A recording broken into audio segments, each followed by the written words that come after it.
Chapter 10. Funky Monks. We were all elated with our relationship with Warner's. Mo Austin and his associates Lenny Warnaker and Steve Baker were all such soulful and musical people. Even though Mo was the corporate executive officer of Warner Brothers, he rocked our world on a daily basis the entire time we were making our first album for him. He'd come down and hang out with us in the recording studio, happy to listen to anything we played. We'd never had a record company relationship like that before. Even though John and I had grown apart, the band was in the best space we'd been in for years. Chad and John no longer felt like the new guys. They were the guys. Flea and John had grown close, both musically and as friends, and Chad was playing better than ever. We all trusted one another, and it showed when we'd get together for hours and hours and jam out songs. We were really in the pocket. When we were working on Mother's Milk, it was squeezing blood out of a rock to get a song done, but every day now there was new music for me to lyricize. Meanwhile, I began to bond with Rick Rubin. He was a fun-loving guy in a much different way from anyone I'd ever met. He loved to talk about girls, and he loved to ride around and listen to music ad infinitum. He started coming to my house. We talked about my lyrics and went through all of the different things that I was thinking of singing over this great music being produced, whether it was Mellow Ship Slinky, Apache Rose Peacock, or Funky Monks. I showed him the lyrics for Power of Equality, and even though he thought the music lent itself to that treatment, he made it clear that he wasn't into socio-political lyrics. I like songs about girls and cars and stuff like that, Rick told me. Girls and cars? I can't write about girls and cars. That's already been done. I want to write about some weird shit that no one's been writing about, I protested. I understand, Rick said. But if you want to write one song about girls and cars, I'd be happy to hear it. I did try to scribe one song following Rick's outline, the greeting song. To this day, I hate that song. I hate the lyrics. I hate the vocals. It was a lively rock tune in the Led Zepp tradition, but I never found my place in it. Ironically, years later, General Motors called us up and wanted to create an advertising campaign for Chevy by printing the words to Greeting Song on a blank page. I couldn't let them do it. I didn't believe in those lyrics. Even though things were going well creatively, I began to feel like the outsider in the band, because part of Flea and John's new bond was their mutual appreciation for pot. Maybe Flea felt that this was his chance to show me what it felt like to not be included in a three-point triangle of friendship with John. I'm sure John was probably resenting the fact that I always wanted everything to be clean around me, and that he never got to do his own partying and drug experimentation. Plus, he felt that his creativity and songwriting ability were enhanced by smoking pot. It's ironic because by then I'd shed my militant cleanster feelings and was getting better about accepting the drug use of people around me, but there was still a sense of, here comes the narc, when I'd intrude on a pot-smoking scenario. One day I showed up to rehearsal, and Flea and John were blazing on pot and in a let's ignore Anthony state of mind, and I experienced this melancholy sense of loss that John was no longer in my world. I could tell from the way he was looking at me that we weren't really friends anymore, other than the fact that we were in a band together and respected each other on that level. I rode home from rehearsal that day on the 101 freeway, and my sense of loss about John and the loneliness that I was feeling triggered memories of my time with Ione and how I'd had this beautiful angel of a girl who was willing to give me all of her love. And instead of embracing that, I was downtown with fucking gangsters shooting speedballs under a bridge. I felt I had thrown away so much in my life, but I also felt an unspoken bond between me and my city. I'd spent so much time wandering the streets of LA and hiking through the Hollywood Hills that I sensed there was a non-human entity, maybe the spirit of the hills and the city, who had me in her sights and was looking after me. Even if I was a loner in my own band, at least I still felt the presence of the city I lived in. I started freestyling some poetry in my car and putting the words to a melody and sang all the way down the freeway. When I got home, I got out my notebook and wrote the whole thing down in a song structure, even though it was meant to be a poem to deal with my own anguish. Under the bridge. Sometimes I feel like I don't have a partner. Sometimes I feel like my only friend is the city I live in, the city of angels, lonely as I am. Together we cry. I drive on her streets because she's my companion. I walk through her hills because she knows who I am. She sees my good deeds, and she kisses me windy. I never worry. No, that is a lie. I don't ever want to feel like I did that day. Take me to the place I love. Take me all the way. It's hard to believe that there's nobody out there. It's hard to believe that I'm all alone. At least I have her love. The city, she loves me. Lonely as I am, together we cry. I don't ever want to feel like I did that day. Take me to the place I love. Take me all the way. Under the bridge downtown is where I drew some blood. Under the bridge downtown I could not get enough. Under the bridge downtown, forgot about my love. Under the bridge downtown, I gave my life away. A month later, Rick was over at my house one day, flipping through my notebook, which demonstrates how comfortable I felt around him then. "What's this?" he said, and handed me the notebook. He had stumbled upon Under the Bridge. "Ah, that's just a poem," I said. "That's dope. You should do something with that," he said. "It's not really our style," I explained. "It's slow and melodic and dramatic. But it's good. You should show this to the guys and see if they want to do something with it." I was touched that he liked the poem, but I still had doubts that it was the song for us. A few days later, I was at rehearsal and had some time to kill, because Flea hadn't arrived yet. "Why don't you show John and Chad the thing I saw up at your house the other night?" Rick suggested. No, Flea's not even here," I said. But John and Chad were both paying way too close attention. They both sat down and said, "Hey, let's see that little gentle number you have in there." I sang it to them in probably 3 different keys from beginning to end, not knowing where to go with it. But after I had finished it, they got up and walked over to their instruments and started finding the beat and the guitar chords for it. The next day, John came over to my house to polish the song. He brought a miniature Fender amp and plugged it in. "Okay, sing it again. How do you want it to sound? What do you want it to feel like? Where do you want it to go?" I sang it to him, and he came up with 3 or 4 different chord options. We picked and chose until we came up with the perfect, most inventive chord progression for the melody. And that was the birth of one song on the album. John was instrumental in realizing another song that would end up on the album. It was a song inspired by my short and curious relationship with Sinead O'Connor. I met Sinead at a festival we were playing in Europe in August 1989. Flea and I were big fans of her The Lion and the Cobra. And I liked bald girls to begin with, because I knew that someone who would shave her head was tough and real and didn't give a fuck. Here was this super ridiculously hot, bald Irish girl with a magical voice and great lyrics and a crazy presence. We were playing first, so during our set, I was retarded enough to dedicate Party on Your Pussy to this morally ethical, politically correct fighter for the rights of the underdog. When we finished our set, Flea and I stood by the side of the stage and watched Sinead. This was before she became famous, so she wasn't self-conscious. She was just bold. She came on stage in a dress and combat boots and hit her first note. Like a crazy little Irish princess warrior, she started belting out these amazing songs. I was dying a million deaths of desire watching all this. And then she made a reference to my mention of her, and it was positive. Okay, now she was aware of me, so that was a good thing. After the show, we sought her out and told her how much we appreciated her music. Instead of saying a cursory thank you, Sinead invited us to hang out. She was shy and demure, and we talked until a road manager stormed in and rounded her up for the ride to the next venue. Fearful that I was never going to see her again, I ran back to the dressing room and wrote her a pretty meaningful letter, letting her know that I had some feelings for her. I rushed back and caught her just as she was about to board her bus and gave her the letter. She accepted it and smiled and waved goodbye. And nothing ever happened. Not a word back. She disappeared into the giant cloud of a different world, and we went on our way, and that was it. Adios. Life goes on. We toured Japan, and I met Carmen and had a year-long relationship with her. By then, Sinead had released another album and overnight became the most popular female vocalist in the world.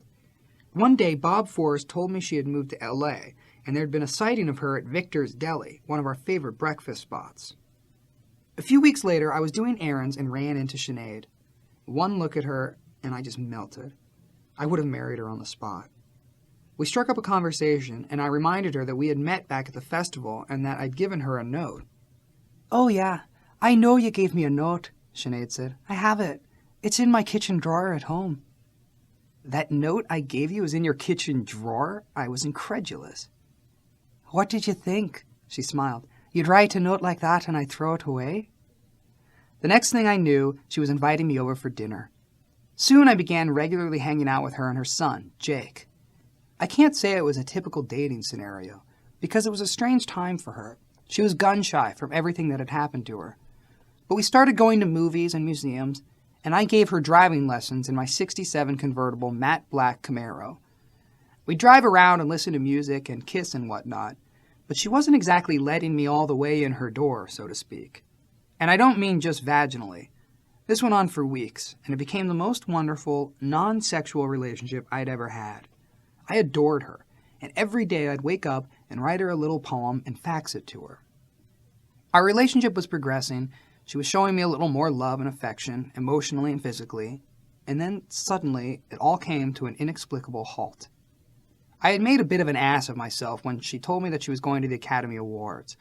I suggested we go together, and at first she agreed. Then she called back to tell me she was going with her friend Daniel Day-Lewis. I felt slighted, not so much because she was hanging out with someone else, but because it wasn't me, and I wanted to be with her so much at that point. Even after that incident, she never gave me any indication that she was anything other than absolutely enamored with the time we were spending together. Whenever our time together came to an end, I looked in her eyes, and she was as happy as a blossoming flower. I was excited and probably a little heavy-handed and overbearing, but she had a soothing and subtle way of bringing me back down to a more reasonable state of mind. She was calm and laid back and not buying into the heaviness of my approach. It was good. We were finding a balance. One day I called and left a message on her answering machine, then went off. When I came back, there was a response on my machine. "Hey, Anthony. This is Sinead. I'm moving out of Los Angeles tomorrow, and I don't want you to call me or come by before I leave. Goodbye." I was shattered. It had gone overnight from "can't wait to see you again" to "don't call me and don't come by." I didn't know who to turn to, so I called up John. He was irate that she could treat me like that, and he suggested that I write about it, and we'd get together later that night and create a song. It had been raining for 2 days straight when I sat down at my dining room table, put Jimi Hendrix's version of All Along the Watchtower on continual rotation for inspiration, and started writing some lyrics about what had just happened to me. From I Could Have Lied. I could have lied.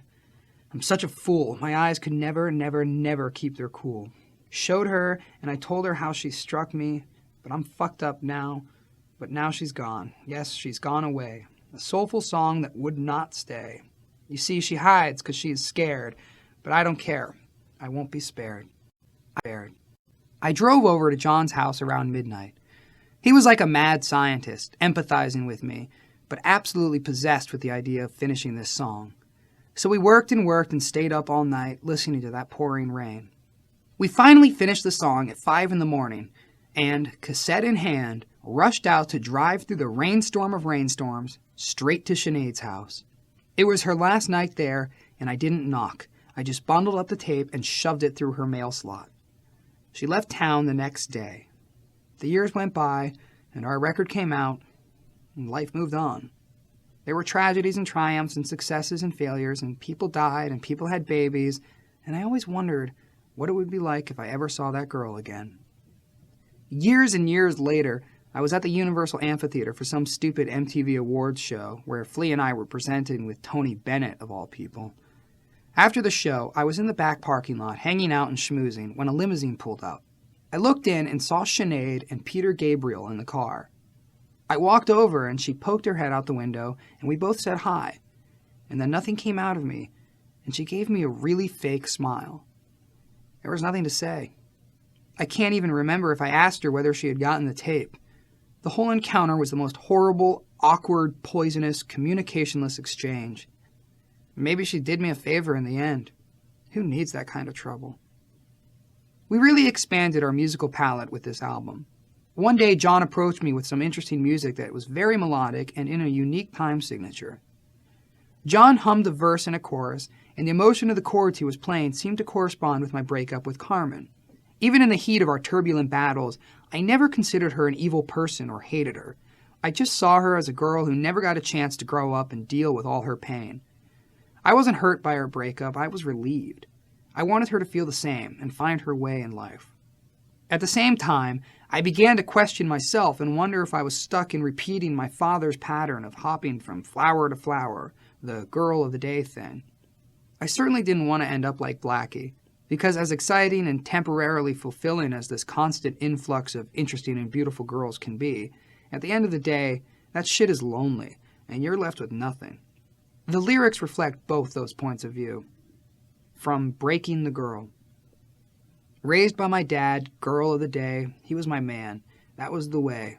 She was the girl, left alone, feeling the need to make me her home.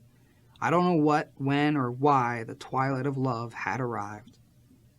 Twisting and turning, your feelings are burning. You're breaking the girl. She meant you no harm. Think you're so clever, but now you must sever. You're breaking the girl. He loves no one else. Recording the song was tremendous fun, because there was this big industrial bridge, so we went out and got all these scraps of metal, and the four of us donned protective eye gear and smashed the shit out of the metal with hammers and sticks, and came up with a beautiful orchestration of scrap metal percussion. When we started figuring out which songs would ultimately make it to the recording stage, it turned out that the delay with Epic and Mo's last-minute stepping up to the plate had enabled us to write almost 2 albums worth of new material. Working with Rick had changed the way we thought about songwriting. In the past, we were coming from a groove place, as opposed to a song place, which was where Rick's heart lay. This album would become the best of both of those worlds. We never tipped over to the conventional notion of songwriting, which would have mitigated against our stirring the pot of Africa. But you need to get into jamming to do that, so taking Rick's advice and focusing on songcrafting were hugely important. Yet we never turned our back on being a funk band, based in grooves and improvised jams. One of those jams would lead to the breakout song in the album. I was off on one side of the rehearsal studio, working on lyrics, while the band was jamming as a trio. Sometimes they'd be serious intellectual craftsmen, trying to intertwine their minds and come up with specific parts, but other times they'd rock out in a very joyful manner. On one of those latter days, Flea started playing this insane bass line, and Chad cracked up and played along. I was so struck by Flea's bass part, which covered the whole length of the instrument's neck, that I jumped up and marched over to the mic, my notebook in tow. I always had fragments of song ideas or even specific isolated phrases in mind. I took the mic and belted out, "Give it away, give it away, give it away, give it away now." That line had come from a series of conversations I'd had years earlier with Nina Hagen. Nina was a wise soul, and she realized how young and inexperienced I was then, so she was always passing on gems to me, not in a preachy way, just by seizing on opportunities. I was going through her closet one day, looking at all her crazy clothes, when I came upon a valuable exotic jacket. "This is really cool," I said.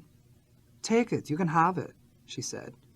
Whoa, I can't take this. This is the nicest jacket you have in there," I said. "That's why I gave it to you," she explained. "It's always important to give things away. It creates good energy. If you have a closet full of clothes and you try to keep them all, your life will be very small. But if you have a full closet and someone sees something they like, if you give it to them, the world is a better place." I had come from such a school of hard knocks that my philosophy was, you don't give things away, you take whatever you want. It was such an epiphany that someone would want to give me her favorite thing. That stuck with me forever. Every time I'd be thinking, I have to keep, I'd remember, no, you got to give away instead. When I started going regularly to meetings, one of the principles I learned was that the way to maintain your own sobriety is to give it to another suffering alcoholic. Every time you empty your vessel of that energy, fresh new energy comes flooding in. I was busting out on that mic, going, "Give it away," and Flea was flying down the length of his bass, and Chad was laughing hysterically, and John was searching for his spot on the canvas to put his guitar part, and we just didn't stop. We all came away from the jam convinced we had the makings of a great song. Rick's emphasis on the mechanics of songwriting led to a tradition that we still use to this day, called face-offs. Let's say we're working on a song, and we have the verse and the chorus, but we need a bridge, and there's no piece of music we have that works there. John and Flea will unplug their guitars, run up to each other in the rehearsal space, and get in each other's faces. Then one of them will go into the parking lot, and the other will go out into a hallway, and they'll each have 5 minutes to come up with an idea. They'll both come back, and we'll all listen fairly and objectively and decide which part serves the song best. We've never had a major disagreement with one of the guys holding out for his idea. Face-offs are a fantastic tool for developing a part because they're spontaneous and creative. The idea appears competitive on the surface, but it's all playful and very much in the spirit of serving the song rather than the individual. By the time that part gets put through the process of Chad doing his thing to it, and either John or Flea putting his part to it, we all own that little piece of music equally. After that long period of rehearsal and songwriting and incubating ideas, we were ready to record the album. Rick suggested that we consider recording in an unorthodox setting. He turned up this amazing, huge, empty, historically landmarked Mediterranean haunted mansion a stone's throw from where we all lived. Then he hired some guys from Canada to come down and set up a studio in the rambling house. There was a beautiful wood-paneled library in the house that connected by a window to the giant Mediterranean living room, which worked out great for us because they built the control room in the library and set up the drums and the guitars in the huge living room, putting the bass amps and the guitar amps in separate rooms to get all the sounds just so.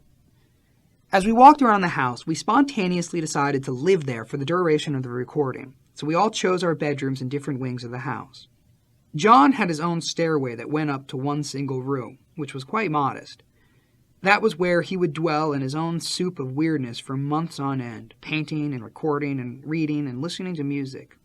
Flea's little daughter, Clara, had done some nice drawings for him on the wall of his bedroom. I was on the far and opposite side of the house with a lot more space, and I'd end up recording all of my vocals from my bedroom. We set up a microphone with a cord that wound through the house and down into the control studio, and I'd stand at the window that overlooked a hill and the moon and sing. Flea went all the way up to the third floor and occupied a room that was tiled as if it were a steam room. Chad bowed out. We had heard the property was haunted by a woman who was murdered there in the 30s, and that didn't set well with him, so he opted to ride his motorcycle home each night. We hired Brendan O'Brien to engineer the record, which was a coup because he was the best engineer around. He'd go on to produce many, many important multi-platinum albums. Brendan was a whiz at getting the right drum sounds. Plus, he was a great musician in his own right. He wound up playing on the album and was a big part of both the sound of that album and creating a fun-loving atmosphere every day. We decided to document the recording process, so we hired Gavin Bowden, whom we had met in England when Flea and I went on our trip to Europe before our first record. Gavin had emigrated to America, and ironically, he wound up marrying Flea's sister. One of the requirements for the cameraman of the film was that he had to be completely invisible during this process, and Gavin was just the guy to do that, because he was mild-mannered and English. He could blend in, and he was someone you felt comfortable performing around. He was a one-man band, crawling on the floor, hunched over backward, working his ass off to document everything from the basic tracks to the control room to me singing up in my bedroom. He also interviewed all of us and put together a nice piece that was released as Funky Monks. Soon we realized that we needed someone to answer the phone, because we'd be trying to record and the phone kept ringing off the hook. We also needed someone to get us whatever we needed as soon as we needed it, so we wound up hiring a kid named Louis Matou, who used to work for our friends Bob and Pete with Thelonious Monster. Louis came over at a moment's notice and assumed his duties, and that would be the beginning of a long road with him. He went from secretary to drum tech to assistant road manager to caretaker/personal assistant to John and ultimately tour manager. So we moved into the house and made the record. Flea and John and I stayed in the house for over 30 days without even leaving to go to a restaurant. While we were cloistered, there were rumors that John had an experience with a succubus up in his room, but in reality, we were getting nocturnal visits from a more tangible entity. We all knew this girl who worked on Melrose Avenue and was a supporter of the band. While we were in the house, she'd come over and visit. At night, it was just the three of us. There was no security in the house at all. And like in some weird scene out of a movie set in a castle in the countryside of England, this very young, very self-assured girl would come and spend time with each of us, one by one. She was getting sexed in every room she visited, but it wasn't purely sexual. She'd hang out and talk and spend time with each of us. She'd visit me, then Flea, and then John last, because they were better friends.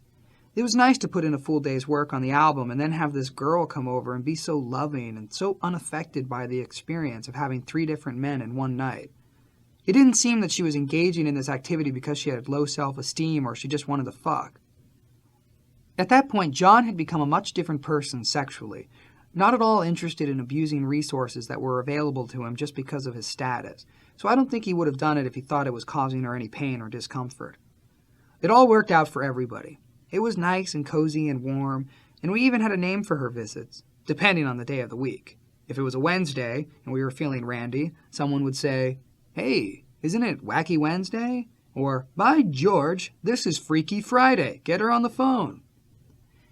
Being confined to the house was good for me, because I had a lot of lyrics to finish during the basic recording process, and there were few distractions. But then it was time for me to step up to the plate and do my vocals. I still wasn't comfortable singing. I was comfortable making noise with my mouth, I was comfortable writing songs and knowing in my head how they were supposed to be sung, but the actual execution seemed like this out-of-control animal that sometimes I could rein in and find a way to tame, and sometimes I couldn't. One of the reasons I set up my room so far away from everyone was so I didn't have to feel the eyes on me. I could be by myself when I was recording. My level of discomfort depended on the song. I remember going up to sing Under the Bridge and just feeling, oh my God, I can't believe I have to sing this. But Brendan made it as comfortable as humanly possible. I would be all serious and on edge and insecure, trying to let the spirits flow through me. And I had Brendan on the other end of the headphones busting jokes, laughing at me, laughing at himself, laughing about the song. He was remarkable, the perfect voice to have in your ear, reminding you not to take yourself too seriously and also knowing that you would get it when you got it. He'd say things like, "I've heard you sing it. I know it's there. We'll find it. Don't worry about it. Take your time." Even still, 3 days before it was my turn to be the focus of recording, my lower back flew the coop. I'm sure it was all emotional, but my formerly broken back went kablooey, and Flea turned me on to an old Chinese acupuncturist named Zion. He not only fixed my back, he gave me a new exercise regimen, swimming, that I'd stick with up to the present day. I don't want to give the impression that we were monks the whole time we recorded. We'd often invite friends up to the house and have these elaborate dinner parties. One of the people who was around then was the actor River Phoenix. I met River through Ione, who'd done a film with him. John and River had jammed at a party that we all attended, and they got close.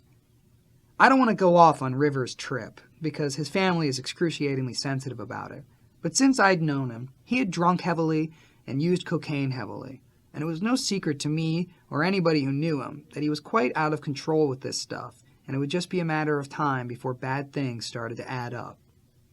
River was around a lot during the writing and recording of our album. He was a big supporter of our band, and I even wrote a whole verse about him in Give It Away. "There's a river, born to be a giver, keep you warm, won't let you shiver, his heart is never going to wither, come on everybody, time to deliver." After 2 months, we were finished with the recording.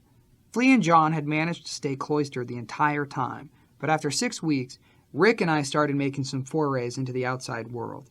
It was a strange feeling to re-enter the atmosphere of Hollywood after being so completely single-minded and focused for so long. But the whole time we were in that house, we all knew we were doing our best work yet, and that we had created something that was real and strong and beautiful, something I couldn't wait to share with everyone around me. This album was a real step forward for everybody. John defined his playing for the first time and created a whole new approach for the guitar that became his signature. From that point on, guitar players around the world would look at him as a major player. Flea also went in a completely new direction. Everything up to that point had been based on slapping and plucking and popping, and he abandoned that. There were only a couple of songs on the album based on the popping format. Everything else was finger-plucked, which was a big departure for a guy who had become known as the crazy popping bass player. Chad also stepped up and made his mark as one of the premier rock drummers. It was also a new thing for Rick. He had never made a record like ours. He'd made hip-hop records, hardcore metal records, but never a record that had so many varied styles going on. He and Brendan actually did, in some ways for the first time, capture the essence of the Red Hot Chili Peppers. Part of our live energy and our individual personalities were captured and allowed to breathe and exist on the album, and that was something we had struggled to do in the past. Rick found a way to let that happen in unconventional surroundings. Now that the recording was finished, it was time to come up with a name. One day I was in Rick's car, and we started throwing out titles. But whenever you do that, you're going to come up with shit. Conversely, whenever a title just comes to you, it's going to be great. Finally, Rick said, I don't know why we're even having this conversation. Clearly the best title we have now is Blood Sugar Sex Magic, which was a song that was partly an homage to my incredible sexual encounters with Carmen. I couldn't argue with him, and that was when we realized that even though it wasn't necessarily the featured song or the single song, or the song we wanted people to pay more attention to, it did somehow encompass the record's entire vibe. With the album in the can, it was time to shoot a video for the first single, which was Give It Away. I knew we'd have the support of our record company, so I started viewing reels and reels and reels of video directors, but nothing looked good to me. Everything was the same boring, homogenized, contrived shit. Finally, I came across a video for a French band made by a director named Stéphane Sednouille. I was blown away by this video, which looked like nothing else. It was slower and poetic, shot in black and white. It seemed like authentic art, not something done for MTV. But when Warner's followed up, they told me to forget it. This guy was 100% booked up. I couldn't accept that, so I called him up and cajoled him to come out for a meeting. He agreed, and we met at Flea's house and spoke for hours about our favorite photographers and our favorite colors, and we all concurred on a silver theme. We set up a video shoot out in the desert, where all good videos are made. Stéphane brought an entire crew of French people, designers, stylists, makeup people, hair people, caterers, ADs, all French. We spent 2 solid days out in the desert, and we were all on a creative roll, everyone stepping up to the plate and feeling great about the song. Chad was glad to dress up in his red devil horns. I was worried that when Stéphane told John he was going to cavort with a dancing ribbon, he'd say, "Fuck you, and take that dancing ribbon and shove it up your French ass, buddy." But he gladly went off and made love to the air with his dancing ribbon. He would have danced around for hours with that thing. Blood Sugar Sex Magic was released on September 24th, 1991.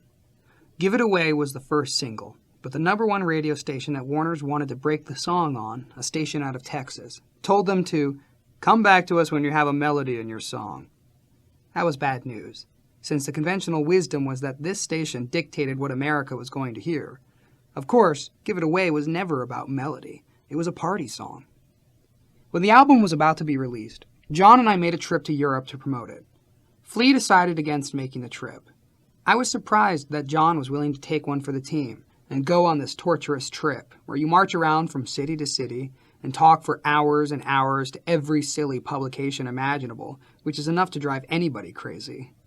Well, it did John. Of all of us, I think John had the hardest time readjusting to life outside of the Blood Sugar house.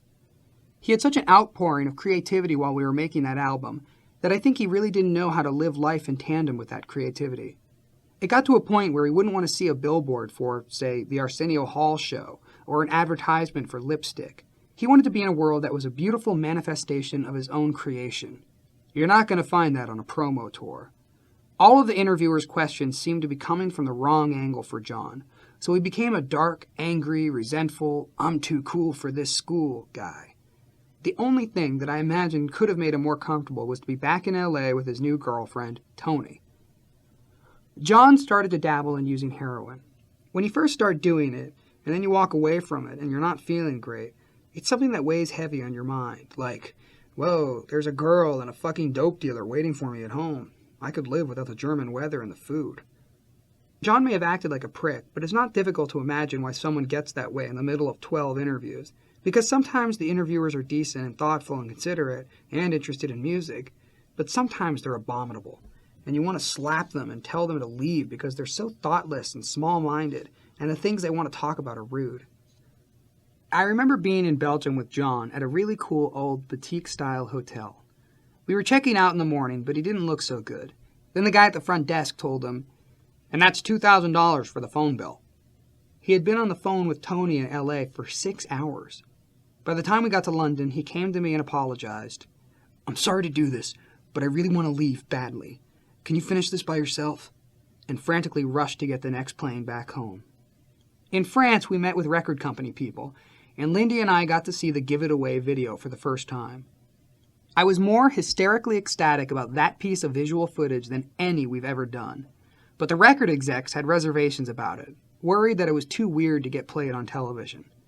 The first 2 salvos from Give It Away had now been met with reactions that didn't suggest we'd be getting much radio or TV play. But the tide turned around when K-Rock in LA started playing Give It Away all the time. That was the beginning of the infusion of those songs into mass consciousness. The Blood Sugar Sex Magik tour seemed to augur a changing of the musical guard. There was definitely a sense at that time that the whole late 80s musical mentality was dying out. Cheesy pop metal bands like Warrant and Poison and Skid Row were finished. Cheesy family sitcoms like The Cosby Show were on their way out. There was something new in the air. I remember getting a tape of a new album by a band called Nirvana and driving around the valley in my Camaro with the top down and marveling about where these guys had come from. The songs were so out of this world. We were getting ready for our tour, and one night I saw a video on MTV from a band called the Smashing Pumpkins. The song was Gish, and it was a really beautiful song with a different texture and energy from the usual trash on MTV. So I called Lindy and told him to get the Pumpkins for our tour. Then Jack Irons called us up out of the blue while we were at Lindy's office, listening to tapes of bands to figure out who else to take out on tour with us.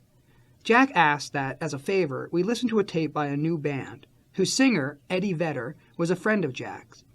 Jack had met Eddie when Eddie was in a Chili Peppers cover band, basically doing an imitation of me. Apparently, Eddie had also worked as tech for us when we played the San Diego area. Eddie's new group was called Pearl Jam. We listened to the tape, and it wasn't our cup of tea. We were such musical snobs at that point. But these kids sounded real and genuine, and we were happy to do Jack a solid, so Pearl Jam was booked as the opening band. We began the tour at the Oscar Mayer Theater in Madison, Wisconsin. Pearl Jam opened, and when they played their first single, Alive, at the end of their set, I realized that Vedder had an incredible voice and that they had a pop smash on their hands. Backstage, we made friends with the Smashing Pumpkins, and it turned out that they were way weirder than we could have imagined. I met Darcy, their bass player, and thought she was cute in a weird, gothy way. James, the guitar player, was super shy and mellow, and Billy Corgan, the leader of the band, was jovial and approachable. But after their set, Darcy got hammered on vodka and whippets. She was high as a kite. If this was the way she was starting out a tour, imagine what she'd be like by the end of it. Finally, we went out and played a lot of songs off of Blood Sugar. We tried to play Breaking the Girl, and it fell apart, but the rest of the show went well. As the tour progressed, we got closer with both of the opening bands. Most people will tell you that Billy Corgan is the most difficult and unhappy human in the world, but my experience with him was completely different. I found him very intelligent and sensitive, with a keen sense of irony. His email address used to be blackcloud@ blah blah blah. He was also a remarkably talented basketball player. We were playing backstage at a Shriners Club gig in Milwaukee during a sound check, and my immediate read on Billy was tall, gangly, musical, nerdy, intellectual, not ball player. But we started shooting around, and Billy stepped up and started draining outside shots. We went on a lot of multi-band outings that tour, going to movies, and I always found Billy supportive and never competitive or weirdly jealous. But he clearly was the boss of Smashing Pumpkins, and the rest of them were pretty much under his thumb. Darcy was really sweet, but she seemed to be an accident waiting to happen. James wasn't as much a loose wire as Darcy, but their drummer, Jimmy Chamberlain, was a monster. Thank God I was sober that tour, because if I hadn't been, he would have been my running partner, and we both would have been dead. He drank and used and caroused like a fucking gorilla with a huge heart. I remember going out to clubs after these shows, especially in New York, and he'd be at the bar in a trench coat, feeling the joy of his own success in this band, touring the world for the first time and drinking with a pocket full of this and a pocket full of that and some girls nearby. He was a real Chicago Polak with a lot of musical talent and no rules whatsoever. He's doing all right now, but he had his escapades with the dark side. We hung out with Eddie and Jeff Ament and Stone Gossard from Pearl Jam quite a bit. Stone was cool. He was the shy, distant fellow. Eddie and I became equal friends. There was never any of that saccharine idolatry of, oh, I've been into you guys for so long. We were on an even playing field from day one, and there was no ego interfering with our friendship. By the time we got to Boston, the buzz and the hype and the attention Pearl Jam were getting was phenomenal. Normally, a small arena show is empty when the first act goes on, but our audiences were filling up for Pearl Jam, and it was exciting. At that time in his life, Eddie was so happy to be playing music, and he was humble and loving and went out of his way to make friends with everyone. He went and told my mom what a great kid she had, and he bonded with Blackie. Meanwhile, our records started taking off. For the first time, we were getting heavy radio play and regular rotation on MTV. So both Pearl Jam and our band were skyrocketing to a new stratosphere at the same time. All of this was making John miserable. He began to lose all of the manic, happy-go-lucky fun aspects of his personality. Even on stage, there was a much more serious energy around him. It was disconcerting to see how sullen his approach to being an artist was getting. What I didn't know till later was that John was ambivalent about even being in the band then. In his interior dialogue, John figured that quitting the band right after completing a successful album would put him in a mysterious place, where he'd have the opportunity to do other projects and not be part of the star-making machinery. John felt that touring would sap the amazing creativity that he was experiencing. Of course, we didn't know any of this because John was rapidly pulling away from the rest of the band. He brought Tony on tour with him, and they cocooned all the time. Warner's was thrilled with the initial reaction to the album, and they immediately began discussing a second single and video. We were about halfway through our U.S. tour, playing in the Midwest, and some record company people came to the show to discuss the possibility of releasing Under the Bridge as our next single. That was a song that had been hit or miss for me as a vocalist. Sometimes I could get through it, and other times I couldn't sing it in tune. That night, we had a huge audience, and it came time for Under the Bridge, and John started the opening chords, but I missed my cue. Suddenly, the entire audience started singing the song at the spot where I was supposed to have come in. At first, I was mortified that I had fucked up in front of the Warner's people, who were there to hear me sing that song. But it turned out that they were way more impressed with the audience singing it than they ever would have been if I was singing it. I apologized for fucking up, but they said, "Fucking up? Are you kidding me? When every single kid at the show sings a song, that's our next single." I saw our newfound success as a monumental blessing.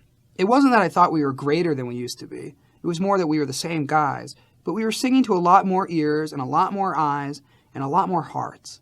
I felt we should be respectful of this gift, this incredible stroke of good fortune. We didn't sell out. We didn't change what we believed in to reach more people. We just did it. John, however, saw our newfound popularity as a bad thing. We used to have these raging backstage discussions. "We're too popular. I don't need to be at this level of success. I would just be proud to be playing this music in clubs like you guys were doing 2 years ago," John would say. "It's not a bad thing these kids showed up," I'd argue. "Let's fucking be there for them. We don't have to hate ourselves and be mad at them because this is what happened." He'd be all pissed off and hide and pout and not do what I wanted him to do, which was my huge mistake, wanting everyone to react to this new situation the same way I had. John had made up his mind about what was credible and what was cool, and playing for an arena full of kids stopped being cool for him. He would rather be home listening to Captain Beefheart and painting. John was reading a lot of William Burroughs then, and his view, from Burroughs, was that every true artist is at war with the world. Ironically, the more disdain he developed for our success, the more popular we became. The more he would stomp his feet, the more records we would sell. The more disenchanted he became with the number of people who walked through the door, the more people would walk through the door. I thought it was the most beautiful thing that we had created something special, put it out to the world, and this was how the world was responding.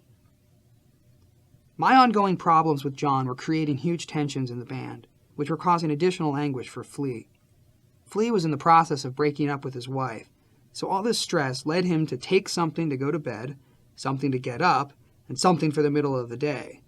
His brain chemistry was getting perforated by doctors' prescriptions. What could have been the most exciting time of our career ended up being very strange. John was being dark and withdrawn. Flea was under the influence of all kinds of prescribed medications, and I was this high-strung but still clean weirdo. And Chad was Chad. My tensions with John came to a boiling point at a show we did in New Orleans. We had a sold-out house, and John just stood in the corner, barely playing his guitar. We came off stage, and John and I got into it. John, I don't care what you're thinking or where your head's at or where you'd rather be, but when we come to a show and there are this many people who are paying money to see us and care about us and they want to experience these songs with us, the least you can do is fucking show up and play for them, I yelled. That's not how I see it. I'd rather be playing for 10 people and blah, blah, blah. The argument just went on and on. Flea was watching us, thinking, oh no, this was bound to happen. Control freak Anthony against hater of this experience John, and they're finally having it out. John and I went from fighting to going into a bathroom and trying to get to the bottom of it so we could understand each other. Ultimately, we didn't see eye to eye, but we did come to an understanding and agreed to disagree and accept each other's differing perception of reality. The longer we toured, the larger the crowds got. By the time we were scheduled to play the West Coast, we had jumped from theaters to full-fledged arenas, so the promoters felt we needed to add another band that was bigger than Pearl Jam. Nirvana's second album, Nevermind, had just exploded, and I was crazy about that record, so I suggested we get Nirvana to take Pearl Jam's place. Eddie and the guys were understanding about it, so Lindy called Nirvana, but their managers told him that they were unavailable. I picked up the phone and called Nirvana's drummer, Dave Grohl, myself.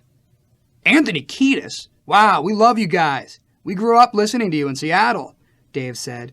He told me they had just come off a huge tour, and Kurt Cobain was pretty worn out, but he tried to talk him into doing the West Coast shows, and he did. Nirvana joined the bill, but then Billy Corgan pulled the Smashing Pumpkins off the bill. Apparently, he used to go out with Courtney Love, who was then Kurt's girlfriend, so he refused to be on the same bill with Nirvana, let alone open for them. So Pearl Jam was back aboard. Our first show was at the LA Sports Arena, and I was desperately trying to get John excited, telling him what a trip it would be to play with Nirvana, but he was just like, Nirvana, Shirvana, who cares? Eventually, he would discover Nirvana on his own and become a live concert, obscure B-side devotee, but this time he didn't care, although his ears pricked up when Nirvana opened their show with a cover of a Who song. This was a big deal for us to be back home playing our biggest show ever. Perry Farrell from Jane's Addiction came to the show dressed up like a handsome prince, and to me, that was a sign of our newfound status. That night was the first time I met Kurt Cobain. Before the show, I went back to Kurt's dressing room to say hello, and he was back there with Courtney. He looked torn up, like he had just come off a hard bender. He was wearing a ripped dress, and his skin was bad, and he looked like he hadn't slept for a few days. But he was just so beautiful in a different way. I was blown away by his presence and his aura. He seemed really kind. We had a nice chat, and I thanked him for playing these shows, even if going back on tour again was the furthest thing from his mind. I kept looking over at Courtney, convinced I knew her from somewhere. Then she started yelling at me. Anthony, don't you remember me? I used to pick you up hitchhiking down Melrose in the middle of the night when you and Kim Jones were all strung out. I was a dancer back then, and I lent you $20, and you never paid me back. It was time for Nirvana to play, and Kurt dragged himself up and out of that dressing room. But this guy, who looked like death warmed over, got on stage and slayed the entire audience, putting on as good a show as you could ever want to see. Their raw energy, their musicality, their song selection, they were like a chainsaw cutting through the night. We'd saved a couple of tricks for our hometown audience. Our show opened with Flea's thunderous bass, but he wasn't on stage. He was attached to a special harness that was propelling him down to the stage from the roof of the arena, upside down, while playing. John was in one of his moods. I don't know if he was secretly terrified to go out there and have that kind of responsibility, or if there was just so much energy going on that maybe it was too much for him to be comfortable facing, but he was very moody and very distant. He played well, but there wasn't a lot of interconnectedness happening among us. For the finale, we donned the socks, an event that was becoming rarer and rarer. The next show was in Del Mar, a town just north of San Diego. We played a giant airplane hangar of a room, and once again Nirvana went out and destroyed with their set, and the kids went insane. It was so packed in there by the time we came on stage that steam had risen off the audience and formed a discernible cloud. We played better that night. There was less pressure, for one, and John felt like rocking a bit more. Maybe Nirvana was pushing him. That night was the beginning of my ongoing battle with tinnitus. Chad and I both came off stage and hugged backstage and realized that our ears were perceptibly ringing. By the end of that tour, I'd have permanent ear damage, which, unfortunately, is one of the hardest things to cure. Our next gig was in San Francisco, at the Cow Palace, for a big New Year's Eve bash. We stayed at the Phoenix Hotel, which was a glorified motel in a scurvy neighborhood. After the show, I rang in the new year by sitting poolside with Kurt and Courtney. We sat there for about an hour under the stars, just talking, having a bonding session. Kurt was the most relaxed I'd ever seen him, and probably the straightest, too. By the time we hit Salem, Oregon, my vocal cords were shot. They were like two fat sausages smushed into each other, and I couldn't make a sound. So we had to reschedule the last few dates of the West Coast tour. After a short break, it was time to tour Europe. John was not only continuing to distance himself from the joy of being in the band, he had started losing the battle of psychic wellness. He went through a period when he was convinced that someone, our driver, the hotel bellman, whoever, was trying to kill him every day. I'm pretty sure he believed it, so we had this constant struggle of having to convince him that no one was trying to kill him. "Well, I don't know," he'd say. "I saw our driver talking to someone in the street, and I think that someone is connected with the people who want me dead."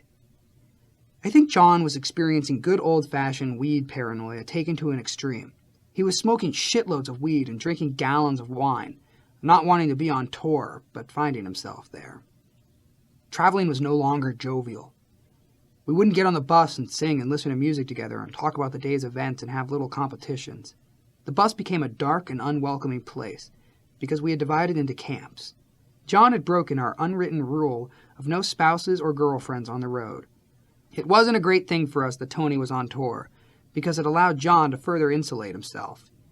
A lot of people compared their relationship to John and Yoko, but that wasn't accurate. Tony would never think of speaking for John. She was there to coddle him and support his decisions. Even in the face of tension, she would smile placidly. So I never thought she was coming between John and the band.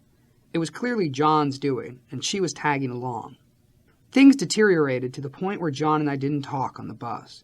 And if we ran into each other in passing, we wouldn't even acknowledge each other. That was a pretty unbearable place to be, and I didn't have a palette of spiritual principles to choose from to help me deal with all the madness. I became sad and angry and resentful and poisoned by the whole experience. I was being an asshole. John was being an asshole, and poor Flea was hiding under the covers, unable to deal with it at all. Even Lindy, who had always been the mediator, was at a total loss. He had been getting frantic calls from John's mom and dad, begging him to help John, because he seemed to be in so much trouble. But Lindy was as stupefied and paralyzed by the situation as anyone else. No one was being proactive. We didn't stop to assess the whole situation. We just tried to get through it from week to week, which didn't create a healing environment. Considering the severity of the dysfunction being displayed, it's strange for me to look back and think that we didn't realize things couldn't go on like this. It got worse before it got better. We interrupted our European tour to fly into New York City near the end of February to do Saturday Night Live, which was a disaster from beginning to end. We weren't there for 5 minutes before John started fighting with the staff. The music supervisor, a guy who'd been up there for years, came over and made an innocuous remark to John, and John turned his back on him and told Louie, "This guy says another word to me, I'm not doing the fucking show." I was already apprehensive because we were planning to do Under the Bridge as our second number, and that song always was a challenge for me to sing. I was entirely dependent on John for the musical cue into the song, and when we did the dress rehearsal, he was playing something in a different key, out of tune, in a different timing, basically reinventing the song for himself and nobody else. I was flummoxed. We retreated into our dressing room and tried to hash it out, but there was no talking to him. He'd find Tony and go into another room. But he was in the dressing room long enough to feel dissed when Madonna came by to visit. She was going to be in one of the skits that night, so she came by to say hello. I had known her for years and years, going back to her holiday video, when she wanted to cast me if I would agree to change my hairstyle, which I didn't. The whole time she was back there, she inadvertently ignored John, and he stormed out, irate that she had given him no love and no props. The show began, and we did our first number, Stone Cold Bush, an up-tempo rocker. It went well. Then we came back to do Under the Bridge. I've since heard that John was on heroin during this show. but he might as well have been on another planet, because he started playing some shit I had never heard before. I had no idea what song he was playing or what key he was in. It looked like he was in a different world. To this day, John denies that he was playing off-key. According to him, he was experimenting, the way he would have if we'd been rehearsing the tune. Well, we weren't. We were on live TV in front of millions of people, and it was torture. I started to sing in what I thought was the key, even if it wasn't the key he was playing in. I felt like I was getting stabbed in the back and hung out to dry in front of all of America, while this guy was off in a corner in the shadow, playing some dissonant, out-of-tune experiment. I thought he was doing that on purpose, just to fuck with me. We got through the song, and it sounded like 4 different people playing 4 different songs. At the time, I was dating Sofia Coppola, another one of my unfulfilled attempts at a relationship during this period of my life. She was by far the coolest girl I had gone out with, especially in that period after Carmen, and I told her to make sure to watch the show, and now I was just fucking dying. When something happens like that, it's like the kicker who misses a field goal as the clock is running out. The only thing that's going to take away that pain is playing another game and getting another chance to kick the field goal. The pain was there for a long time, because we went back to Europe and John's behavior got even more erratic. When it came time for him to solo, he would pull the cord out of his guitar and create a jarring noise and then plug it back in, and if he felt like it, play the chorus. The ironic part about Saturday Night Live was, the week after our performance, our record went through the roof. Maybe it was just a coincidence, but maybe people heard something in that chaotic performance that touched them. After we finished the European leg of the tour, we went back home and had a couple of weeks off before going to Hawaii, Japan, and Australia. When we came home between legs of tours, I saw less of Flea, and I never saw much of Chad. John disappeared and started pursuing his drug use. So I'd hang out with whatever girl I was seeing at the time, although I was mainly doing the random dating thing, and nothing was sticking. Since my split with John, I had room in my life for a new running partner, and I found one in Jimmy Boyle. He was a friend of Rick Rubin, who looked exactly like Rasputin, with a full beard and mustache and long Jesus hair and crazy psycho blue eyes, and he dressed like an elegant ragman. The more we saw each other, the more we realized the many things we had in common. He was a recovering drug addict who had just gotten divorced from a tragic, young, beautiful dope fiend whom I dated as well. He was also a vegetarian, a practice I had picked up from Ione. He loved music, and he loved chasing girls. Every day I was in town, we'd meet for a ritualistic breakfast of blueberry pancakes at a Votrasante on La Brea. I invited Jimmy to come to Hawaii with us. He loved it because he loved to be around the excitement of music, not to mention the girls. Plus, we were going to Hawaii, for Christ's sake. John was still being distant while we were in Hawaii. Our record had been doing okay, better than any of our previous ones, though still only okay, barely in the top 40. Once we were in Hawaii, we got a call from Lindy. Guys, I don't know what to tell you, but this record is going through the roof. It's charting next week at number 8, he told us. For me, that was cause for celebration. Flea was feeling the same way, but John was staying removed from the whole thing. That whole trip was teeming with hot young Hawaiian girls, and it was a fun time for all, because everyone was feeling full of life and the sunshine and the ocean. Boyle and I were sharing a room, and at 4 a.m, we were asleep when there was a knock on the door. I went to answer, and it was this young Hawaiian maiden. "Can I come in?" she asked. "Well, my friend's sleeping. It's not really a good idea. It's 4 a.m, I reminded her. "Really? I can't come in?" she pressed. It's kind of an uncomfortable situation." Right there, in the hallway of this hotel, she dropped to her knees and gave me a blowjob. Jimmy was so jealous. "I can't believe this. You fucking hear a knock in the middle of the night, you go to the doorway, and the most beautiful girl on the island gets down on her knees and gives you a blowjob? What is that? What have I done wrong in my lifetime not to deserve this kind of treatment?" I wasn't overjoyed about all this new adulation I was getting. I wasn't having the same reaction John was, but on a personal level, I wasn't letting it all go to my head. I think I didn't feel entitled now that I was becoming famous, and I stayed relatively humble. That was my perception, and I'm sure somebody else had a different take. I recognize when I feel a sense of entitlement. You get used to having things your way, but I also recognize the absurdity of that, and I'm willing to laugh at myself and to acknowledge when I'm being a spoiled brat and when I'm not. I found it fascinating and peculiar more than suddenly thinking I was better than or holier than.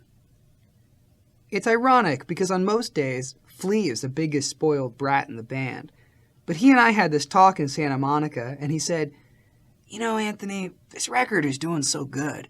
I think you're becoming a bit of an egomaniac." Me? Me? You're the egomaniac. Take a look at your own ego, I proposed. I'm sure there was some bloated ego thing happening that I wasn't able to recognize, but I didn't feel like it would last for long.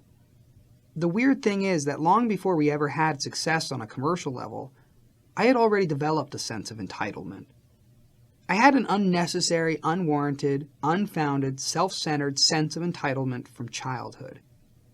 In elementary school, I always felt like I should be the president of the school, and that I was somehow above the law of the school, and I could break the rules. When I moved in with my father, he was arrogant and full of himself, and that carried on to me. So I always had this sense of entitlement and a semi-false sense of self. I would steal because I had that sense, whether it was houses or cars or furniture or cactuses, whatever. I understand how people can be cold and ruthless criminals, because I remember at that point in my life, I did not think about the consequences for anybody else involved except me. And the consequences for me were that I got what I wanted. The richer and more famous I got, the less I behave in that manner. Sure, the ego does get inflated and retarded and grotesque in some ways, but that's a chance to learn. A chance to go, okay, what do I have to do to deal with this weirdness, and how do I diminish the ego to a point where it's not interfering with my relating to the rest of the universe? If anything, everything was making me less selfish and less self-centered, and more interested in getting out of myself and being in a place where I could share. A lot of times people will judge you on their perceived idea of how you're acting. If you're in a room and you're feeling shy and you don't want a certain amount of attention, you're not going out of your way to make friends with everybody. Then someone's going to walk away going, "That arrogant motherfucker, he didn't even try to talk to me." You're trying to lay low and not make a big deal about yourself, but they're seeing you as this guy who's all that in a bag of fucking chips. I don't feel like I started thinking of myself any differently while this was happening.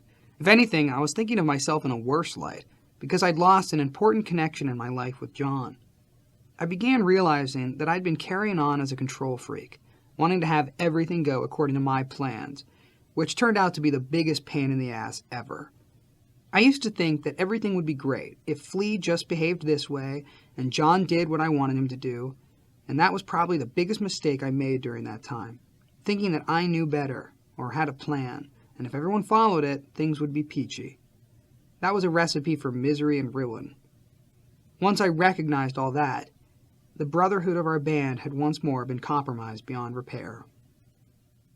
We hit Japan in early May 1992. It's strange, because John thought we had worked out our differences by then, but I still felt that we weren't close. He was still in his cocoon with Tony, and he was again exhibiting some strange behavior. The night before our Tokyo gig, John was in the lobby of our hotel with Louis, and became convinced that he had exposed himself to some female autograph seekers and that he was in imminent danger of getting arrested and deported. There was a distinctly erratic, unpredictable vibe happening around John. He was smoked out of his mind, and also hitting the wine in such a way that he didn't strike me as being typically drunk. I don't know if it was a combination of the wine and the pot, but it seemed like he was drinking psycho juice rather than just wine. There was the typical dopey, daffy, wobbly, slurry, normal drunk behavior, but there was also this weird PCP-like drunk going on, like he was in a different space. The next morning, John traveled to the venue with the crew.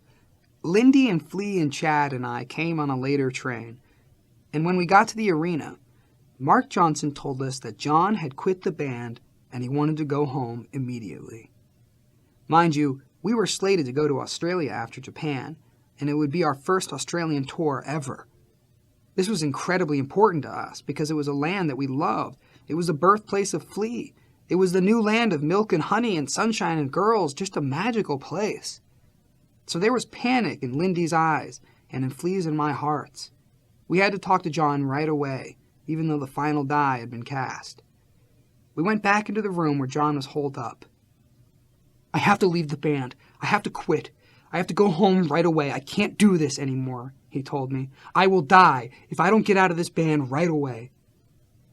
I saw the look in his eyes, and I knew there was no other choice. There was no point in even trying to talk him into staying. A huge sense of relief came over me.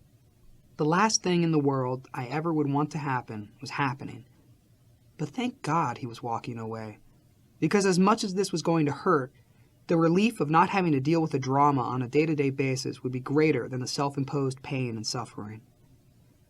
Lindy was concerned with the sold-out venue. Finally, we got John to agree to play the show before he got on the plane to go home. It was the most horrible show ever. Every single note, every single word hurt, knowing that we were no longer a band. I kept looking over at John and seeing this dead statue of disdain. In some ways, I wish we would have canceled the show and returned everyone's money rather than having them witness this display of twisted energy. And that night, John disappeared from the topsy-turvy world of the Red Hot Chili Peppers. Chapter 11. Warped. While we were still in Japan, we came up with a plan. We would go on to Australia, where we'd meet up with our friend Xander Schloss, who was going to take John's place. Xander was a talented guitar player who could read and write music, a quick study with a zany, soulful, comic sensibility. We had 7 days to teach him enough songs to rock out Australia.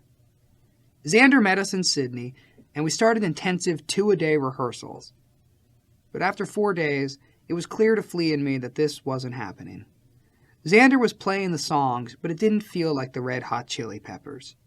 At that point, we decided we'd rather cancel the dates than present a half-assed version of ourselves. When we told Xander, he was devastated. You'd have thought he was in the band for 4 years instead of 4 days. Oh my God, I just went from having the richest, most incredible future to not only being where I started from, but being 8,000 miles from home, Xander said. Am I going to get a ticket back? We assured him we weren't going to strand him, and we all stayed in Australia for a few more days and enjoyed the gorgeous weather and the beautiful girls. I was friendly with Greer Gavorko, a New Zealander who was one of our crew members. When he showed me pictures from a recent trip he'd taken to Thailand, I thought, I'm in Australia, which is nowhere near Hollywood. I have no idea what's going to happen to my future, because now we're limping through life as a band. My left nut, in the person of John Frusciante, has just departed my testicle sac. So why don't I just go to Thailand by myself? Greer recommended some islands in the Gulf of Siam.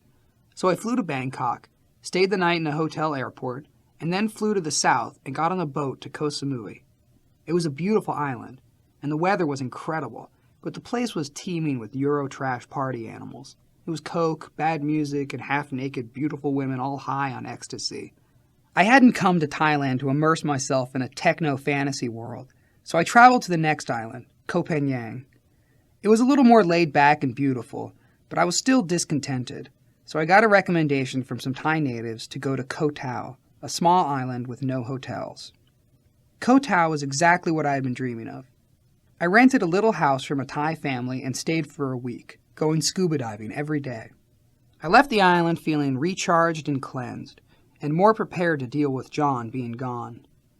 As soon as I got back, Flea and I went to the drawing board. We were familiar with an LA band called Martial Law, which consisted of 2 brothers, Lonnie Marshall on bass and Eric Marshall on guitar.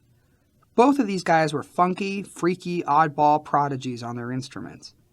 They were from South Central, and they were half black and half Jewish, the old bluish thing. I had seen them a number of times, and Eric's guitar playing, especially, had blown me away. It was funky, but also hard-rocking and inventive. We auditioned a few other people, including this guy called Buckethead, who would play his whole set with a Kentucky Fried Chicken bucket on his head while encased in a chicken coop. When Eric jammed with us, it was fun and inspiring, so we ended up hiring him, and he was thrust into the insanity of our world. Even though we had just lost John, who was such a fundamental element of our huge success with Blood Sugar, The promoters and MTV and the whole music industry didn't perceive us as being finished, because nothing was stopping. We were offered to headline Lollapalooza, the biggest tour in America that summer. Lindy had booked some huge European festivals for us in June as well. Luckily for us, Eric was an incredibly fast study. He could hear a song on the radio and within 60 seconds play it with the same vibe and spirit of the original. But going to Belgium a few weeks into his tenure in the Chili Peppers, before 70,000 people, was truly a baptism by fire. He was petrified. Eric had hardly ever left LA County, and now he was in an exotic country in Northern Europe where they speak 3 languages. Eric was extremely introverted, so he dealt with all this pressure by sleeping. The motherfucker would sleep all day and all night, then get in the van on the way to the show and sleep some more. But he never let us down in concert. He just stood up there and played his ass off. Headlining Lollapalooza was a pretty big-ass deal for us. It was the second year of that festival, and the idea of traveling across the country with a bunch of like-minded maniacs appealed to us. Anytime you're a part of a festival, the pressure is cut in half. Even if you're the headliner, you don't have to carry the weight of the whole show. Since this was a tough time in the life of our band, thank God the shows were not all about us. Plus, you get to meet some interesting performers whom you might never encounter if not for this. I was never a fan of Ministry, but they wound up blowing me away every night. I didn't know how they could be so fucked up on booze and heroin and coke and whippets and go out there and crush it. After a few shows into the tour, everybody started jamming with everybody else. Ice Cube was rocking the house, and Flea and I used to go on stage for a song. We danced, happy to be a part of his flag-waving posse. Then he joined us on Higher Ground. Eddie Vedder, who was there with Pearl Jam, would sing backup for Soundgarden, but in keeping with his humble servant-of-the-music attitude, he'd stand way off by the back of the stage. Chad played drums on one of Ministry's songs. The whole show was a love fest, except for the Jesus and Mary Chain, this British group, who were just bitter. They'd polish off a giant bottle of booze by 2 in the afternoon and curse and put everyone down. One time they went too far with the guys from Ice Cube's band, and they got themselves a beating. I bonded with these giant gangster Samoans called the Booyah Tribe, who were playing on the secondary stage. I was enthralled, listening to their stories of gang warfare in East LA. They told me that their friends would get shot and not even know it because they were so big.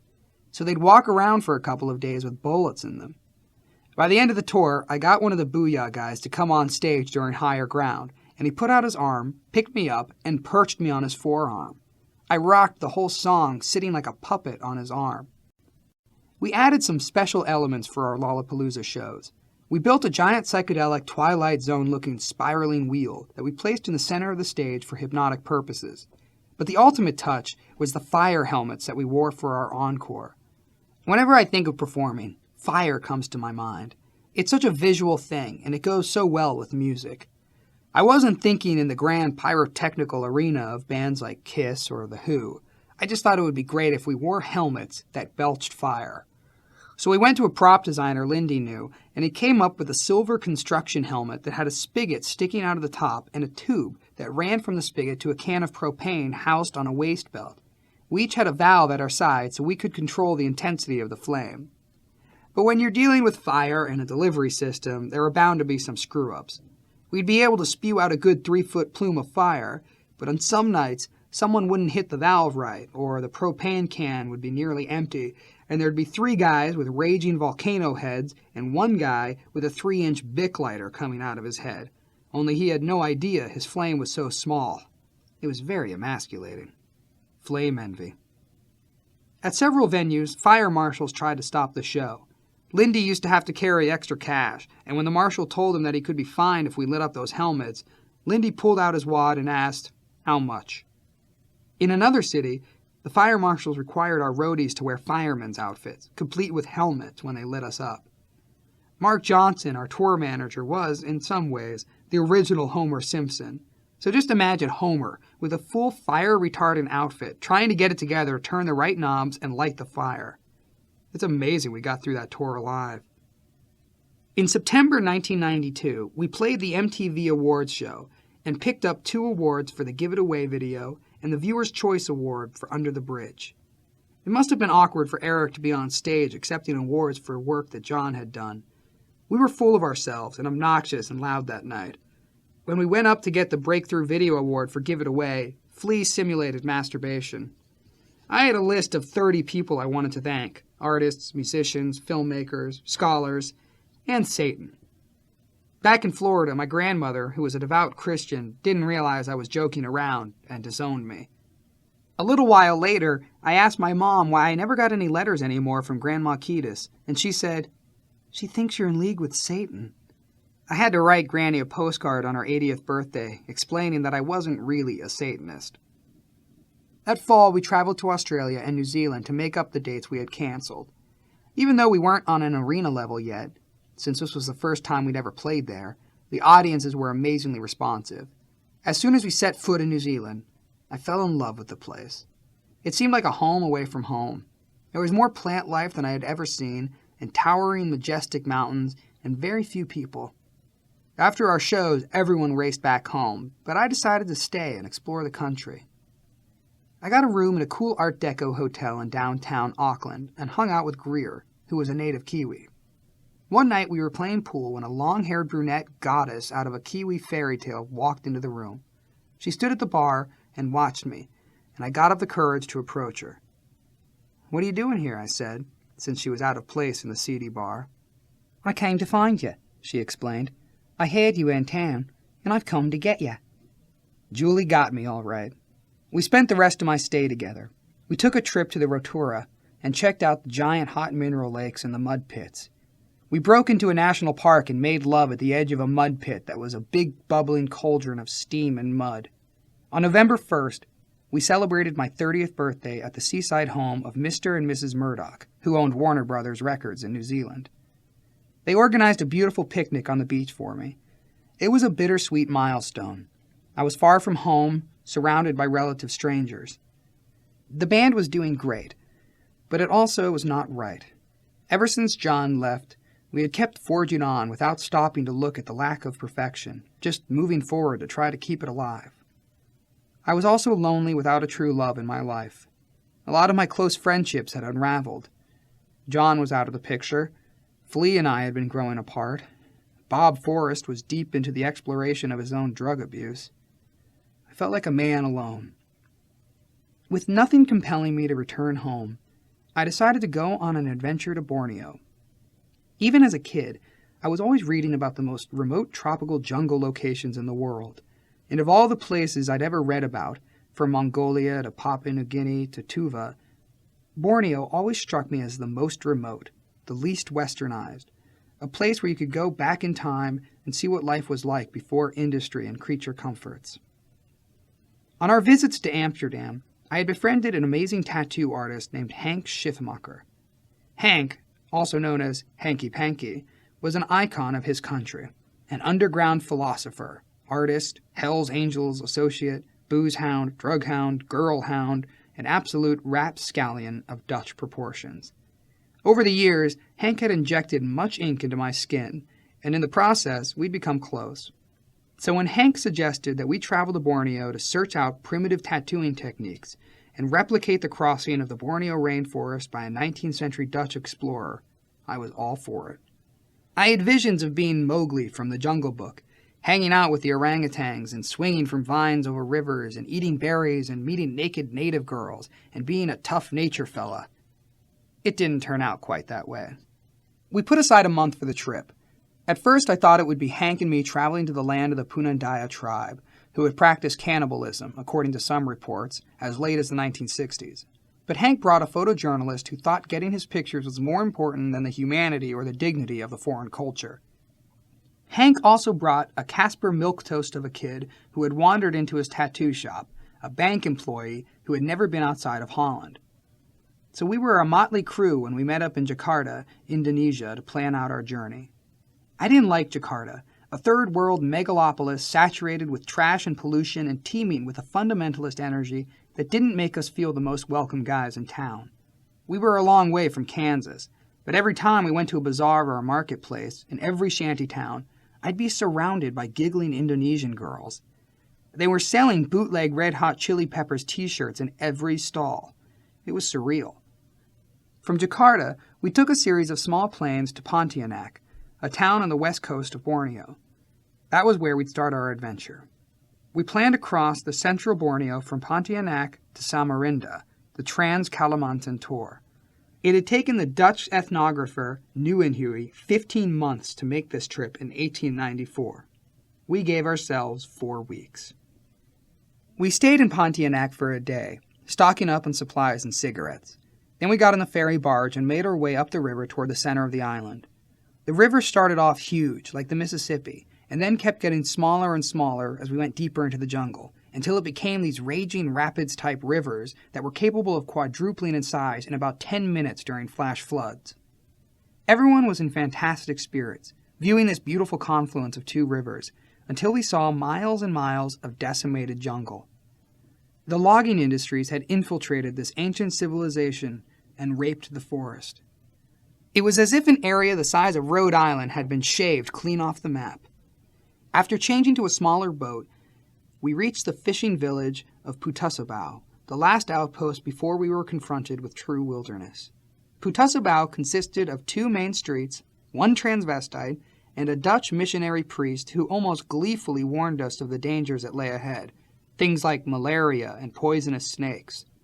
According to him, all the anti-malaria pills we'd been taking were completely useless, and if we ended up catching malaria, we were dead meat. Nice. The next day, we set off in our own boat.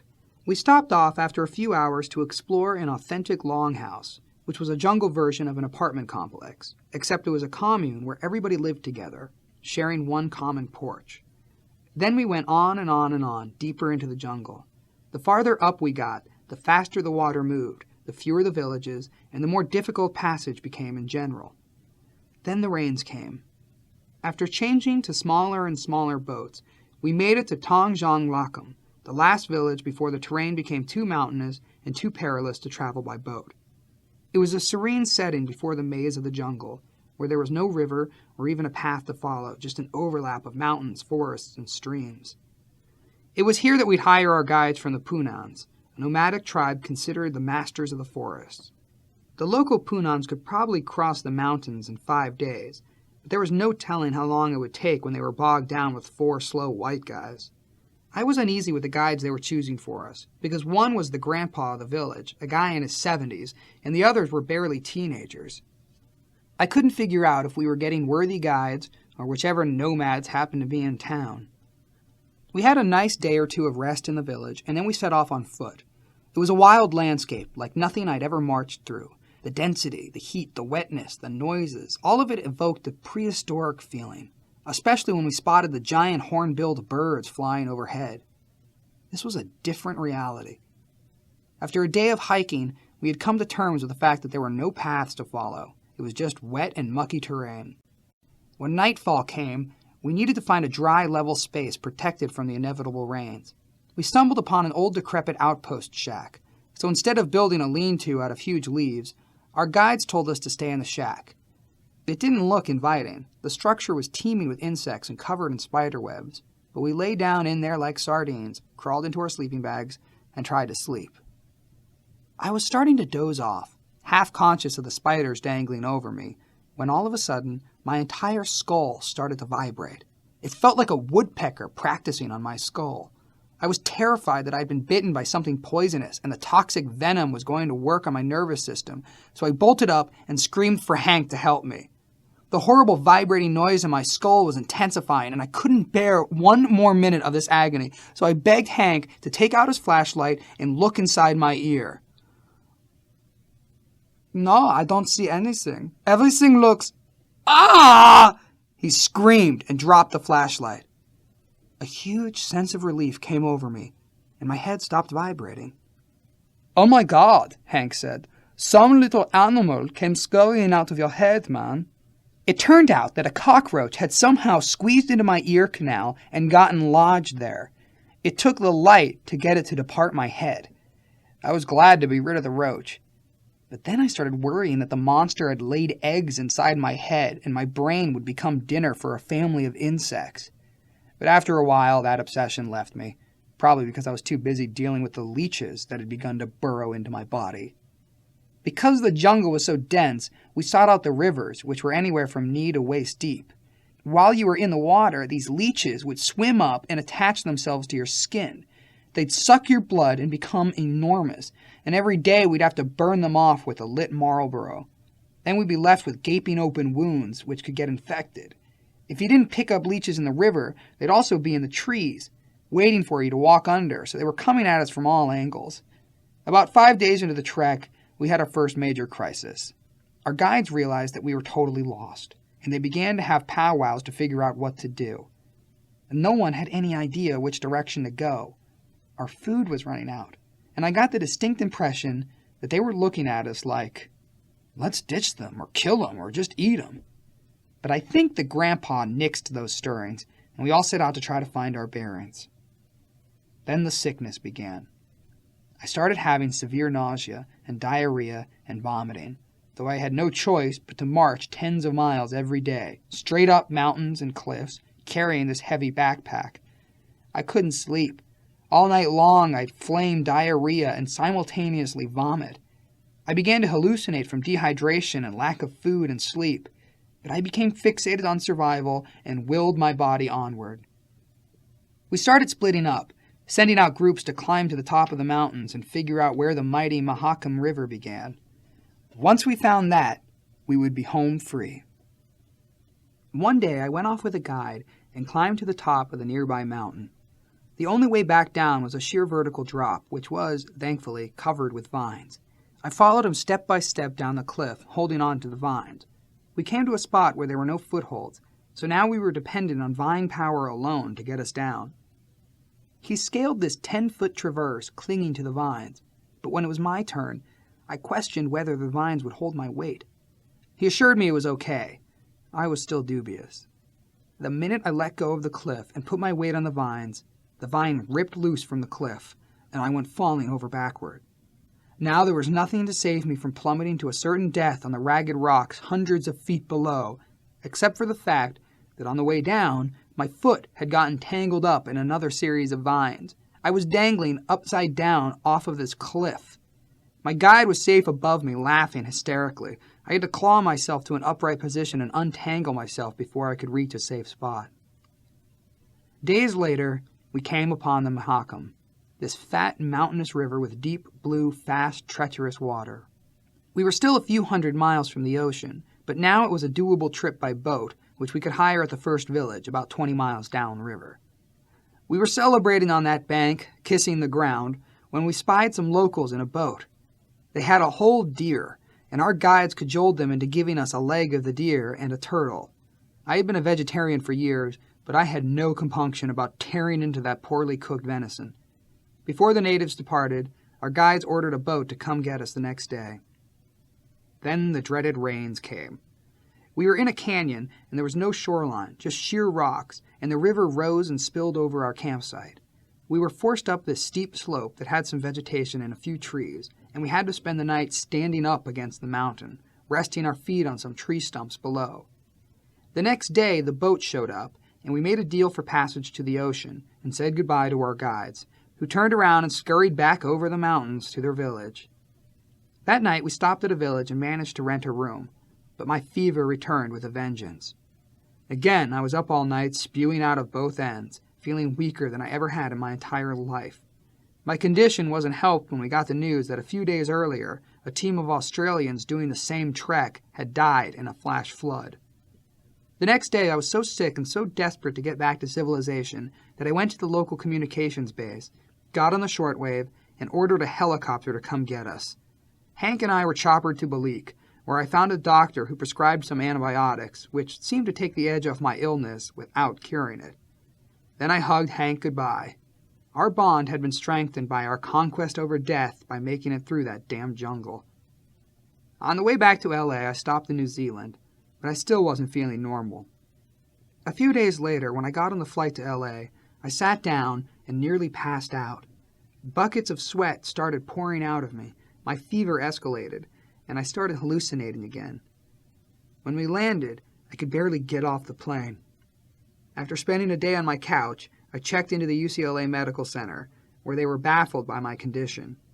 They gave me some painkillers, which I was willing to take even though I was sober. I went back home, but now I was going into feverish painkiller sweat baths. I checked into Cedars-Sinai, where, after days and days of testing, they determined that I had a rare tropical disease called dengue fever. Well, at least now I knew what I had, and the treatment course was the same potent antibiotics. I recovered, although we did have to cancel our New Year's Eve show in San Francisco. I was fine when we flew down to Brazil to perform some big shows in January. It was a 4-night festival, and we were alternating nights with Nirvana, each band doing shows in Rio and São Paulo. We all flew down together in a big 747, and it was a real festive situation, but nothing could have prepared me for the reception we got in Brazil. Even though Nina Hagen had told me that after the rest of the world had forgotten her, she could go to Brazil and get a welcome like she was one of the Beatles, I still couldn't believe the fervor of the Brazilian fans. We needed members of the armed services to help us leave the hotel. The fans had an exuberance that bordered on being dangerous. The day before we were scheduled to play Rio, we got a police escort and were ferried deep into a favela, a slum neighborhood that even the police were afraid to enter, to see an authentic Mardi Gras samba troupe practice. We were so knocked out by this South American Mother Earth soul music and pageantry that we invited the whole troupe to come on stage and jam with us the next night. And they did. At least twice as many members poured on stage as were at rehearsal, all decked out in their best costumes. Chad didn't know what to do, so he started to beat on his drums, and they started playing along, shaking their percussive sticks and dancing and singing. Flea found his groove and got in there, and Eric started playing something funky that worked. I had a hard time finding the place in that arrangement until 2 samba girls came over and started dancing with me, and then we all danced and percussed and had a rad psychedelic jam. Nirvana was headlining the next night, and we were all excited about their show. Meanwhile, Courtney Love was making an unbelievable spectacle of herself every chance she possibly could. I had never seen anyone so designed for attention and spotlight and drama. She was out of control. Whenever a photographer aimed his camera at a group of people, Courtney flew into the frame, grabbing everyone like she was their best friend. We didn't see much of Kurt, who was very reclusive. I spent some time with him backstage before his second show. He was high on pills, which somehow never affected his performance, and he was quiet and withdrawn. But he had such mad style, wearing the best combination of colors and sweaters and mismatched stuff. Nirvana just killed both nights. They played a lot of new songs that would turn up on In Utero, and then they all switched their instruments and went into some 70s pop songs like Seasons in the Sun.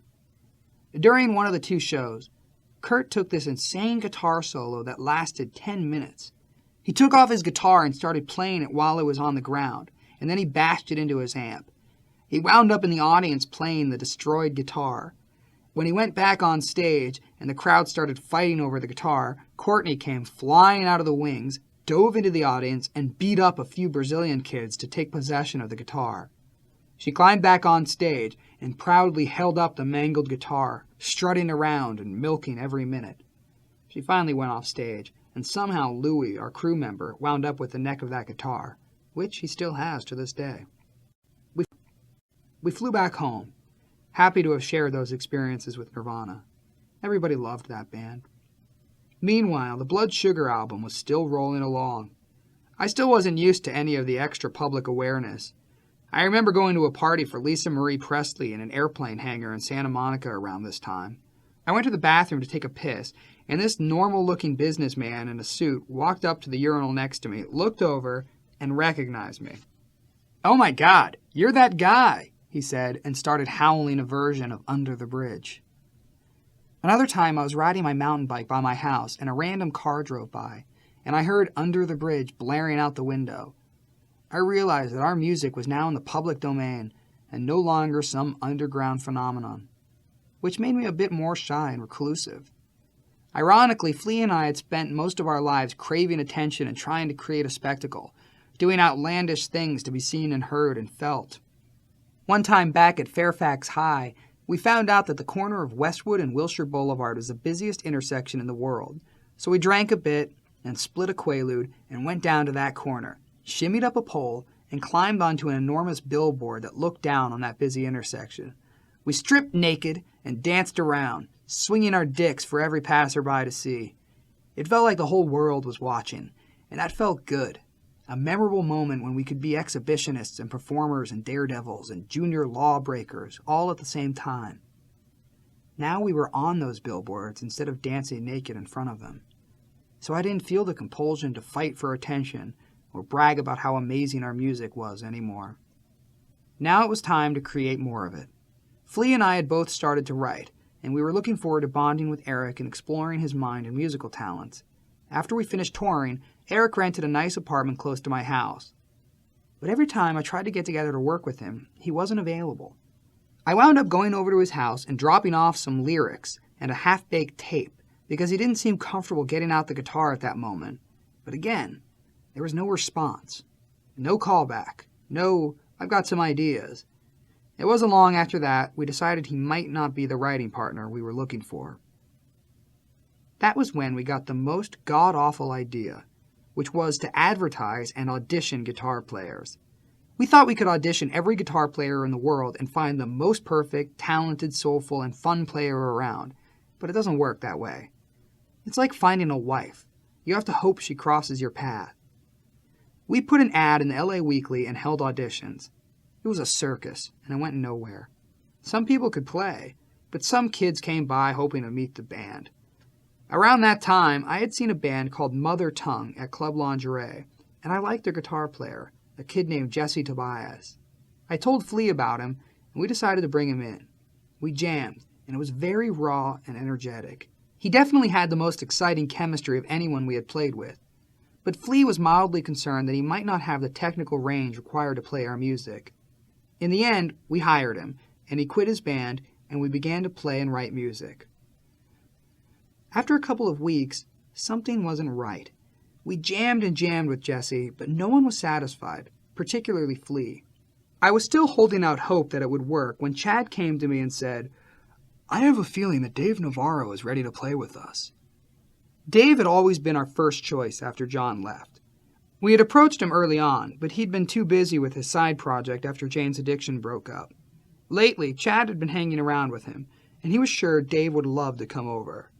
It was the ideal situation, because when Dave was in Jane's addiction, they had virtually invented a sound and shared a spirit of music that was unique and enormously emotional and was the voice of LA for a long time. It was passionate, original art coming from all the right places, with all the right insanity and love. So we fired Jesse and hired Dave. Navarro had the best line. He told us, "I heard a rumor out on the street that the reason you fired Jesse was because he was too cute and was stealing some of the female attention away from you. And then you hire me. What does that say for me?" He had the most sardonic sense of humor. When he first joined the band, he made up guitar picks that listed each guitarist we'd ever had in the band.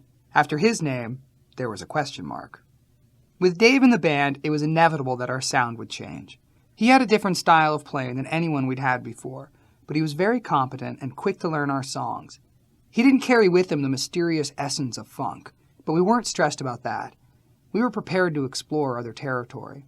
I couldn't have predicted his incredible kindness. He was a very sensitive, tender, there-for-you person, right off the bat, which was wonderful in combination with his sardonic wit. Despite all this, we got off to a strange beginning, because not everyone adjusted right away to our dynamic. John had been a true anomaly when it came to that.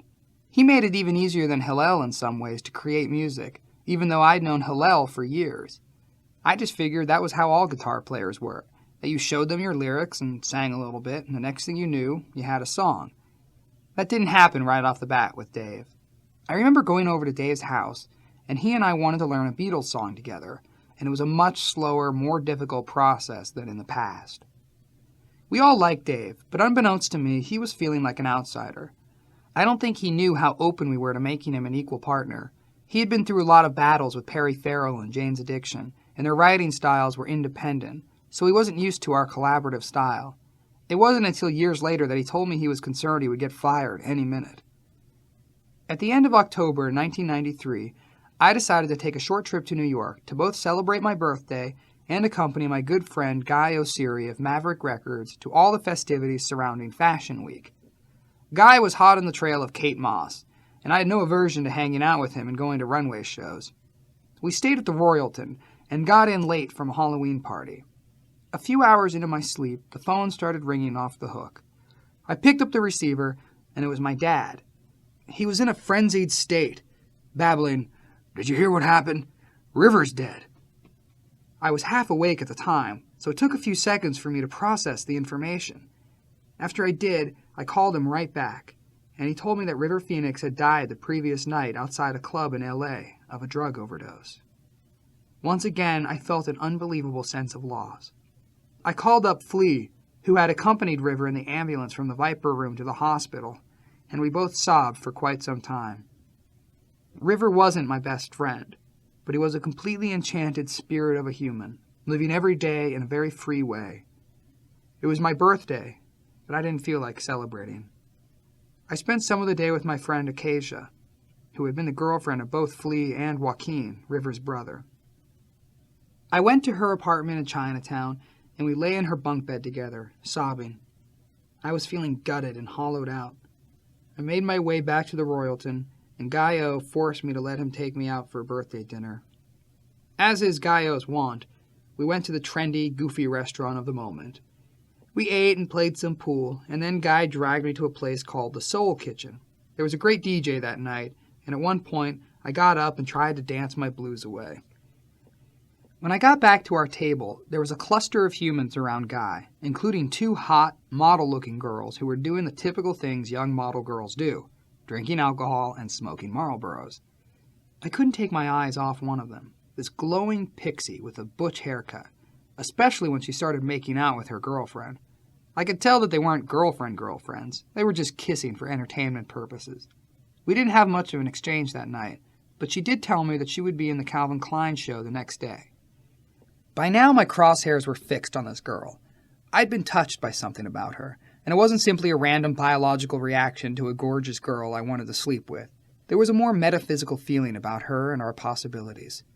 I told Guy O about my attraction, and he poo-pooed it, telling me to keep my options open.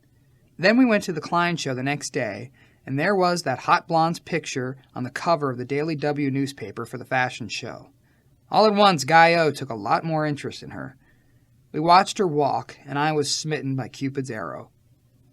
I have an overwhelming tendency to get ahead of myself in these matters, so if I see a girl I like, even if I've never talked to her, I'll sit there and look at her and go, "Now I could marry that girl. She looks like she'd be a good mom and a good sex partner."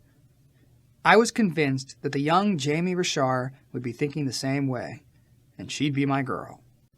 That night, we all met at Indochine, a trendy downtown restaurant, but the interaction was nothing like I had imagined. She was sitting there with a table full of hens, quacking away, all models, all drinking way too much, smoking way too much, and taking what they do way too seriously. I showed up with Guy O, expecting her to make herself available to me, but she was being aloof, intentionally distant, and intentionally shit-faced. I was patient and tolerant. Christy Turlington started talking to Jamie and filling her head with negative information about me.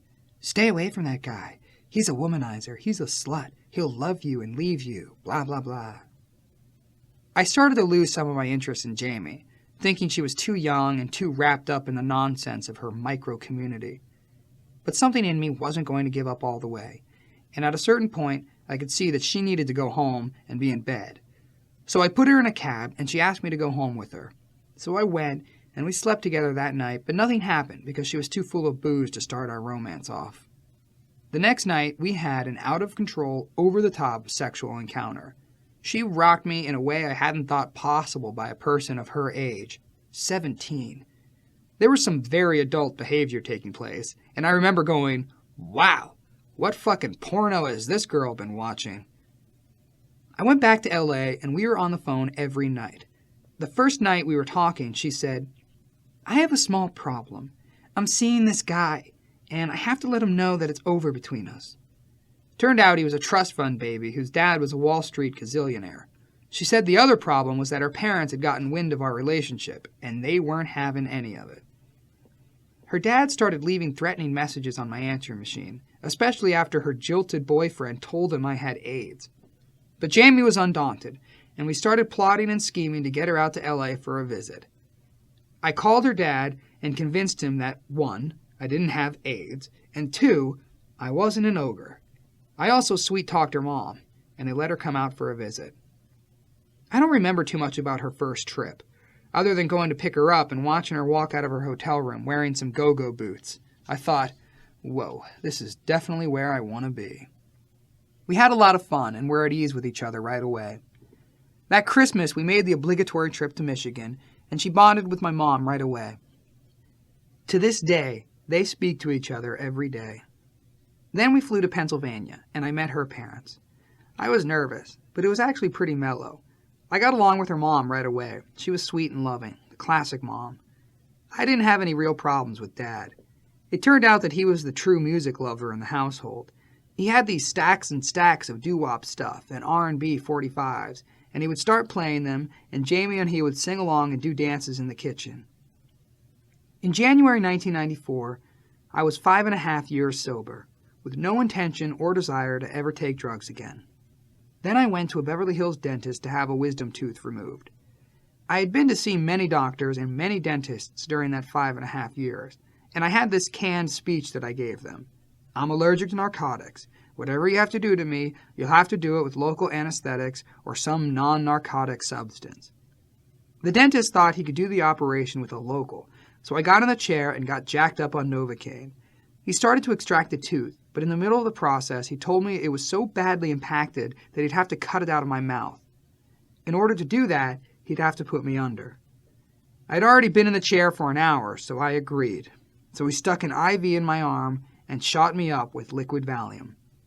That stuff ran up my arm, up my throat, and into my head, and a golden cloud of euphoria came over me.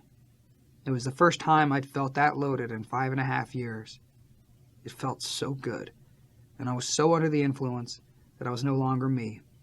I was now the stoned, under the influence guy. The dentist got the tooth out, and I was feeling warm and cozy and fine, floating on this cloud, and also becoming aware of this new voice in my head that said, "We've got to keep this up right away. We're not letting this feeling go away." And I was like, "Don't worry, we're on the same team here, brother."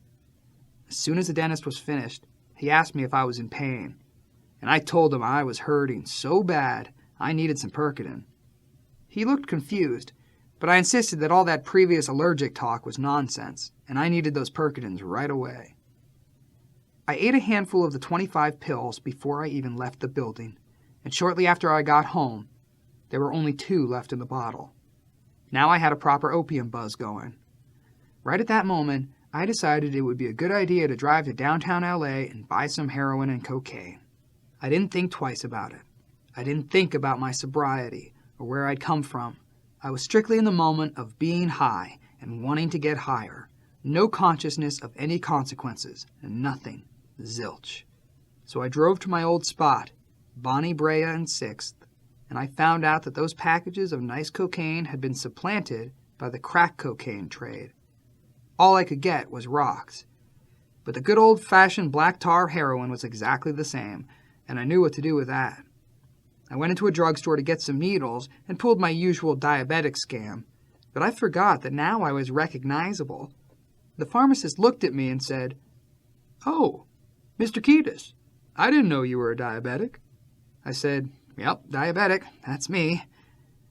On the way back home, I stopped at a pipe shop on Sunset Boulevard and bought this big goofy pipe for freebasing. They recognized me there, too, but I pretended it was a gag gift for a party. I went home, and I didn't have a lighter, so I tried to light the crack with matches, which was a horrible idea, because the match doesn't stay lit long enough to get the rock going. This went on for a couple of days, and then I made another trip downtown and found some powdered cocaine.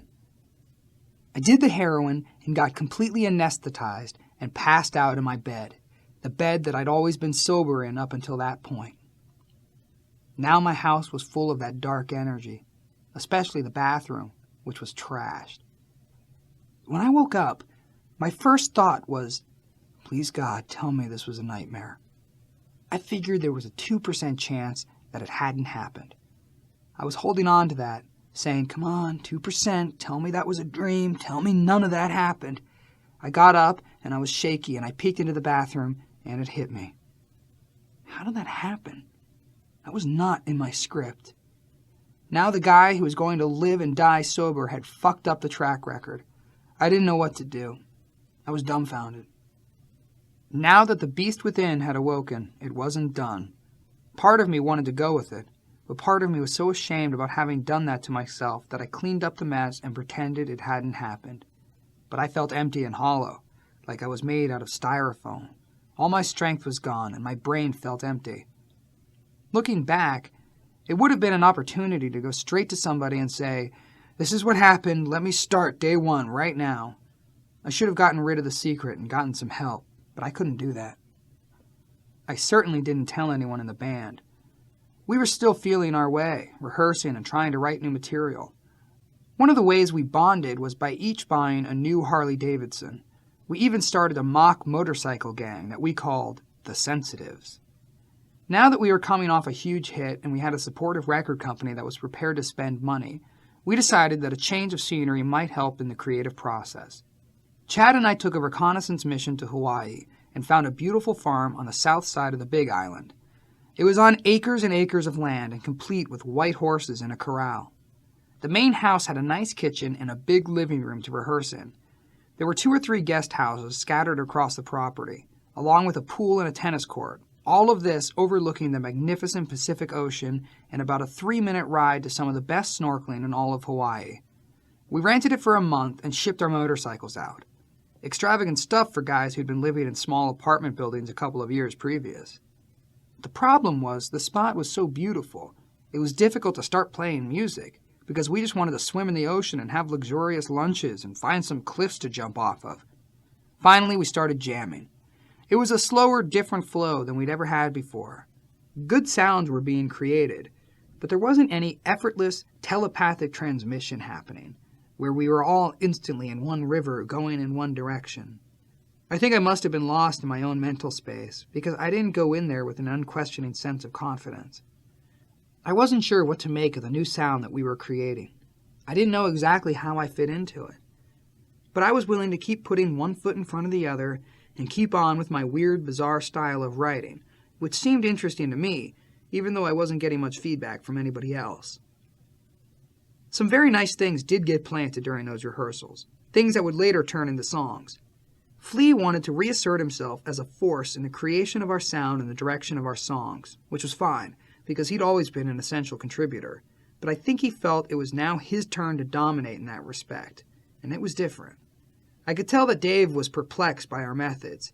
He was looking around going, "Is this how it's supposed to unfold? Anthony goes over there and writes in a corner all day while we jam? Are we getting anywhere?" Chad and I were like, "Yeah, that's how we do it." In retrospect, there was pressure because we were following up such a massive hit album. I don't think it was conscious pressure where we talked about it. Okay, it's time to do better than we did last. It was more low-grade, subconscious pressure, a sense that we were under a microscope, that there was a built-in number of people who were looking at what we were doing. We had removed ourselves from mainland America, which gave a further bizarre flavor to everything. While we were there, I would write lyrics for hours every day. But sometimes there were periods when new music would accumulate and I wouldn't have any ideas for all of it.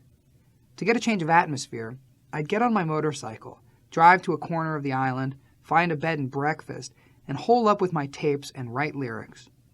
I remember coming back once and Chad saying out of nowhere, "What's the matter? Are you having writer's block?" I had to educate him that there was no such thing as writer's block, that writers write when they write, and when they don't, they don't. But he was convinced that I had it, and he actually gave an interview to Rolling Stone in which he told the guy that the sessions were going well except I had writer's block. That was a bone of contention for a while, coming from him, of all people. Back at the ranch, we'd work in the morning, then we'd go snorkeling and have lunch. We'd work for a few more hours and usually spend our nights playing poker and screw your neighbor. It was fun to sit outside, drinking beverages, after a long day of playing and writing, and just joke and shoot the shit and play cards. When we got ambitious, we'd take a day off and explore some of the places I'd found on my outings. We went scuba diving and volcano hiking, everywhere, on our 4-choppers. All this time in Hawaii, I'd talk on the phone to Jamie for hours every night. After a month of work, our lease ran out on the house and everyone went home for a week. But I stayed in Hawaii, and Jamie came out to visit. I picked her up and brought her back to the house, where we spent a very nice first night together. We had an arrangement. I was to do no ejaculating of any kind in her absence, no masturbation, no wet dreams, no other girls. I had to save every last ounce of my chi.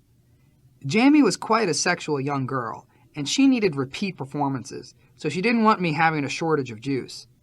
After that, we rented a treehouse in the magnificent Waipio Valley, which was an enormous Garden of Eden. Then we spent a few days in Maui before it was time to reconvene the band and work again. When we came back, we rented an old tropical mansion on the north side of the Big Island, which was a vastly different environment. It was a large bed and breakfast, and we rented the entire place for a month. By then, we had about half the album written. We worked but played, too, taking 2 scuba diving trips, including one where we saw an amazing school of melonhead whales pass right by us.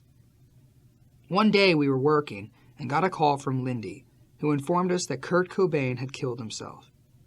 The news sucked the air out of the entire house. I didn't feel like I felt when Hillel died. It was more like, Jesus Christ, the world just suffered a great loss. Kurt's death was unexpected, because even if I see somebody who's on a mission to hurt himself, I always hold out hope that he can recover. Some of the worst junkies I've ever known in my life have gotten sober. It was an emotional blow, and we all felt it. I don't know why everyone on Earth felt so close to that guy. He was beloved and endearing and inoffensive in some weird way. For all of his screaming and all of his darkness, he was just lovable. So his death hit us hard, and it changed our whole experience out there. It did wake up a thing inside of me that wanted to express my love for him in a particular way, without having it be an obvious ode to. That day, I retreated to a back house on the property and started writing the lyrics to Tearjerker. Tearjerker. My mouth fell open, hoping that the truth would not be true, refused the news. I'm feeling sick now. What the fuck am I supposed to do? Just lose and lose. The first time I saw you, you were sitting backstage in a dress, a perfect mess. You never knew this, but I wanted badly for you to requite my love. Left on the floor, leaving your body. When highs are the lows and lows are the way, so hard to stay. Guess now you know, I love you so. I liked your whiskers, and I liked the dimple in your chin, your pale blue eyes. You painted pictures, 'cause the one who hurts can give so much. You gave me such. We finished the rough outlines for probably 10 songs in Hawaii. Now it was time to go back and finish the lyrics and begin work with Rick Rubin in the studio. Then I got derailed again. Somebody had given me a coffee table book about drug use in the New York projects. The book was rife with incredible tales of drug street life and resplendent with amazing photos depicting that world. I was sitting at home alone one night, and that book was on the coffee table looking at me. So I picked it up and started reading it, and a light bulb went off in my head, and the little horns came out. I checked my pockets to see how much money I had, and I checked my schedule to see if I was free for the next few days. I realized it had been a few months since my last slip, and I could get away with this. My intention was always to go out just for the night and sleep it off, and then I'd go back to being a normal guy. The drive downtown is an experience unto itself. You're controlled by this dark energy that's about to take you to a place where you know you don't belong at this stage in your life. You get on the 101 freeway, and it's night, and it's cool outside. It's a pretty drive, and your heart is racing. Your blood is flowing through your veins, and it's kind of dangerous, because the people dealing are cutthroat, and there are cops everywhere. It's not your neck of the woods anymore. Now you're coming from a nice house in the hills, driving a convertible Camaro. So you get off at Alvarado and make the right. Now your senses go into this hyper-alert radar situation. Your mission is to buy these drugs, and you don't want anything interfering with that. It's like being in a battle where your life is going to depend on seeing everything around you. The guy in the corner, the undercover cops, the black and whites. You don't want to commit any obvious traffic infractions, so you signal and make your left onto 3rd Street, cognizant the whole time of any cars behind you. Then you go 2 blocks, and you're passing Mexican families, and a couple of motels, and a corner store, and there's a grocery store on your left, which was the scene of many incidents in your life with Jennifer when you used to shoot up in the car and start throwing up out the window. All these memories are flooding back at you, And the minute you make the right onto Bonnie Brea, half a block up on the left, you see groupings of dealers. They're incredibly aggressive, and they watch every car that comes around the corner to see if it's a car there to buy stuff. You either pull straight up on Bonnie Brea, or you make a left onto the next side street, and they come swamping down upon you. They're in your passenger window, they're in your back window, and you have to choose which madman you're going to buy from. The dealers are used to people buying $20 worth, or $40, or maybe $60, but you pull out a wad of hundreds and tell them you want $500 worth. They can't even keep $500 worth of crack in their mouths, which is where they store it, just like the balloons of heroin, under their tongues. So they start hustling and pooling their resources and come to you with a handful of saliva-covered crack. You make the deal, and then you ask these guys, "Who's got the Chiva?" And they point. Chiva is the dope. Then you go to another block and buy 3, 4, or 5 balloons, the whole while trying to make it happen quick because the cops could be there any second. By now you know where to get pipes, and you're buying the little Brillo pads to use as screens in the pipe, all the techniques that you've picked up from the street dealers. Then you go home and get high. As soon as you hit the pipe, boom, there's that familiar instantaneous release of serotonin in the brain, a feeling that's almost too good. You instantly start short-circuiting in your brain, because to get all that serotonin at once is so crazy and so intense that you're liable to stand up, take off your clothes, and go walking into the neighbor's house because you feel that good. And on one occasion, I almost did do that. I came back to my beautiful, sweet, blessing from God home up against this park, and I walked into the kitchen and took that first hit. And it's always about the first hit. The other hits are all in vain, trying to recapture that first one. And I stuffed as much rock as I could in the pipe and as much smoke as I could in my lungs, and I held it for as long as possible, and then I released the smoke, and all that manic, psychotic energy came swirling around me again, and I instantly became a different person. I was no longer in control of this person. I threw off my shirt, and it made perfect sense to go next door to my neighbor's house with half of my clothes off and see what was going on. I knocked on the door, and she came out, and I said something like, "Did I leave my keys in there?" And she said, "No, I don't think so, but let's have a look." I was ready to take off the rest of my clothes and see how things went, because I wasn't in control of my faculties. She was kind and sweet, and fortunately I didn't make too much of a scene. 3 minutes later, that feeling evaporated, and I realized I was over there half naked, looking for keys that didn't exist, so I mumbled an apology and went back home and hit the pipe again. Absolute madness. I'd been struck with a couple of bolts of relapsed lightning, and my thinking wasn't that great. I was carrying around this secret inside of me, and it was poisoning my entire thought process. I was pretending that everything was A-OK, but the integrity of my entire psychic structure was starting to collapse. I had a few more songs to write lyrics for, and when you're in that state of mind, it seems like a good idea to change your geography. The problem, obviously, was the town I was living in. So I decided to go to New York, which was always an inspiring town for me. Plus, Jamie was there. She had made many a sojourn to L.A. to visit me, so I decided to return the favor. My plan was to check into the Chelsea Hotel and write for a month. The Chelsea was an artist compound, full of freaks and old-timers and misfits and drag queens and dope fiends and jilted harlots. It was a land of 1,000 character ghosts. For the same price as a 4-star hotel room, I was able to get a beautiful penthouse with a full kitchen and an incredible view looking south. I moved in, but I wasn't feeling right inside my own skin. Here I have this wonderful space in which to write. I've got great tapes to work with. I've got tons of notes and ideas. My girl's a 10-minute cab ride away. I've got the city in my view, but I feel fucked up inside. I set up my workspace, and I went to work and wrote a little bit and ate a little bit, and Jamie came over and we watched movies. But I didn't feel like myself, which is a horrible feeling.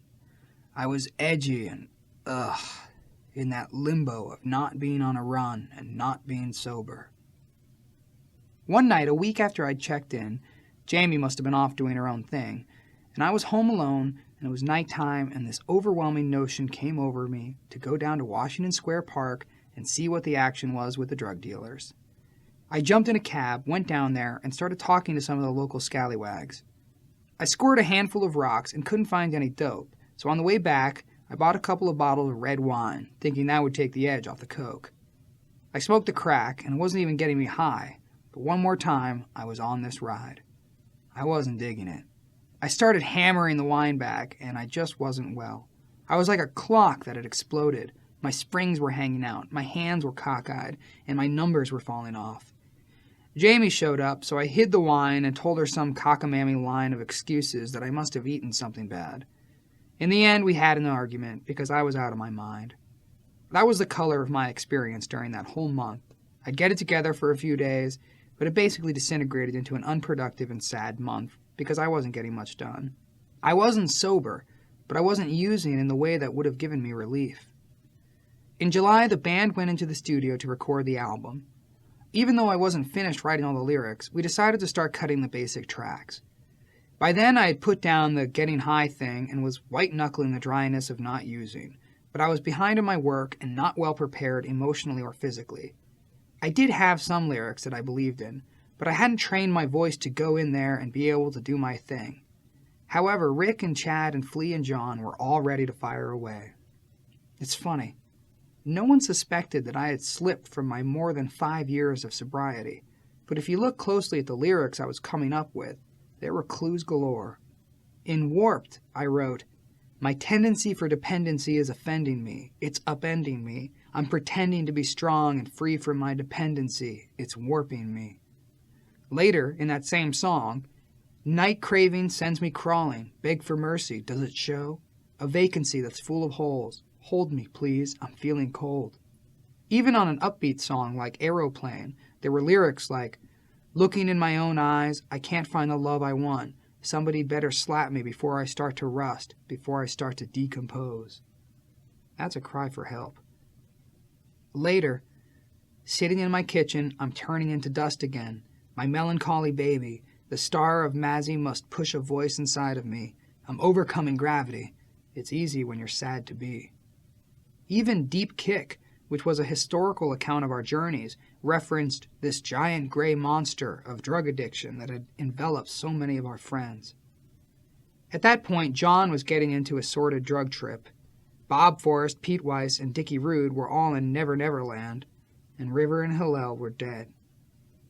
We laid down the basic tracks, but I was still having trouble with the lyrics. A lot had to do with my state of mind. When you're at odds with yourself, it's hard to create. Sometimes the writing process is as easy as opening up the window and letting in the breeze, and sometimes it's like chiseling away at a block of granite with a pencil.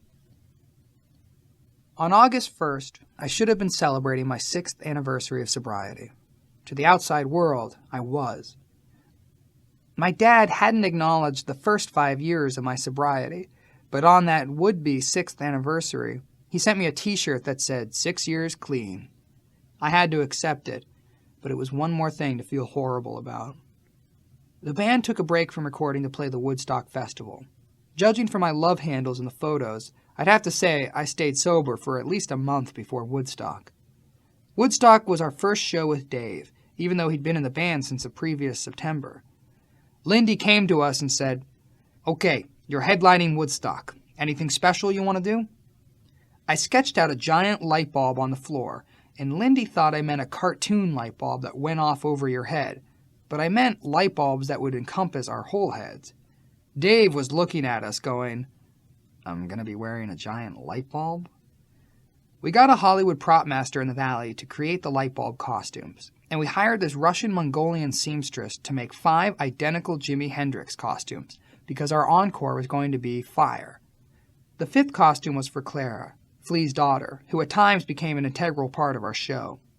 The light bulbs were a tough way to initiate Dave into our performing thing, because that wasn't his style. He was more into being cool and sexy and risque, a naked muscle guy, and here we had him dressed up in a silver spaceman suit with an enormous light bulb head. But he didn't complain at all. We didn't know what to expect for our first show with Dave, but we played for more than 200,000 people, and it sounded pretty damn great. The light bulb costumes turned out to be difficult because we didn't rehearse with them and didn't realize that it was impossible to look laterally out of them and see your fingers on your instrument. But they were a striking, sensational look. Now it was time to return home and finish my work and concentrate on my sobriety. Instead, I did the opposite. My house had been tainted, and it was the perfect little isolation castle at the top of the hill. I had a gate down below so no one could get up to the door. I decided it would be a good bad idea to start getting into the cocaine and heroin zone again. I ended up finding this Mexican billiards place downtown that was a full-service stop. I didn't have to go up to the corners. I didn't have to buy stuff right on the street or go to different guys. I could just go in there and grab a beer. And when they finished their pool game, they'd come by with gumball machine containers filled with rock cocaine and heroin balloons. Occasionally, I'd see somebody I didn't want to see, some young white males from Hollywood who might recognize me. But I had taken to pulling my hair up under a baseball cap and wearing glasses, and that was a pretty good disguise. Then I'd hop onto my motorcycle and drive to a deserted, derelict area of downtown. I'd take out my pipe, pack it full of rock, and smoke it, and it would be like a steam engine exploding in my head. My eyes would fall out of my head, my heart would start racing, and there'd be this ringing in my ears. Then I'd fire up the bike and kick that thing into high gear and take off like a rocket for home. I'd come home and close the front gate, lock the front door, and turn off the phone. I had 2 or 3 places in the house that I would spend my high time in. One of those was the kitchen, which is where all the implements of destruction were. But I'd end up on the 3rd floor of the house. I had this weird old 50s couch, a television, and a boombox on the floor. I'd go up there and drag along my art supplies, drawing pads, glitter, markers, and pencils by the gazillion, inks, and other weird objects that I could cut up and paste around. I'd get into this fixated thing where I'd get high and go to work on these bizarre creations, meticulous and precise drawings of faces and nude women, bizarre bodies and breasts and mouths and eyes, and also scary Japanese demon faces. Days would go by and I'd just sit there, very comfortable because my whole body was acclimated to these chemicals. I'd also get out random art books and books of nude models and lay them all around the house so I could see the images wherever I went. Meanwhile, I'd make the occasional contact with either Lindy or Flea. They'd ask me when they could book the studio so I could do my vocals. My excuse for not working was that I had a weird stomach ailment, something that had to do with my experience in Borneo, so I'd constantly see this stomach doctor and buy more and more time. I was even taking walnut shell medicine that was supposed to rid my body of its parasites. It was such an obvious line of crap, but it worked. Nobody questioned why I wasn't coming to the studio. I kept going deeper and deeper into this world of repetition. Jamie would come to visit, and it wasn't pretty, because I wasn't well and she didn't know what the situation was. The sad thing is, people don't want to believe that the person they're in love with is out of his mind, drinking and using, so if you give them even half an excuse, they're going to want to believe it. A girl with no prior exposure to the disease had to be blissfully unaware of the nefarious tricks of the dope fiend. That's how I was able to get high all late summer and autumn and pretend like it wasn't happening. I was saying, I'm sick. I was deteriorating physically and emotionally. Jamie was tolerant, and it did speak well of her character because she was not the type to abandon ship during a crisis. She didn't consider backing off or bowing out. She was just there, which I can't say about everybody. I don't know if I could say it even about myself. I began to drop some pretty tantalizing clues. I drove to the studio one day, and Flea came by the car and saw a discarded Cheetos bag on the floor. That would be a huge tip-off, because if I was clean, I would never even think about eating junk food. But Flea wasn't sure it wasn't left over from Jamie, so he never put 2 and 2 together. Another time, Jamie was at my house, and we ordered some food delivered. I collared the delivery boy on the front steps and offered to give him a $100 tip if he would give me all the cash he had on him. I'd put the tip and extra cash on my credit card. Jamie was eavesdropping on this whole negotiation from the landing at the top of the stairs. There I was, in total conniving whisper mode, trying to do this dirty deal with the delivery guy, who, by the way, did come through for me. Jamie said, "What was that all about?" And I had to be the abominable lying machine. In the middle of October, we played 2 dates with the Rolling Stones. It was an awkward time because my father was in town to visit, and he was staying at my house. I came home after the first show and made some lame excuse to drive down the hill and came back with a small amount of narcotics. And I wasn't Jimi Hendrix or Janis Joplin. I couldn't go trash myself and turn it into a soul stew on stage. I would trash myself and be half a man with half the joy in my step. But opening for the Rolling Stones is a shite job anyway. I can't recommend it to anybody. You get the offer and you think, historically speaking, they're the second most important rock band in the history of music after the Beatles, so we should have a brush with history. But the fact is, the Rolling Stones audience today is lawyers and doctors and CPAs and contractors and real estate development people. This is a conservative, wealthy group. No one's rocking out. The ticket prices and merchandise costs are astronomical. It's more like, let's go to the Rolling Stones Mall and watch them play on the big screen. The whole experience is horrible. First you get there and they won't let you do a sound check. Then they give you an 80th of the stage. They set apart this tiny area and say, "This is for you. You don't get the lights, and you're not allowed to use our sound system. And oh, by the way, you see that wooden floor? That's Mick's imported antique wood flooring from the Brazilian jungle, and that's what he dances on. If you so much as look at it, you won't get paid." You're basically like a little TV set on the stage, playing your show as 85,000 wealthy, bored out of their minds fans are slowly finding their seats. They're all wearing their Rolling Stones leather jackets and leafing through their catalogs, deciding which Rolling Stones t-shirt and which pair of Rolling Stones slacks they're going to get. We were the music to be played for ushering, seating, snack getting, and clothes buying. It was a nightmare. In November, I tried to go back into the studio and do some singing, but I wasn't in any kind of shape to do it. I did a mediocre job. I was skinny and sucked up, bad color, bad skin, scraggly hair, droopy, dead-looking eyes. The cat wasn't out of the bag yet, and everyone thought I was run down from being sick all summer. I was beginning to realize that drug addiction really was a progressive illness, and God forbid, if you should start using again, it would be worse than it was before. When Jamie came to visit, I'd force myself to go without for a few days. Then I'd take her to the airport and head straight downtown. I had a few close calls with the law. One time I was smoking coke in the car and was way too high to drive safely, and I had a bunch of paraphernalia and drugs right under the seat. I must have been driving erratically because a cop pulled me over. I got the window halfway down, and this young, vicious-looking LAPD cop shone his flashlight on me and said, "Oh, Mr. Kiedis, my bad. I'm sorry, sir. Excuse me for the interruption, but I really have to tell you that this is a pretty dangerous area, so you might want to exercise caution around here. You have a good night now." That wasn't quite the reception I was expecting. Another time, I'd purchased both of my products and peeled away, cutting through traffic, and a black and white pulled me over. I had stashed the coke under an ashtray, but I had the balloons of heroin right in my hand. I didn't want to get busted, so I quickly swallowed the 3 balloons, which weren't digestible, so I wasn't in any danger. When the cop came over and asked me why I was in that neighborhood, I made up some story about visiting a girl, and that mollified him, so he didn't search the car. Then I had to backtrack and buy some more heroin. That was the beginning of what would be a marathon binge.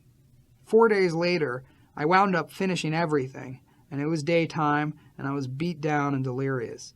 I'd spent all my cash, and the last thing in the world I felt like doing was driving downtown in the daytime heat and interacting with drug dealers. I was on my way into a liquor store to buy some paraphernalia, but I was so full of toxins that I had to casually stroll over and vomit into the gutter.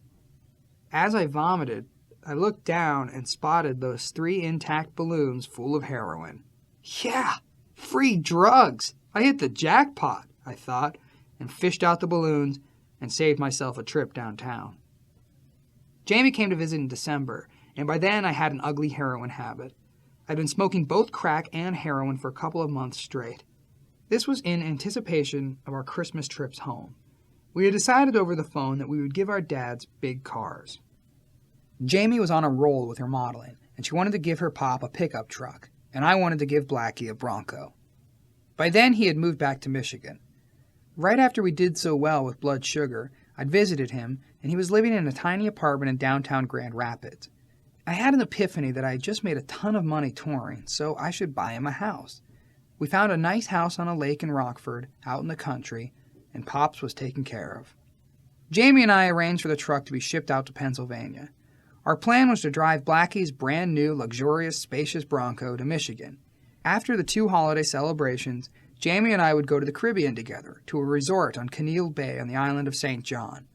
She still didn't know what the hell was going on with me, but since my clothes were hanging off my emaciated frame, she could see that I was sick. I was like, "Oh, we're going to go away for Christmas. I'll get healthy. We'll go to the Caribbean. Everything's going to get better from here on out." Unbeknownst to her, my foolish notion was that I'd buy a bunch of coke and a bunch of heroin and wean myself as we went across the country. This is never a good idea. But I'd convinced myself that the farther away from LA I got, the fewer drugs I'd do. I had to make a number of sojourns downtown, during which I bought out every dealer I encountered. Jamie still had some last-minute Christmas shopping to do. By now, I was taking a hit off the pipe every 10 minutes, wherever I was, in a phone booth, a bathroom, behind a tree, wherever. Once I got high, I wasn't acting all spooked out, because I was so accustomed to it. So we started packing and gathering goods, and she was gleeful about this imminent departure for a cross-country trip, and I was going along with the glee, but really, I was spirograph brain.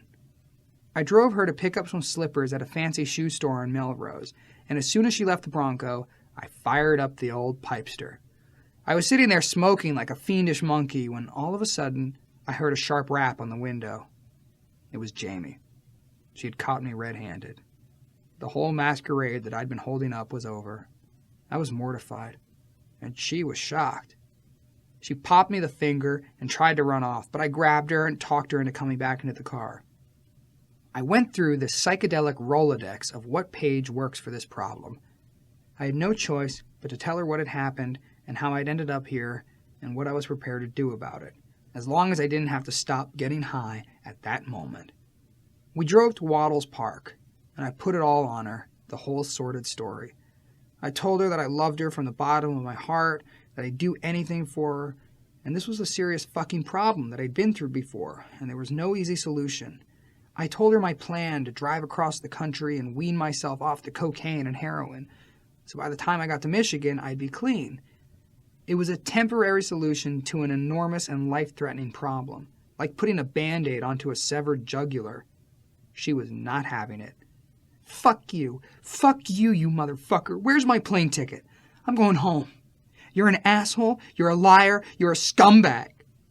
"Yeah, I'm all that stuff, but I still think you should stay. I've got my stuff, and by the time we get to Michigan, I'll be donezo," I said. Jamie told me that she'd had suspicions all along, and that she had been telling my mom and Flea that maybe I was doing drugs again. Of all the dreadful, self-deprecating, self-loathing, isolated, fucked-up feelings that you get as a drug user, one of the worst is having your girlfriend conspire with your best friends and your family on your behalf. It's the ultimate in humiliation, knowing that your best friend and your girlfriend are talking about you behind your back because you're using. Then your family's in on it, and you feel pathetic. You know they feel bad for you and want to help you, and it's just like, stay away, don't even bother. I don't need your help. I don't want your help. Don't even talk to each other, please. Finally, she agreed to take the trip with me. I don't think she realized how disconcerting it would be for her to be in a car with me getting loaded every 10 minutes until the stuff ran out.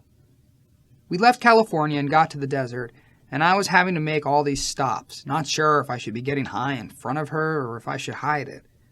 I was getting more comfortable with the idea of her watching me get loaded, but it was still not my favorite thing in the world, because the physical act of ingesting the drugs is so ghoulish. We kept driving and driving, and at one point, I was too high to drive, so she took the wheel. We were listening to Nirvana Unplugged and Mazzy Star, and she was crying her eyes out. Then it was nighttime, and we were in the mountains of Arizona. The road was slick and icy and dangerous, and out of nowhere, what looked like a gigantic super elk, bigger than the whole car, leapt across the road. Jamie swerved to avoid it, and we were fine, but I looked at the road sign and realized that the town was where my grandmother had driven off the road to her death.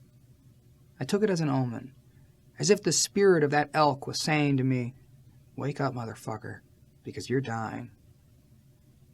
That wasn't the first time I had experienced interactions with spirits while I was doing drugs. One time during this era of relapsing, I came back to my house in the middle of the night, pockets full of drugs, ready to be the mad scientist. I was fiddling through my pockets to get my keys out when I heard this crazy scream. I figured it was somebody I knew who was on the balcony screaming at me like a crazy witch, but I didn't see anybody. I stepped back from the house and said, "Hello? Anybody there?" Again, I heard that horrifying scream. I looked up on the gable above my bedroom and saw a giant hawk sitting there, staring right down at me, screaming his lungs out in this tortured human voice. I thought that this guy did not want me to do what I was doing, and if I didn't stop it, I would probably die. This would happen periodically, once a month or so. There'd be a bird, sometimes an owl, screaming at me at the top of its lungs when I came home on these furious misadventures of drug use. When you're using drugs, you're driven by this mystical black energy, a force inside you that just won't quit. And the weaker you get, the more you feed into that energy, and the more it fucks with you. When your spirit becomes dark and your lifestyle becomes dark, your existence is susceptible to infiltration by dark spirits. I've seen it so many times with addicts. You can see that they're controlled by dark energy. The way they look, their appearance, their voice, their behavior, it's not them. I remember when Hillel died and I was just getting clean. I had a dream lying in my bed next to Ione. It was one of those horribly vivid, half-awake, half-asleep dreams. All of this terrifying energy came flying into my bedroom along the top of my ceiling. They were demons and goblins and ghouls and creatures, a full assortment platter of scary motherfuckers. I could tell that they were coming to fuck with me, to say, "Okay, we did our job on your friend, now we've come for you." At first, I was like, "I'm not having it, you guys. You came to the wrong house." As I was putting up this psychic fight, the granddaddy of all dark forces, this vast dark angel, came flying in and encompassed the entire ceiling of my room. But I wasn't open to them. No, no, no. Be gone. Bye-bye. That was the beginning of my getting clean. I noted the message from the elk, and we drove on and found a motel. I kept getting high in the room, and Jamie was beside herself.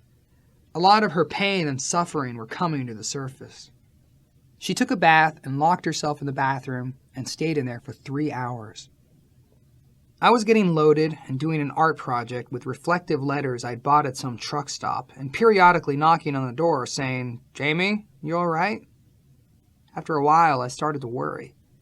When she finally opened the door, I saw that she had taken a razor blade and carved an A into her arm. That whole episode was scary, and even though I was loaded, I was starting to come to grips with the fact that I had created a lot of pain and suffering around me, not just within me. The next day, we got up and drove into Flagstaff. Neither of us had really slept. I kept getting high. Jamie was sad and pissed off and confused and tortured by all of this, so I went into a Native American arts and crafts jewelry store and bought a couple of matching rings.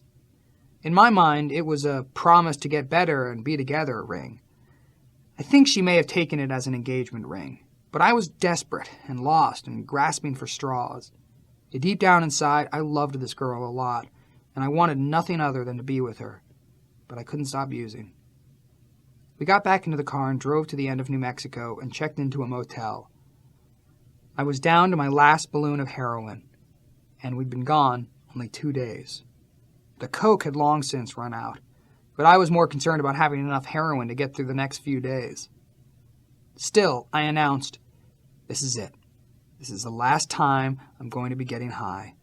She was so sick of the whole drama. I got every last grain of that stuff into my body and didn't even get high. I tried to sleep that night, and the next day I woke to the fucking hell that is heroin withdrawal. I was shaking and feverish, and we still had a long way to go. Jamie became the one and only driver, a tiny, beautiful, blonde princess behind the wheel of this huge truck. I pushed the seat back, got on the floor, crawled inside a sleeping bag, drank a whole bottle of NyQuil, and went into a raging dope kick, sweating and shaking and fainting just out of it. And Jamie kept driving. She drove for hours and hours and hours while I was in this fever inside of this sleeping bag. She drove straight through to Michigan. Once again, I was home for the holidays with a raging heroin habit.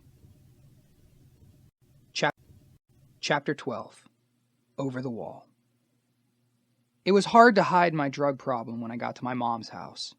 For one, I looked like a walking skeleton. Besides, Jamie had already voiced her suspicions about my drug use to my mom, who then had talked to my dad. Anthony was having stomach problems when I got out there for the Stones show in October, Blackie told my mom. He had to go out in the middle of the night and get Pepto-Bismol. Hello? What are you talking about? Peggy said. He's using. Blackie always seemed to be in denial about my drug use. It was probably too painful for him to deal with, so he carried on as if everything was okay. Now the cat was out of the bag. I settled into the comfort of being home. I knew I had to start going to meetings and eating lots and lots of food. I was okay with the idea of not getting high, but again, I didn't recognize how serious my problem was. The measures I was taking to deal with it were lighting the loafers. It's a good start to go to a meeting and get the truth on the table, but it's another thing to think that that's going to work. You have to go back in full force and work the 12 steps and do the whole 9 yards. You can't just show up and be a spectator and expect to receive recovery through osmosis. I was dabbling. But we had a lovely Christmas.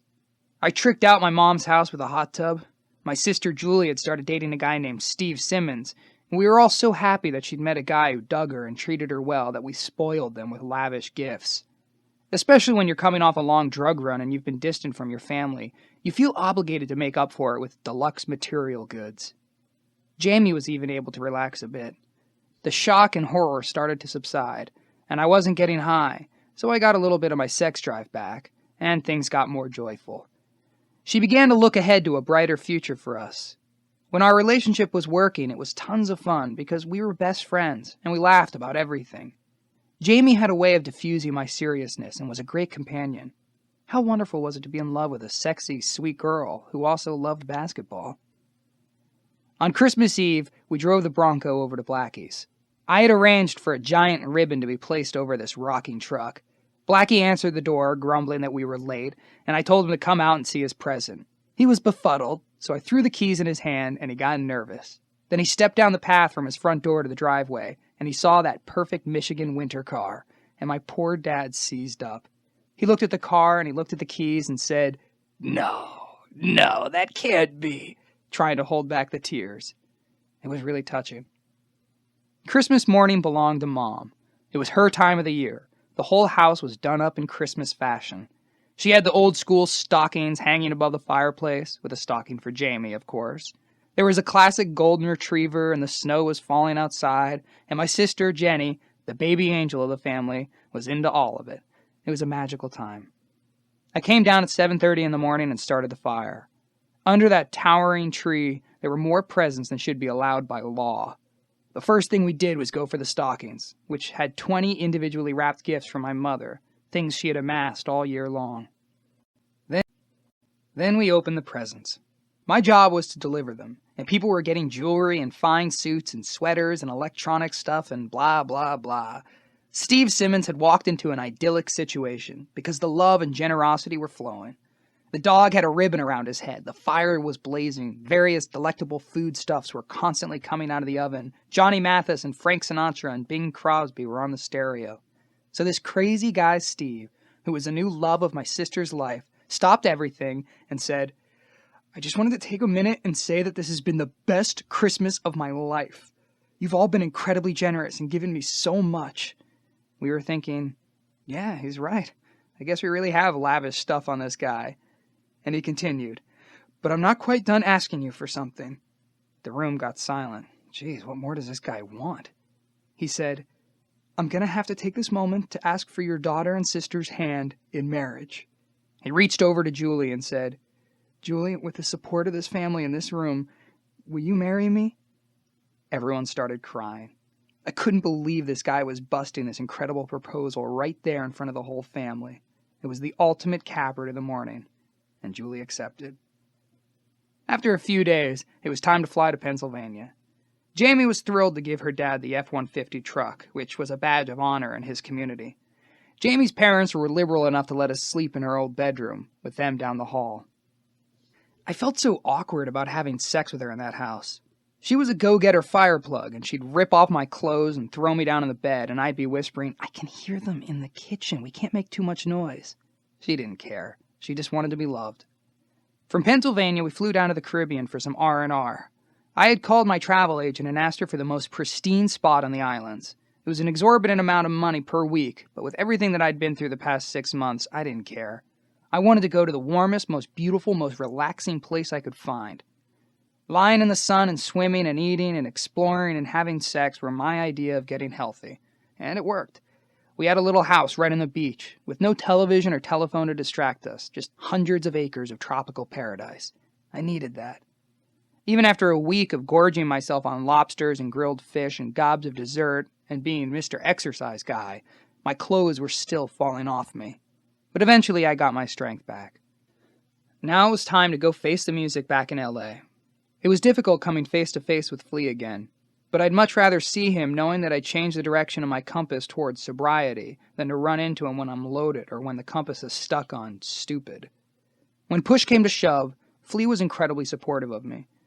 I came back with some shame and embarrassment and regret for having disappointed the whole operation, but we'd been through it so many times that it had become customary. Flea is the type of friend who can be off doing his own thing, but when the shit hits the fan, he'll be there for me. At moments like this, he's non-judgmental and accepting of the chaos. I don't feel like, oh shit, now I gotta go get an earful, this guy's gonna condemn me. He's like, dude, I'm really sorry you had to go through that. I'm glad that you're alive, and let's go party. Meaning, let's go write music. Dave stayed sober through all my troubles. He understood the mechanics of alcoholism, so he was incredibly supportive. He was probably hurting over the experience and bumming out on it, but he never once subjected me to any negativity because of my behavior. It was uncanny how loving and forgiving and tolerant they were all willing to be. Now that I was back on my feet, our first priority was finishing the album. So we booked the studio for the end of January, and right before that, Flea and I took a trip to Taos, New Mexico, to write and play music and figure out the rest of the album. We rented an authentic adobe villa, and I holed up in my bedroom and wrote. Then Flea would take out his acoustic bass or a guitar, and we'd work on the song together. We were there only 4 or 5 days, but each day we finished a new song. Flea had stepped up to the plate in my absence, even contributing lyrics to the album. He wrote the bulk of the lyrics to Transcending, which was his tribute to River. P was his attempt at flying his humble flag, but he also wrote the intro to Deep Kick and the vocal melodies to the verses for My Friends and Tearjerker. He was supplying me with a lot more information than I'd been used to receiving, but I was open to it, and it was a necessity because I'd been so disengaged from the creative process. Taos was productive and fun. We even went up to the mountain one day and skied through a blizzard. There's a peculiar thing that happens every time you get clean. You go through this sensation of rebirth. There's something intoxicating about the process of the comeback, and that becomes an element in the whole cycle of addiction. Once you've beaten yourself down with cocaine and heroin, and you manage to stop and walk out of the muck, you begin to get your mind and body strong and reconnect with your spirit. The oppressive feeling of being a slave to the drugs is still in your mind, so by comparison, you feel phenomenal. You're happy to be alive, smelling the air and seeing the beauty around you and being able to fuck again. You have a choice of what to do. So you experience this jolt of joy that you're not where you came from, and that in and of itself is a tricky thing to stop doing. Somewhere in the back of your mind, you know that every time you get clean, you'll have this great new feeling. Cut to a year later, when you've forgotten how bad it was and you don't have that pink cloud sensation of being newly sober. When I look back, I see why these vicious cycles can develop in someone who's been sober for a long time and then relapses and doesn't want to stay out there using, doesn't want to die, but isn't taking the full measures to get well again. There's a concept in recovery that says, half measures avail us nothing. When you have a disease, you can't take half the process of getting well and think you're going to get half well. You do half the process of getting well, you're not going to get well at all, and you'll go back to where you came from. Without a thorough transformation, you're the same guy, and the same guy does the same shit. I kept half measuring it, thinking I was going to at least get something out of this deal, and I kept getting nothing out of it. We went back in the studio, and by the end of February, I had knocked out my vocals. We'd gone from getting nothing done for months to shazam, finishing the vocals. After I completed my last vocal, I was so jazzed about being done that I thought, you might have to get high. It was the same celebratory cognition that I'd had with Hillel after Uplift Mofo. I was a fucking broken tape. I had to rush into the bathroom at the recording studio right after this idea, because the thought of going downtown and copying was making my bowels churn in anticipation of getting high. Then I said goodbye, told everyone I'd see them in a week or so, and bolted for the darkness of downtown to start up the unstoppable chain of madness one more time. Unfortunately, Jamie was coming to visit me in a few days. When she arrived at LAX, I was AWOL. She had to go right from the airport to a modeling job and kept calling me from the job saying, "Where are you?" It takes away a lot of the thrill of killing yourself when people are looking for you and you're disappointing them, because it is a lot of fun when you're out there killing yourself. You're escaping from the cops, you're avoiding getting stabbed to death by dealers, you're running the risk of overdose, you're having escapades of delusion. It's exciting. But when it becomes, oh shit, someone's looking for me, it puts a damper on the insanity party. I hid out in a motel. This was the beginning of the great motel tour. I didn't check into the Peninsula or the Four Seasons, places that I could have easily afforded.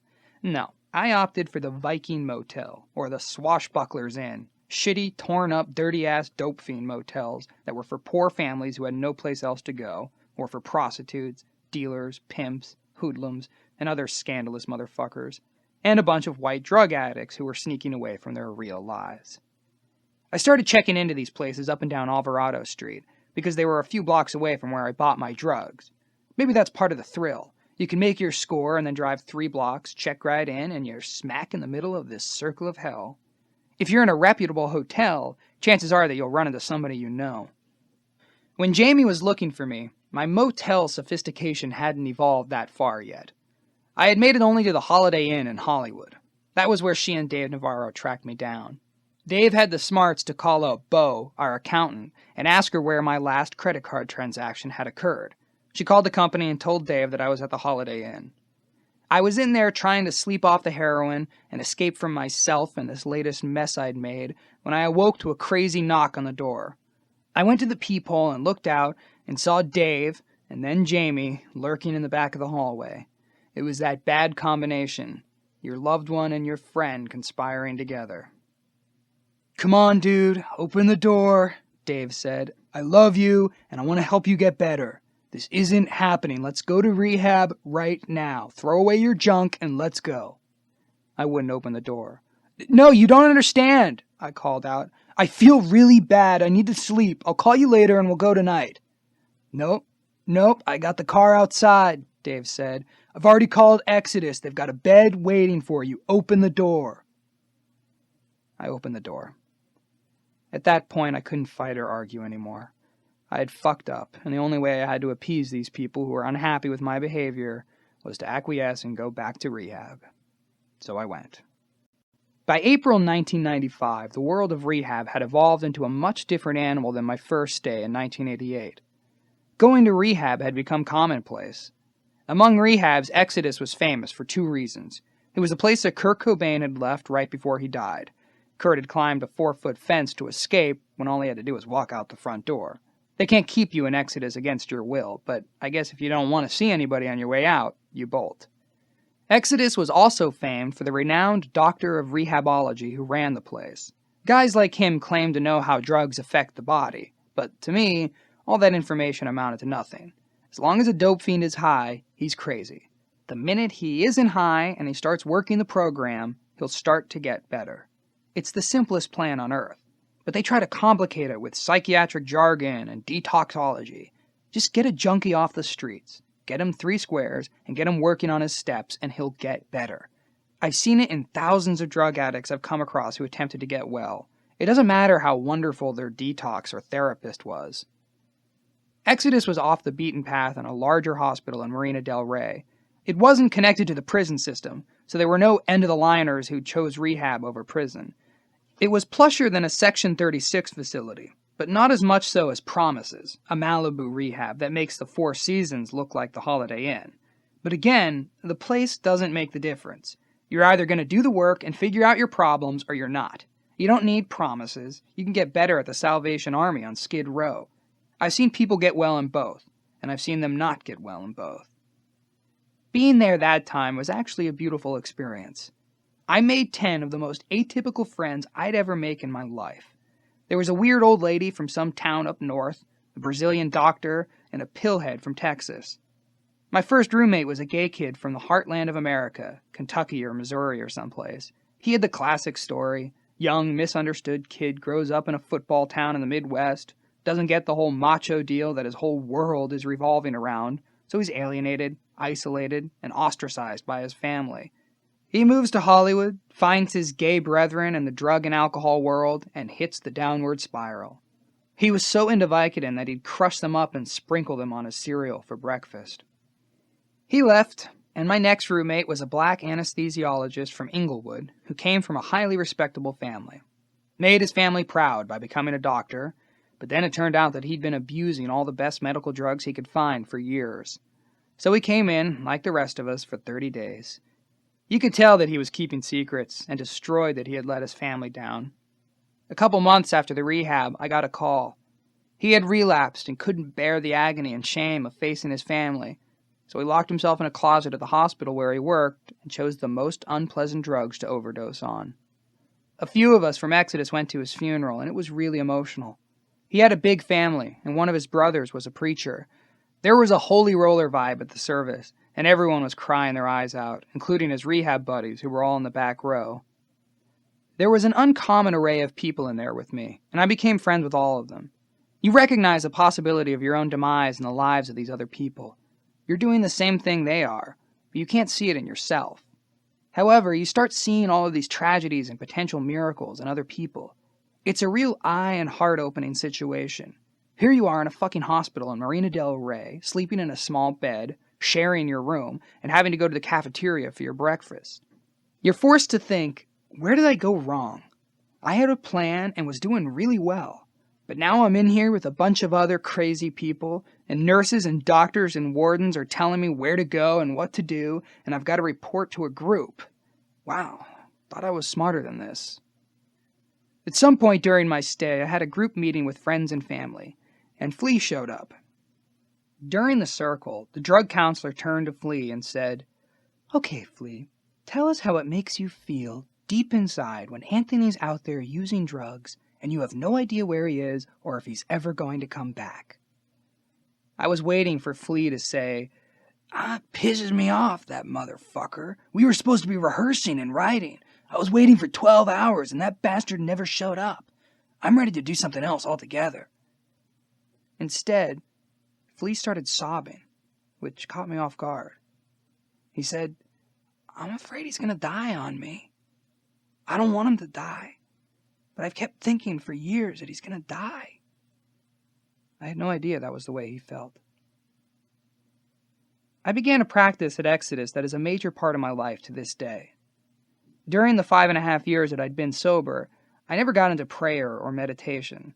I wasn't clear on what it was to cultivate a conscious contact with a power greater than myself. At Exodus, someone who worked there suggested that I start each morning with a prayer. Now, to anyone in recovery, that's Get Well 101. That's where you begin your program. I had never thought that it was what I had to do, but one morning I looked in the mirror and thought, "You're throwing your life away here, so maybe you're going to have to try something that's not your idea, but an idea from someone who's actually doing well in life." I started praying every morning. Once I opened my mind to the concept of a greater power, I never struggled with it. Everywhere I went, I felt and saw the existence of a creative intelligence in this universe, of a loving power larger than myself and nature, and people everywhere. My prayers and meditations would gain steam and momentum over the years and become an important part of my recovery and daily experience. I got through the 30-day stay without even thinking about leaving. I accepted that I was there to do the work and get back on track. For the first few days, they give you a whole plethora of meds to detox on. You get chloral hydrate, which would put an elephant to sleep. They give you Darphosets and Klonopin patches to lower your blood pressure. When you see a guy shuffling down the hallway in his robe and slippers, that's the dude who's still on detox. The first few days off medication are rough. Your skin is crawling, and you're coming to grips with not being on anything. But then you pull out of it and start to feel better. They feed you all day long, and you get to exercise, and you go to meetings. They keep you pretty busy. While I was there, Jamie came to visit. Bob Timmons brought Chris Farley in to see me, and it felt good to have his support. Kim Jones brought her 2 beautiful sons to see me. I was allowed a boombox, and I kept playing the first Elastica tape over and over again. I graduated from my 30-day program and went back out and rejoined the world of the living. Thank God I was in that world when Jamie's dad left it. He died in June, and I was able to go out to Pennsylvania and be with Jamie and her family through this difficult period. That summer, the band put the finishing touches on the record and began to shoot the videos. We were getting tons of reels, but nothing was touching us, so we went back to Gavin Bowden, Flea's brother-in-law. He came up with an idea for Warped, which would take place in a giant wooden cylinder. It was a 2-day shoot and was our most expensive video to date. I still think it had elements of greatness. The element that drew the most attention in that video was a scene in which Dave kissed me.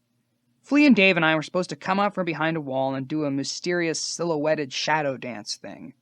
We shot the same scene about 10 times in a row, and Gavin felt that we hadn't gotten it. So we went back to our places to try it again. Dave turned to me and said, "This time when we walk out, I'm going to turn around and give you a kiss to spice it up." I said, "Okay, good idea," thinking that he would give me a friendly smooch. We walked out from behind that corner, and he went to give me what I thought would be a peck on the lips, which is already crazy enough for a rock video. But all of a sudden, Dave started giving me a wet, partially open-mouthed, full-blown kiss. I wasn't upset or bothered, just surprised. That was one of 1,000 shots we did, and we moved on.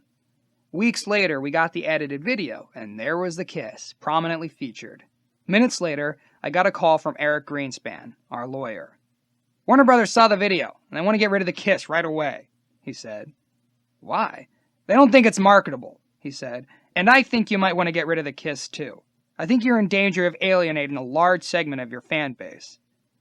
When I saw the kiss, I was thinking I could take it or leave it, but the minute the corporate suits started saying, "No kiss," was the minute I started saying, "Nope, the kiss stays." We had a band discussion and voted to keep the kiss. We did have a huge backlash from the college frat boy segment of our audience. We got letters denouncing us as fags, and rumors started spreading, and we started to second-guess our decision. But then we figured, fuck it. Maybe it was time to thin out the yokels anyway. If they couldn't accept what we were doing, we didn't need them anymore. We got in trouble with Warner's again when we used Gavin for our aeroplane video. He came up with a super treatment, an expansive ode to Busby Berkeley, featuring a huge chorus line of half-naked, hot-costumed Mexican cholitas, tough gangster girls with heavy makeup and sweeping hair. We wanted lots of semi-nudity and sexy dancing and chewing of gum and blowing of bubbles.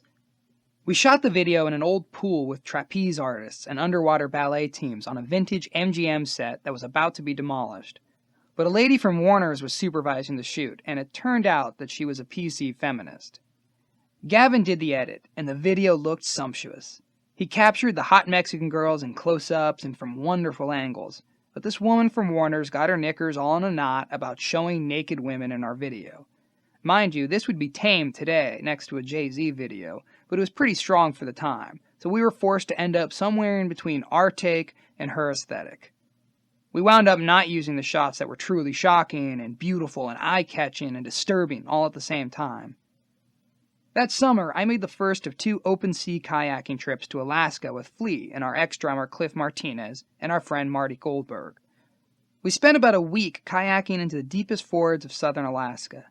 It was an amazing trip, especially since both Cliff and Marty were gourmet chefs who were able to whip up 3-star meals in the middle of the wilderness. In September, One Hot Minute was released. We were proud of it, even if it wasn't as good a record as we could have made if we'd kept the band together after Blood Sugar. But for a brand new band, it was a pretty good effort, along the lines of, say, Mother's Milk, the first album we made with John and Chad. Before we began touring, I was set to do some interviews to promote the album. Right about then, I started getting loaded again. I was holed up in my house on an absolute tear one day in September, and the phone wouldn't stop ringing. I finally answered it, and it was Louie. "Dude, MTV is outside your house. They're ready to shoot." I remembered that I was supposed to do an MTV shoot at my house with the VJ Kennedy. I dragged myself downstairs. I looked sick and lifeless, and I had to answer all these questions on camera in my living room from the bubbly, sweet Kennedy. "It's been a while since you had a record, blah, blah, blah." What a disaster. Now it was time to tour. Even though I'd been on a run beforehand, I never considered using on the road. I knew that would destroy everything overnight. We started in Europe. It was the first time we'd played before audiences since Woodstock, so we were like a car engine in need of a tune-up. I felt some responsibility for not allowing us to be as good as we could have been. I wasn't as focused on my musicianship as I should have been. We weren't bad, and there were some excellent moments, but overall I was feeling lackluster, and as a musician, I was experiencing a slightly broken reed. The most memorable thing about the European tour was meeting Sherry Rogers, who would go on to become the wife of our road manager, Louis Mathieu, and the mother of his children. We met her in Amsterdam, where she was working for our old pal Hank Schiffenmacher. Whenever we passed through Amsterdam, we made a beeline to get some more tattoos from Hanky Panky, and this trip we encountered a hot, lovely, full of spunk young lady named Sherry.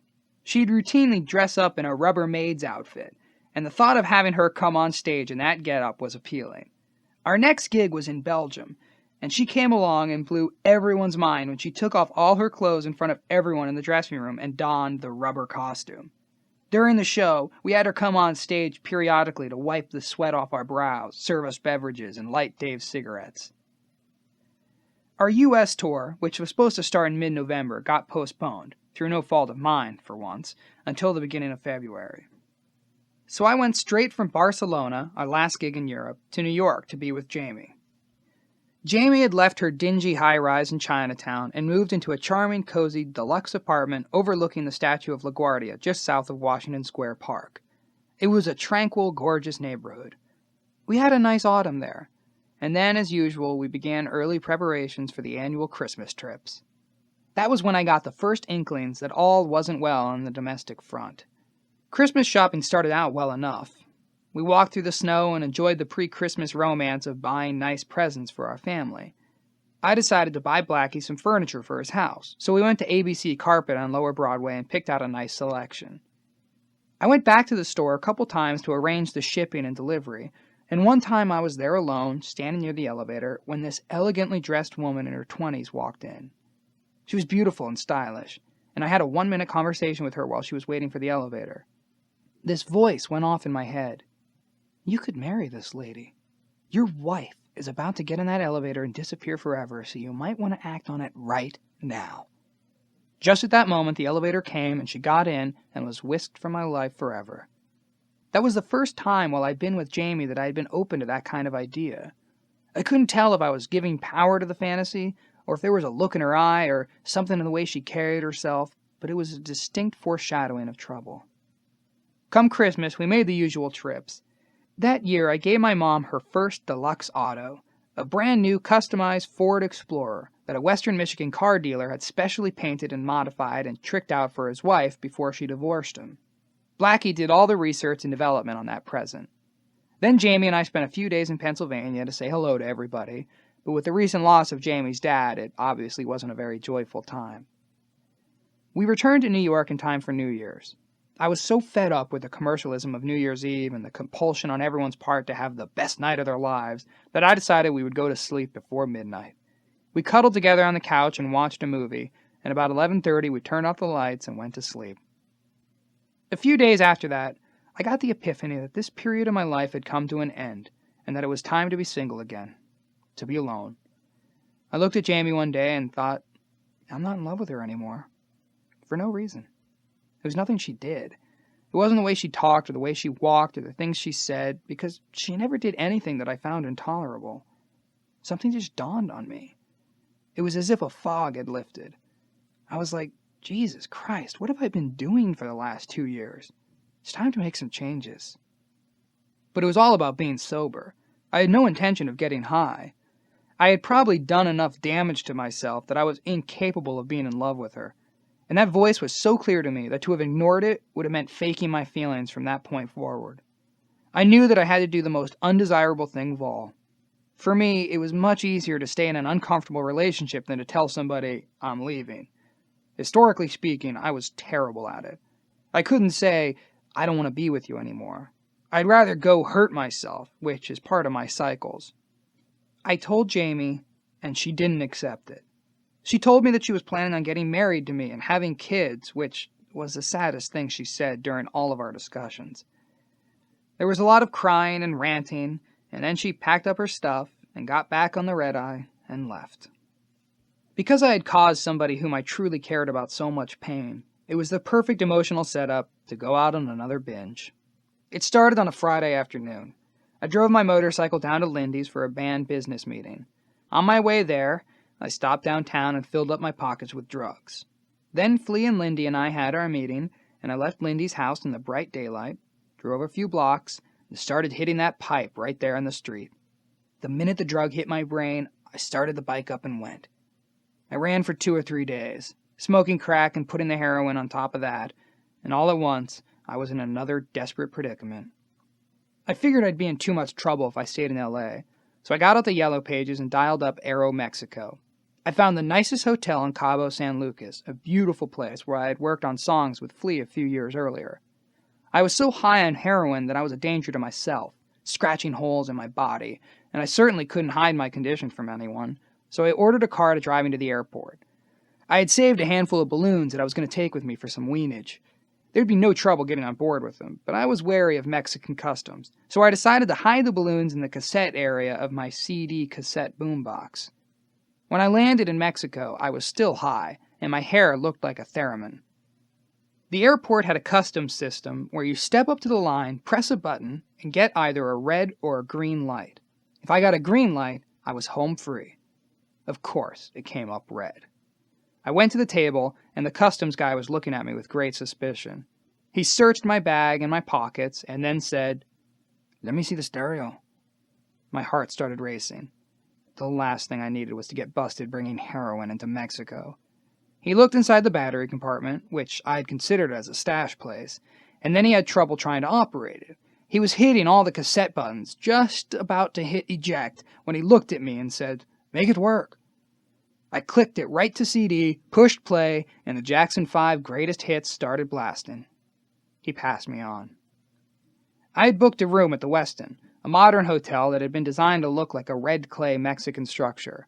I holed up in the bed, used the last of the heroin, and then cocooned, ordering room service and watching satellite TV, and feeling lonely and depressed and remorseful. By the 3rd day of lying in bed, eating, and trying to become human again, I forced myself to go down and jump in the ocean. I had to baptize my spirit. I went to the pool area and tried to swim, but I ran into people who wanted to talk to me, and I wasn't up for that at all. On that trip, I made friends with a pelican whose wing had been damaged in a fisherman's net. He had become the mascot of the pool area. I sat there and fed him and talked to him.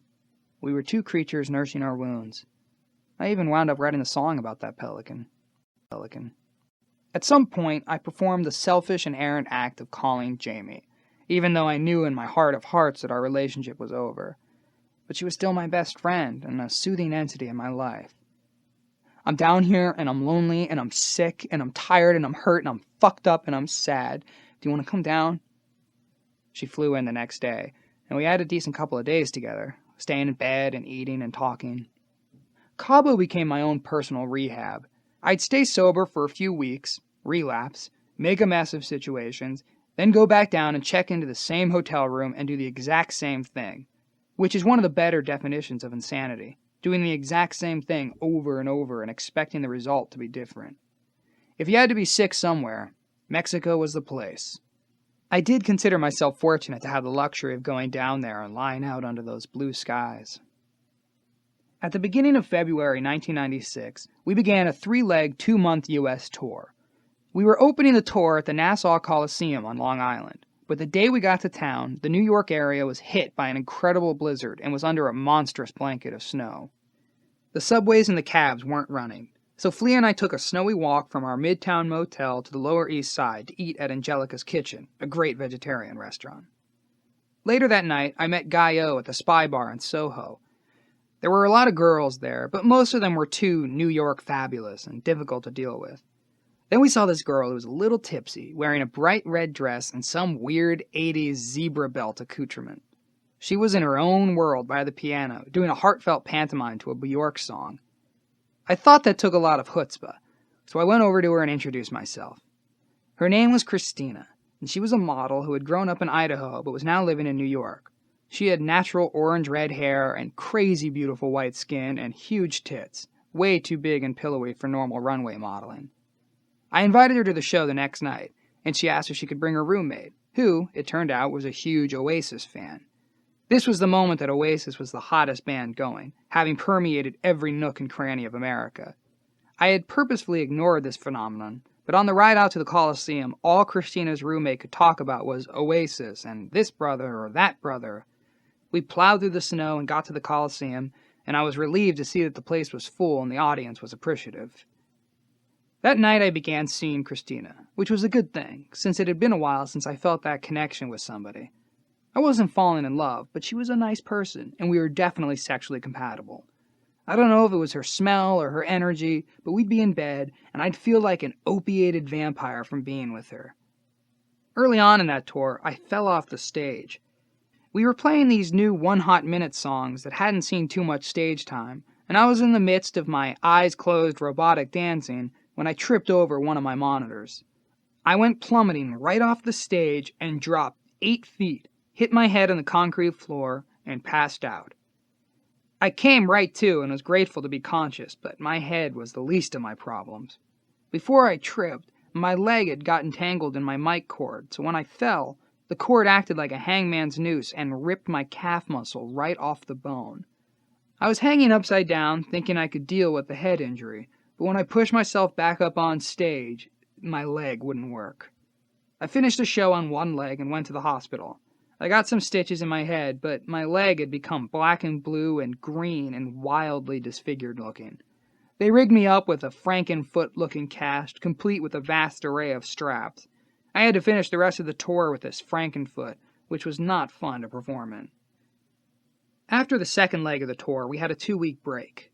Prior to the tour, Sherry Rogers had moved up to San Francisco and begun a relationship with Louis Mathieu, who had moved up from LA to live with her. I used to visit them up there, and we'd go to meetings and haunt the tattoo parlors. I had begun to get close with Louis. Louis was half Mexican, half Jewish, and 100% psychotic. He was crazy on the inside, but he put on this calm exterior.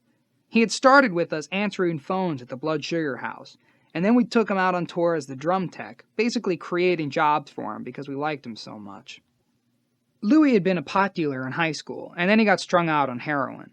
He went through years of back-and-forth struggles to get sober, but he had been clean at this point for a lot of years. Louis was kind and giving, and would go out of his way to be there for you, almost to the point where it became a defensive mechanism so he wouldn't have to deal with what was going on in his own life. But he was a great running partner, and we shared the sobriety and a love for music. The last thing Louis was an outdoorsman. When we got the 2-week break, I decided to facilitate a nice experience for Louis and Sherry and take them on a trip to Hawaii, which they couldn't have afforded then. Sherry was adventuresome and gung-ho, but Louis agreed begrudgingly. We rented a house on the sunny side of Maui. Every day, Sherry and I would go out in front of the house, dive into the ocean, and swim a mile out and a mile back. Louis would sit on the beach, smoking cigarettes, drinking coffee, and doing his crossword puzzles, naysaying all of nature's beauty that was surrounding him. At one point on that trip, Louis and I were having lunch at a fancy hotel, and a thought popped into my head. Louis, I hear wedding bells for you in the near future. He confessed that he was feeling the same thing. A few days later, near the end of our stay, I had taken a nap in the middle of the day, and when I woke up, the house seemed deserted. It was odd not to have Louis and Sherry around, and I started going from room to room, calling out, Louis? Sherry? Finally, I cracked open the door to their bedroom to see if they were napping. I saw Louis in full slow jam love mode with Sherry, naked man on top of naked woman. I closed the door right up and felt terrible for walking in on them. 9 months to the day later, their son, Cash, was born, which connected me further to the family. Most kids can't say, oh yeah, Uncle Tony was there when I was conceived. We finished the U.S. tour with the West Coast leg. Considering that we had taken a 4-year record hiatus, and that the climate of pop music had changed so drastically, it was nice to see that people were still interested in coming out to see what we would do. We were playing arenas, and it wasn't the every-date sold-out tour of our career, but we were getting warm receptions to the new material everywhere we went. In Seattle, I flew Christina out for a few days. The band had an off night, and Oasis was playing in town. Their management called up and invited us to the show, but no one wanted to go except Christina. By that point, Oasis was in disarray. The brothers were constantly fighting, and shows were being canceled right and left. But we went. Before the show started, we were backstage, and I met the singer. He introduced himself to me, and I said, "Hello, Ian." "Nah, Liam." We went through a whole Ian, Liam, Spinal Tap moment. Then we went out to watch the show. It would have been great, except it was obvious they hated each other. They were dead on the stage. The songs and the singing were good, though. Halfway through the show, Christina had a couple of arena beers and got horny and decided she wanted to give me a blowjob. So we wandered backstage. Most of the doors were locked, but I found one that was open. It was below the stage and opened into the electrical control room for the whole arena. There were all these levers and switches and buttons. So we got on the floor, took off our clothes, and started having sex. It was a nice atmosphere. We could hear the muffled sounds of the band playing above us. But somewhere along the way, we got too frisky and banged into a lever, and all of a sudden, the lights went out. I jumped up and rushed over to the board, convinced that we had cut the sound and lights to the entire arena. I frantically pushed a lever, and the lights came back on. I realized that we had cut off the power only in that room, but we were one lever away from bringing the concert to a grinding halt from having sex beneath the stage. Christina was a lot of fun to be with, and our physical relationship was wonderful, but I wasn't falling in love with her to the point of her being my girlfriend. A few months later, right before we went back to Europe to tour, I told her I couldn't see her anymore. She was pretty upset, but Guy O was beside himself. "I can't believe you're walking away from this girl. She's the first girl you've been with in a long time who's totally considerate. She brings you flowers, she loves you, she's beautiful, she's sexy, she's smart. But when you're not feeling it, you're not feeling it." When I broke up with her, she said, "That really sucks. I was hoping that this relationship was going to go somewhere, but I understand. At least we had a lot of great sex." I was like, "That's the spirit." After the West Coast leg, we had a few weeks off before we set to tour Australia and New Zealand again. We started off in New Zealand, and being back there made me realize that this was where I was going to make my home away from home. Somehow I hooked up with an ex-rugby player who had been a member of the all-black New Zealand rugby team in the 60s, but was now an older, brutish, conniving, absolute shyster of a real estate agent. On a break from our shows, he took me out to look at this 169-acre farmhouse overlooking Kaipara Bay, which is an hour and 15 minutes northwest of Auckland. We went out on the most gorgeous sunny day. I fell in love with the place, even though Kaipara Harbor is an incredibly rough body of water where great white sharks go to breed. It's a furiously tidal, raging harbor. My whole thrust of finding a home away from home was to buy a place near a clear, temperate, inviting body of water, one that I could swim in and play underwater. I have no idea why I chose this place, because none of that was there. But the view of the harbor was incredible, a kaleidoscopic, psychedelic patina of colors. And this agent had me all hyped up about an auction for the property, which was going to take place, coincidentally, while I was on tour in Australia. "This is your one and only chance to get this property. It's going to go quick. There are lots of people interested. I'll have you on the phone, and I'll do the bidding for you. Blah, blah, blah, blah, blah." I was on the phone from Australia, and he was at the auction. "It's at $1 million. Going up. Going up. Someone here wants it for 1.7. I was like, "Okay, go 2. The next thing you know, I bought this place for way more than it was worth. When I got back, people started telling me that they weren't even sure there was anyone else bidding. All these Kiwi businessmen were in bed with one another. We finished the 2-week tour cycle, and everyone went home to the US except me. I went back to New Zealand, checked into a bed and breakfast, and went through the process of closing this deal, which cost me about $1 million US. I was waiting for the farmer who had sold me the place to take his money and move to the Gold Coast of Australia, where it's always sunny. Meanwhile, I was thinking, why on earth would these farmers leave the most beautiful piece of paradise for the crowded-ass Gold Coast, which is like Miami Beach, only tackier? I soon found out. It turned out that I saw that farmhouse on one of the few days of the year when it didn't rain.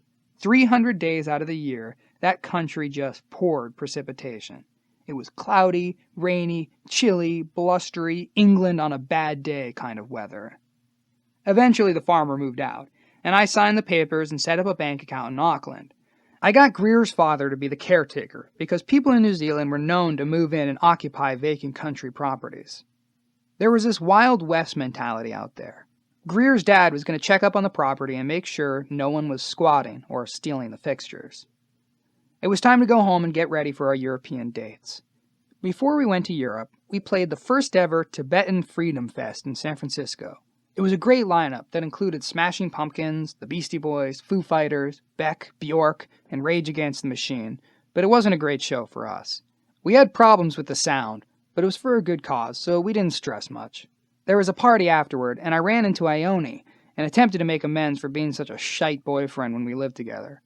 It was the first amends I had ever attempted, and it was ill-conceived to approach her in that environment, so she had every right to tell me that I was an asshole and that I should fuck off before she walked away. When we got to Europe in late June, everyone was optimistic, partially because I had been staying sober for the tours. There was a distinct feeling of brotherhood among us. The only issue surfacing was the fact that Dave wasn't crazy about playing music for the sake of music, and Flea needed that kind of bond. He missed having someone who'd call him up and say, "Come over to my house and let's play guitars for a while." Dave wasn't that guy. He was like, "Why would I come over and play guitar with you? Do we have to write a song for something?" There was a rift developing. But on the other hand, Dave and Chad were becoming quite close. We started the tour off in Budapest. Everyone raved about Prague, but to me, Budapest was a much more interesting town, more exotic and wild, and more recently detached from the communist hold. In Prague, we performed in a small club. It was packed, and I went to do a flip on stage. I was a little bit out of control and landed on one of the monitors. When I went to stand up, there was no one home. We had to stop the set and wheel me off because I was in such excruciating pain. The next day, I couldn't move. I saw a few practitioners, but no one seemed to be able to diagnose what damage I had wrought upon my back. So they strapped me up in a back brace, and I did the next few shows standing in one spot, almost totally immobilized. I had become totally constipated, and I couldn't even sit up straight. The pain was so intense. In every city we went, I begged our tour manager, Tony Sellinger, to find somebody, an osteopath, a chiropractor, a voodoo practitioner, anyone who could help me. I was bedridden until I had to go on stage, and that was when I remembered the advice that Carol Lee Brogue, my Fairfax drama teacher, had given me. She was on Broadway playing Peter Pan when she got a nasty stomach virus, but she strapped on a diaper and squirted out diarrhea the whole performance because, no matter what, the show must go on. We were in Belgium when Tony showed up with a fat, sweaty, boisterous Belgian fellow who bounded through my door speaking Flemish. He was an osteopath. I was thinking, geez, yet another quack who's not going to be able to do anything. He examined me, had me stand and walk around, and then told me to get on the bed. This big bowling ball of a fellow went to work on me. He lifted my leg and put all his weight on it, and pop! My whole back snapped into place in one fell swoop. It was like going from being a broken toy to being a brand new one. It turned out I had dislocated my sacrum. I was revitalized, and we began playing well. France was great. Then we went on to England, where we played Wembley. It was the single best show we played with Dave. Guy O was there, and he had taken it upon himself to become my matchmaker. Sometime during the spring, he had gone on a boat party in L.A. and met a girl who lived in London. He assured me that she was just my type. So he beat away all the other guys on the boat and got her number for me. After the Wembley show, he introduced me to this girl named Rachel. He was right. I was immediately attracted to her. I decided to get a hotel room and stick around London, even though everyone else was headed home. The next night, Rachel and I went out to dinner and walked through the park. All of a sudden, we started making out, and it was all going on. We went back to her apartment, made love, and she was wonderful. Everything Guy O promised, and then some. A very special girl. We were in our post-coital glow when she said to me, "I have to tell you that this is so weird, because the very last person I had a sexual relationship with was your ex-girlfriend Ione. And by the way, I like this experience much better." Out of the 3 billion girls in the world, I ended up being with one Ione had also been with. The ironic part of all of this was that when I first met Jamie, she was part of the Beastie Boy world through her trust fund boyfriend. While she was hanging around them, she met Adam and Ione, who were married then. As soon as Adam walked out of the room, Ione went for Jamie with open-mouthed kisses. It turned out that Adam and Ione were leading pretty separate lives by then, but I found it interesting that Ione and I had such similar tastes in women. I stayed with Rachel for a few days, then it was time to go home. It was also time to go on another drug binge. It was bound to happen sooner or later, because I wasn't taking care of myself. I think the fact that I'd spent all this intimate time with a girl I wasn't going to follow through on triggered this episode. Now I had some time in my hands, and I was home alone in what had become the palace of getting loaded. I did a 2-week run, then I went to Cabo San Lucas to do my routine of sleeping for 3 days, kicking, eating like a fiend, and swimming. Same hotel, same room, same northern exposure on satellite TV. When I came back from Cabo, Louis was there for me, picking me up at the airport and hanging around with me. I was over at his house a few days after I'd gotten back when the phone rang. It was my beloved Aunt Mickey, one of my favorite aunts, the second oldest of 4 sisters on my mother's side.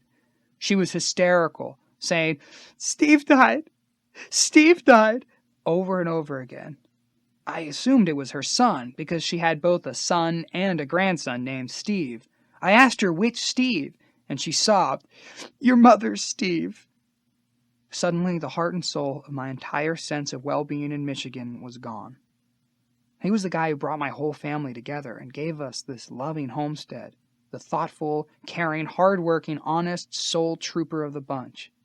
He raised Julie and Jenny and the dogs and the cats and the horse, and my mom loved them. They were just so good together. I thought, oh shit, my 51-year-old stepdad had to go have a damn heart attack in the garden at 2 in the afternoon. I thanked God that I wasn't in a motel room somewhere, smoking crack off a tinfoil pipe when I got the news. I was newly clean with an extra lunch in my stride. It turned out that I was the only one in a clear state of mind. Everyone else was shattered and stunned and torn up. We had a huge funeral service, and the church was packed to the rafters with half of Grand Rapids to say goodbye to Steve and pay homage to this unique citizen. My family elected me to give the eulogy. It wasn't hard to write about a guy like him. For a kid like me, who had always been watching after his mother, Steve entering the picture was such a huge relief. It was like, okay, now I can go be a boy again and not have to worry about my mom getting screwed over by a convict. It was a remarkable experience to look out at this church filled with hundreds and hundreds of people, all of us riding the same wave of love and gratitude and appreciation for this person. Back in LA, I was sitting at home one day when I got one of those periodic crazy calls from Lindy. He was in his apartment, office in Studio City, smoking his merits and telling me that Molson Beer was offering us $1 million to fly up to the North Pole and do a show for the winners of a contest. They'd also get to use our name and our music to sell the hell out of their beer in Canada for a few months. This wasn't the first time we'd gotten an offer from a big corporation. A year after Under the Bridge, McDonald's came up with a whole campaign to sell hamburgers using that song. They were offering $2 million, but we didn't want our name to be associated with them. The Molson offer was interesting because 1, they wouldn't use our image, and 2, it was just a radio campaign in Canada. Basically, our music would get heard many times per day. I guess this was a time in our operation when integrity wasn't as revered as it is now. Plus, we all wanted to go to the North Pole. Molson made the whole thing sound appealing. We'd get private aircraft service to and fro and accommodations. The show was for an audience of 100 people, and we'd be in, out, and get to the end of the earth and see the Aurora Borealis. We weighed the good and the bad and agreed to do it. We flew to Montreal and switched to a larger plane to fly north for 8 hours. We got to the site, and there was only one place to stay, a rundown boot camp barracks type place called the Norwal, named after the unicorn whale. There was no town, just a handful of native Indians who lived up there full time. We were there the day before the show, so we did some snowmobiling and they took us on a small propeller flight tour of the North Pole. We marveled at the beautiful blue and white barren landscape. We were supposed to perform on the deck of a Russian icebreaker, but even though it was September 1st, it was freezing outside, with gusts at 50 knots, so the concert was moved into a warehouse. One thing we pride ourselves on is being professionals. When we play all the fucking way. But there was something about the atmosphere that made it impossible to do a normal rock show where you go out there and boom, you start getting into your shit. We stepped onto that stage and I looked at the 100 people who had been flown up, and they all had their funny little clothes on and their Molsons in their hands, and the whole thing reminded me of a bad office party. I picked up the mic and the music started, and it was time for me to sing, but I couldn't stop laughing. The preposterous nature of show business overwhelmed me, and I could not get it together. Eventually I focused, but between songs I went back 13 years and broke out some of our old comedy routines and started taking the piss out of people and having fun with the audience. There was at least as much comedic banter as there was music. I don't know how long we played, but I was happy when it was over. We flew home that night and saw the aurora borealis and the otherworldly colors and cloud formations, and it felt like we were on a mission to Mars. When we got back to L.A., I began my own private mission to Mars, a furious round of benders that would consume my next few months. I would go out for a week at a time, and even though the whole idea of using it had become repugnant to me and I wanted to stop, I couldn't, which is a textbook definition of active addiction. All this weird-ass shit would happen to me on my runs. On one of these benders, I ran out of drugs at 4:30 in the morning. At that point in time, I wasn't dialed in to ATM technology. When I needed money, I'd go to a bank and take out a chunk of money on a credit card, or I'd visit an American Express office where I could take out as much as $10,000 at a shot. But now I had no money, no stuff, and was in a frenzy to get high. What I did have was a beautiful white Stratocaster guitar signed by all of the Rolling Stones. Tommy Mottola had given it to me when he was trying to sign the Chili Peppers to Sony Epic. I figured I could go downtown and at least get a couple $100 worth of dope for that guitar. So I went down to those dimly lit back alleys where the men sell their wares, but there was only one guy working the street at that late hour. "What can I get for this?" I asked him, proffering the guitar. He shrugged. "Nothing." No, you don't understand," I pressed. "This guitar is signed by the Rolling Stones." "Dinero, senor. Dinero," he kept repeating. He was fresh up and over the border, and he obviously couldn't speak English and didn't give a rat's ass about the Rolling Stones. "But this is valuable," I protested. He finally offered me the tiniest amount of heroin I'd ever seen. "No, more," I begged, but he indicated it was that or nothing. I was so desperate that I bartered the signed guitar for some drugs that would get me high for about 10 minutes. All during these runs, I had the support of Bob Timmons, who was constantly trying to get me to check into Exodus again. I was also getting much love from a newer friend of mine, this wonderful white-haired hippie communist from Venice Beach named Gloria Scott. I first encountered Gloria when she was speaking at a meeting in Hollywood during my first round of sobriety in the late 80s. She said she had been a real-deal drugstore cowboy junkie her whole life, knocking off pharmacies and running scams, but she also talked about the 60s and Allen Ginsberg. By then, she'd been sober for about 10 years. I was thinking, this lady is the coolest person I've ever seen. She's nasty and not trying to be all saccharine, saying stuff like, "Fuck you if you don't like what I'm saying, motherfucker, because I've been there." She said her higher power was Neil Young. Then she said, "I've lived in a one-room bungalow down in Venice since 1967. I was dealing to Jim Morrison before you were crapping in your pants. The only things I have in my house are a poster of Che Guevara, a poster of Neil Young, and a poster of a bunch of red-hot chili peppers with the socks on their dicks." I went up to her after the meeting and told her that I was honored to be on her wall along with Neil. We became fast friends, like Harold and Maude without the romance. When I started going missing in action and becoming more desperate and isolated, I stopped answering my phone. Every now and then I'd check my mail and there'd be a postcard of a Native American warrior. On the back, Gloria would write, "Don't ever give up your fight. You are a warrior, and you will beat this thing that you're up against. I have faith in you. I never forget you. Don't forget your own self." I'd read that in my kitchen and think, there's a person out there who actually believes I can win this battle. Around that time, I had a dream in which I was driving at about 4:30 in the morning, the darkest hour of the night before the sun even thinks about coming up. It was pitch black and raining, and I was going through the intersection of Melrose and San Vicente. The streets were dead, and I was driving fast and furious, screeching around corners, obviously going somewhere in a heated passion. I must have been going to cop drugs, because I was driving like my life depended on it. It was eerie and spooky and dark and rainy, and I was all alone in the car, driving and driving. And then, out of nowhere, a hand came out and whoosh, grabbed onto the steering wheel and started fighting me for control of the car. I looked over to see who the person in the seat next to me was, but he was all slouched down with a hat covering his face, so I couldn't make out the demonic person. We kept driving, and I became terrified of what I was about to see. Then we drove under a streetlight, and the light illuminated the face of the intruder. And it was me. I had this horribly scary grin pasted on my face, and I was holding the wheel, saying, "I gotcha, I gotcha, I gotcha." Near the end of October, I checked into Exodus again, this time resigned to being in there. That day, I got a phone call from Bob Forrest. "How you doing?" he asked. "I feel like a gangster in one of those old cops and robbers movies. I'm going to have to shoot my way out of this place," I joked. I was teasing him, being a character, acting out a scene, trying to make light of the heavy and fucked up place that I was occupying. Bob said, "Oh, really? That sounds crazy. Are you sure you're all right?" "Yeah, I'm going to stay here and see what happens." I stayed that night. The next day, I woke up and got the call. And the call was to go out and get high again. So I gathered up my stuff and said goodbye to Nurse Kathy, who was the only sane person in that whole place. Everybody else was doing the rehab shuffle. I walked into the corridor, and the woman who ran that wing of the hospital stepped into the hallway and confronted me. "Where do you think you're going?" she said. "You know what?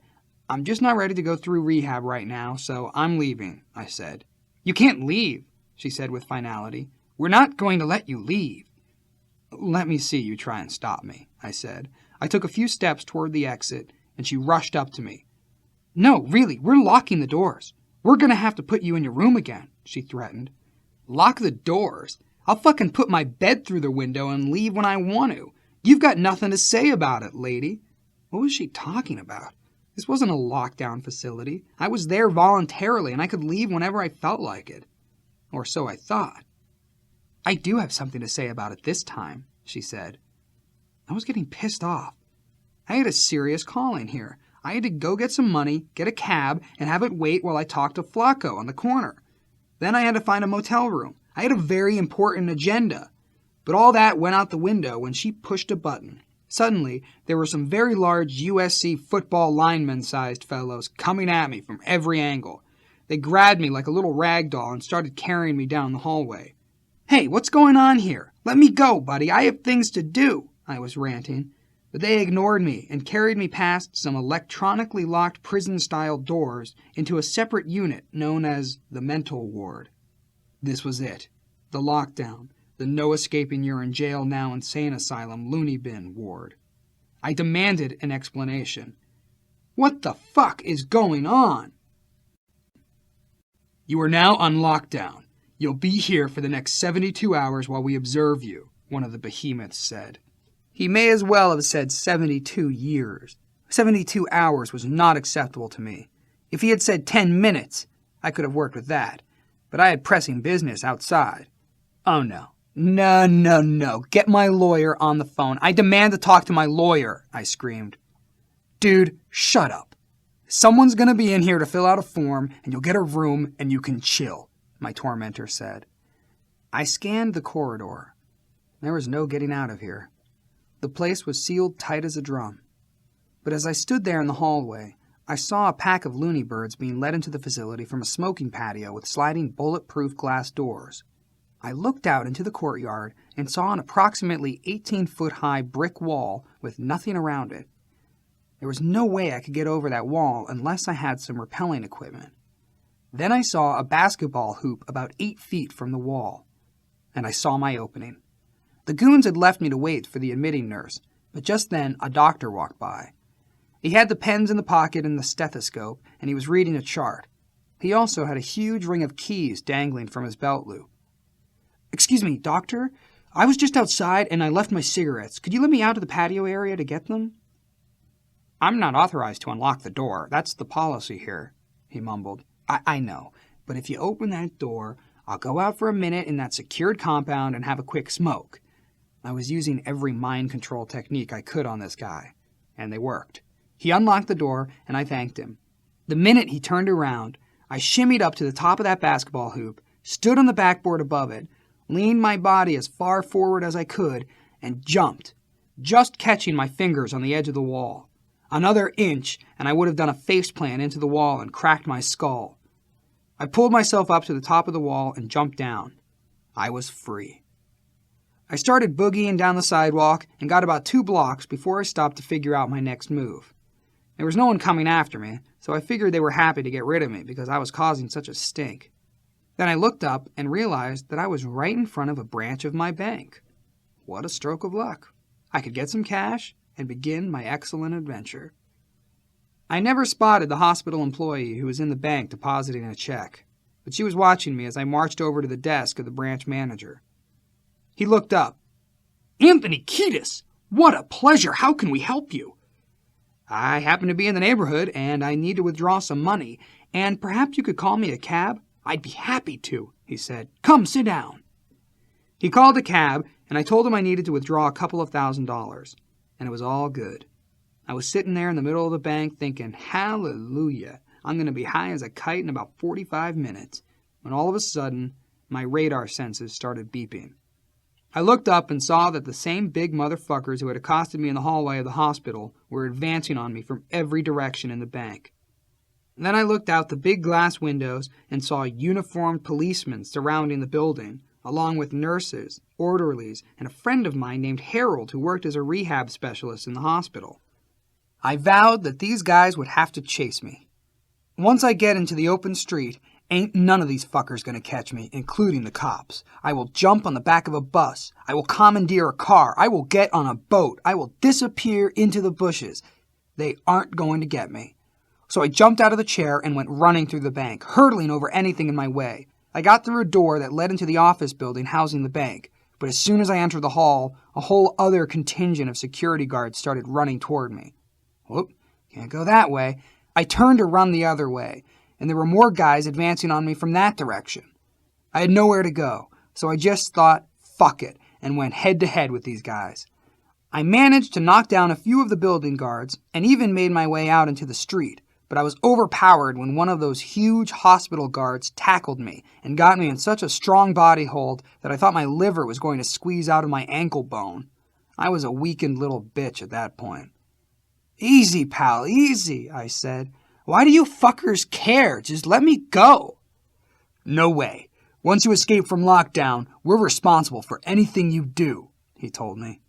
He also told me about the hospital employee who'd seen me in the bank and thought it was odd that I was sitting down with the branch manager when I should have been on the ward. When I turned up AWOL, it was the same as escaping a jail, and there was an all-points bulletin out for me, with every cop in the neighborhood searching.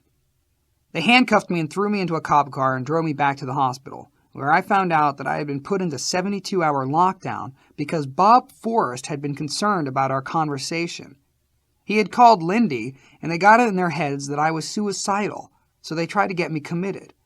The hospital could have ignored them, but they probably thought the last thing they needed was another Kurt Cobain situation on their hands. The whole thing was ludicrous. I never once verbalized anything about killing myself. I never once said I had a gun. All I said in a Jimmy Cagney gangster voice was, if I had a heater, I'd shoot my way out of this place right now." Lunatic Bob Forrest, the then king of exaggerations, rumors, and lies, had started the whole ball rolling. And here I was in lockdown.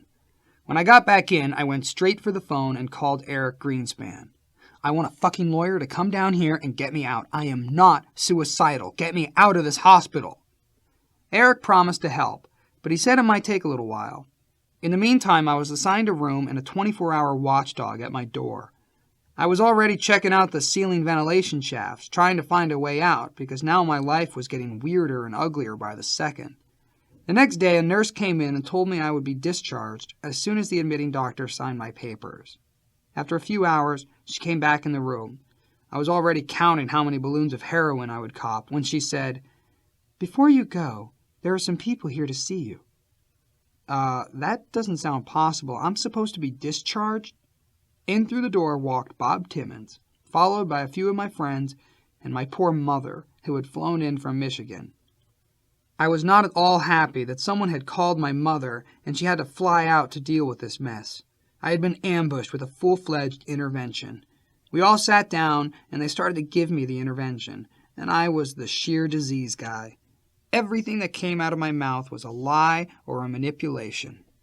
Everything I said had an angle so I could position myself to psychologically dominate the scene and get free to go get loaded. Hey, everything's okay. I'm ready to get better. I just don't want to be in rehab. I've been through this. And of course I'm going to go and get involved in my recovery and yada yada. I conned them into thinking that I was going to get out of there and go to work on being a sober guy. I had no intention of it whatsoever, but I told them everything they wanted to hear just to get out of that hospital. We left the hospital, and most of us went to break bread over my new beginning, which I knew was neither new nor a beginning. Everyone started eating, but I was nibbling and picking and pushing my food around.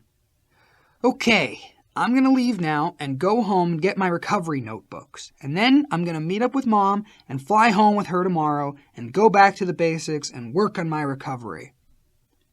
Really? You're going by yourself? Why don't I come with you? My friend Chris said. I insisted on going alone. I scrammed, got my motorcycle, got some money, picked up some drugs, and checked into the Bonaventure Hotel, a big, modern, fancy hotel in downtown Los Angeles. It had been close to a week since I'd been loaded, so I was chomping at the bit. Right off the bat, I got crazy high, and a bad idea light bulb went off above my head. I got back on the bike and drove to the Chevy dealer by USC to buy a new car. My twisted logic was that even though I had just ditched my intervention posse, I was going to buy a car and then drive around with no destination in mind and get better. I got to the dealership just as they were closing. Wait, I need to buy a car. Give me the best big black Chevy you have. They were all looking skeptically at this crazy high guy who came off the street, but then I whipped out my Amex card, they checked it out, and they had a major attitude adjustment. They brought me a nice Chevy Tahoe and were more than happy to follow me back to the Bonaventure and deliver it. The next morning, I decided it was time to hit the road, so I left my motorcycle in the hotel parking lot, jumped into this brand new Chevy SUV, and started heading east. I was thinking of driving to Colorado or the Dakotas, but I only got as far as East LA. I just wasn't feeling right. So I checked into a motel, got high, and realized that doing some long-distance driving might not be such a good idea. I drove back to Beverly Hills and checked into a hotel on Robertson and did all my drugs. I was at the point where I wasn't even getting high. I was just wide awake, raw, empty, lonely, tired, angry, confused, and terrified of having to deal with the latest mess I'd made. I decided that maybe I should go back to Michigan with my mom. I called her hotel, but she had left town that morning, furious that I had lied to her. I got in my new Tahoe and drove to the airport. I found a payphone and called Lindy to apologize. When I was in Exodus, frantically trying to get out of the locked ward, I had called Lindy and trashed him. I flew to Michigan and did the country house mom hang, trying to get it together one more time. This was a new bottom for me. I'd been institutionalized in a mental ward, escaped, gotten caught, had an intervention, escaped the interventionees, freaked out, bought a car thinking I'd go cross-country, pumped a bunch of drugs into my system and didn't even get high, and now I was back on my mother's couch, shivering through another withdrawal. I felt so bad that my mom had to deal with one more emotional firestorm. Less than 2 months earlier, she had buried her soulmate, and now she had this weak little scarecrow to contend with. But moms are resilient, and she looked at the bright side. I was alive, and prepared to go to battle for myself one more time. There was something to be grateful for when we went over to Steve's grandfather's house for a huge Thanksgiving dinner. I helped myself to some turkey, which was the first meat I'd eaten in a long time. Hey, if I can shoot dope and smoke crack and gobble pills, I can eat a damn plate of turkey and not worry about it. Chapter 13. Nothing. Flea calls 1997 the year of nothing because the Red Hot Chili Peppers played only one concert that year, a festival in July, and even that show got derailed 2/3 of the way through by a typhoon. But for me, 1997 was a year jammed full of adventure and misadventure, strides forward and many steps backward, another year in my topsy-turvy Jekyll and Hyde existence. The year began on a positive enough note. I was in New Zealand, setting up my new house. I remember being in Auckland on New Year's Eve and seeing amateur party people in the streets doing cocaine and champagne. It looked so appalling to me. I was glad I wasn't in that place. The truth of the matter was that there probably wasn't enough cocaine in a small country like that to keep me satisfied for any length of time. I didn't have any band obligations at this point. One Hot Minute hadn't sold well, especially compared to Blood Sugar, so we had cut back on the touring cycle. Since I was already in New Zealand, I had planned to take a month off and explore India. I went to Puttaparthi for a week, then to New Delhi, but the highlight of my whole trip was the spontaneous trek I made to Dharamsala to see the Dalai Lama. I took a train to Rishikesh and then hired a driver to drive through the Himalayas. Dharamsala seemed to be in a different world, carved out of the mountains, with dirt roads and wooden sidewalks, like an old western town. I got a room and then walked into town. I ate at a delicious vegetarian restaurant and then browsed some shops and bought some tonkas. The town was filled with all these bald monks wearing saffron-colored robes. The next morning, I got up and walked over to the Dalai Lama's temple. I found the office and approached one of the monks who worked there.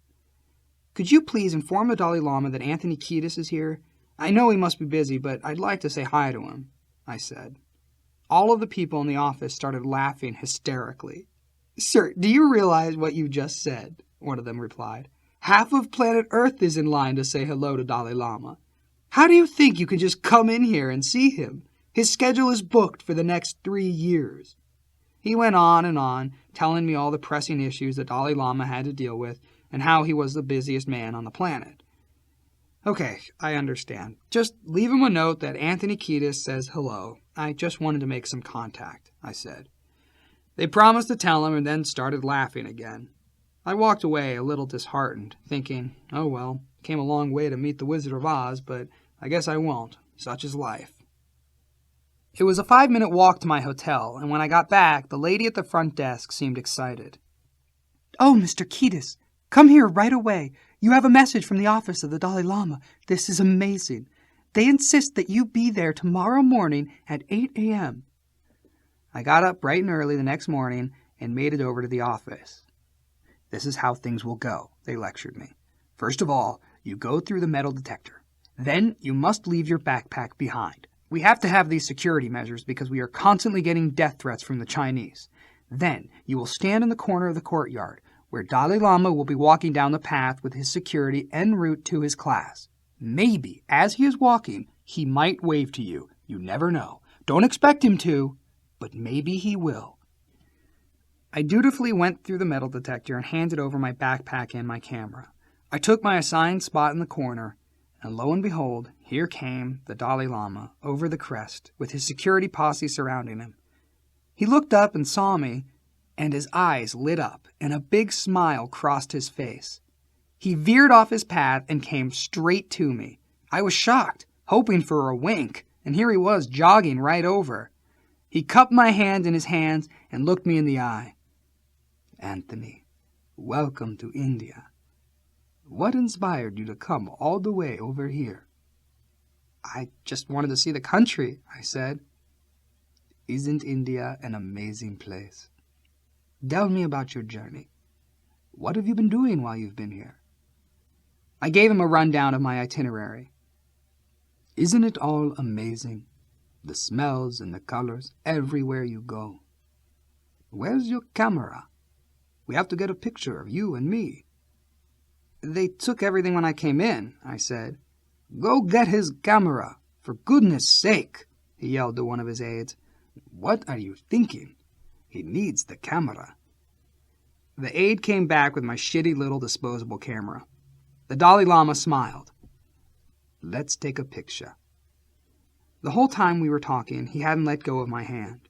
It was subtle, and I hadn't noticed it for a while, but he was definitely sending me some of his juice. The aide snapped off a shot. "Okay, now get a long one, a full-body one," he instructed. We talked a little longer, and then he produced a signed copy of his latest book for me. He gave me the book, a few old Tibetan coins, and a white silk scarf, which he blessed.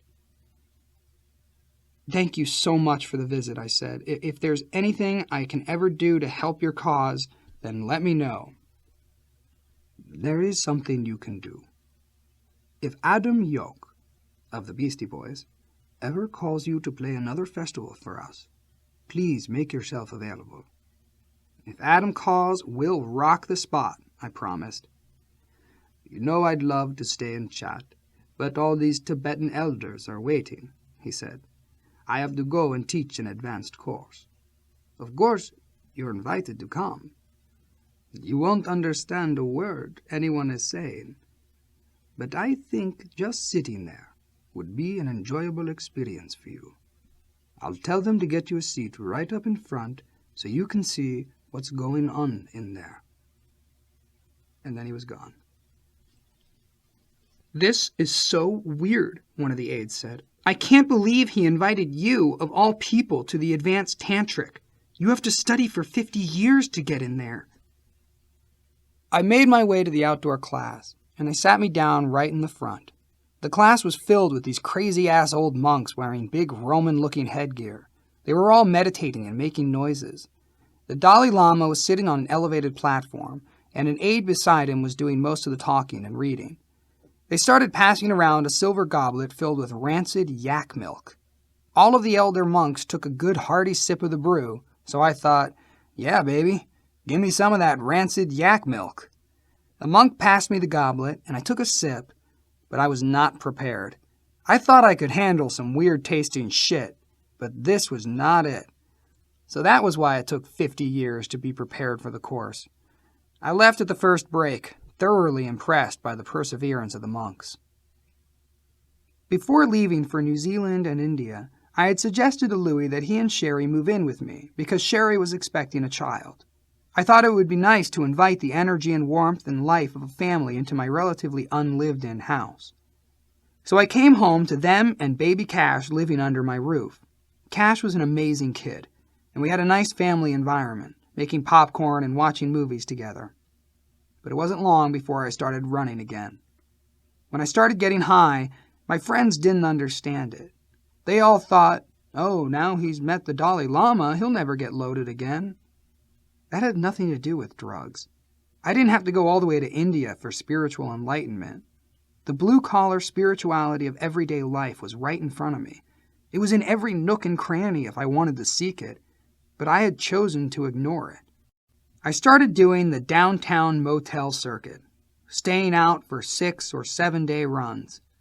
The only inconvenience was now I had a whole family at home, waiting nervously for me to come back.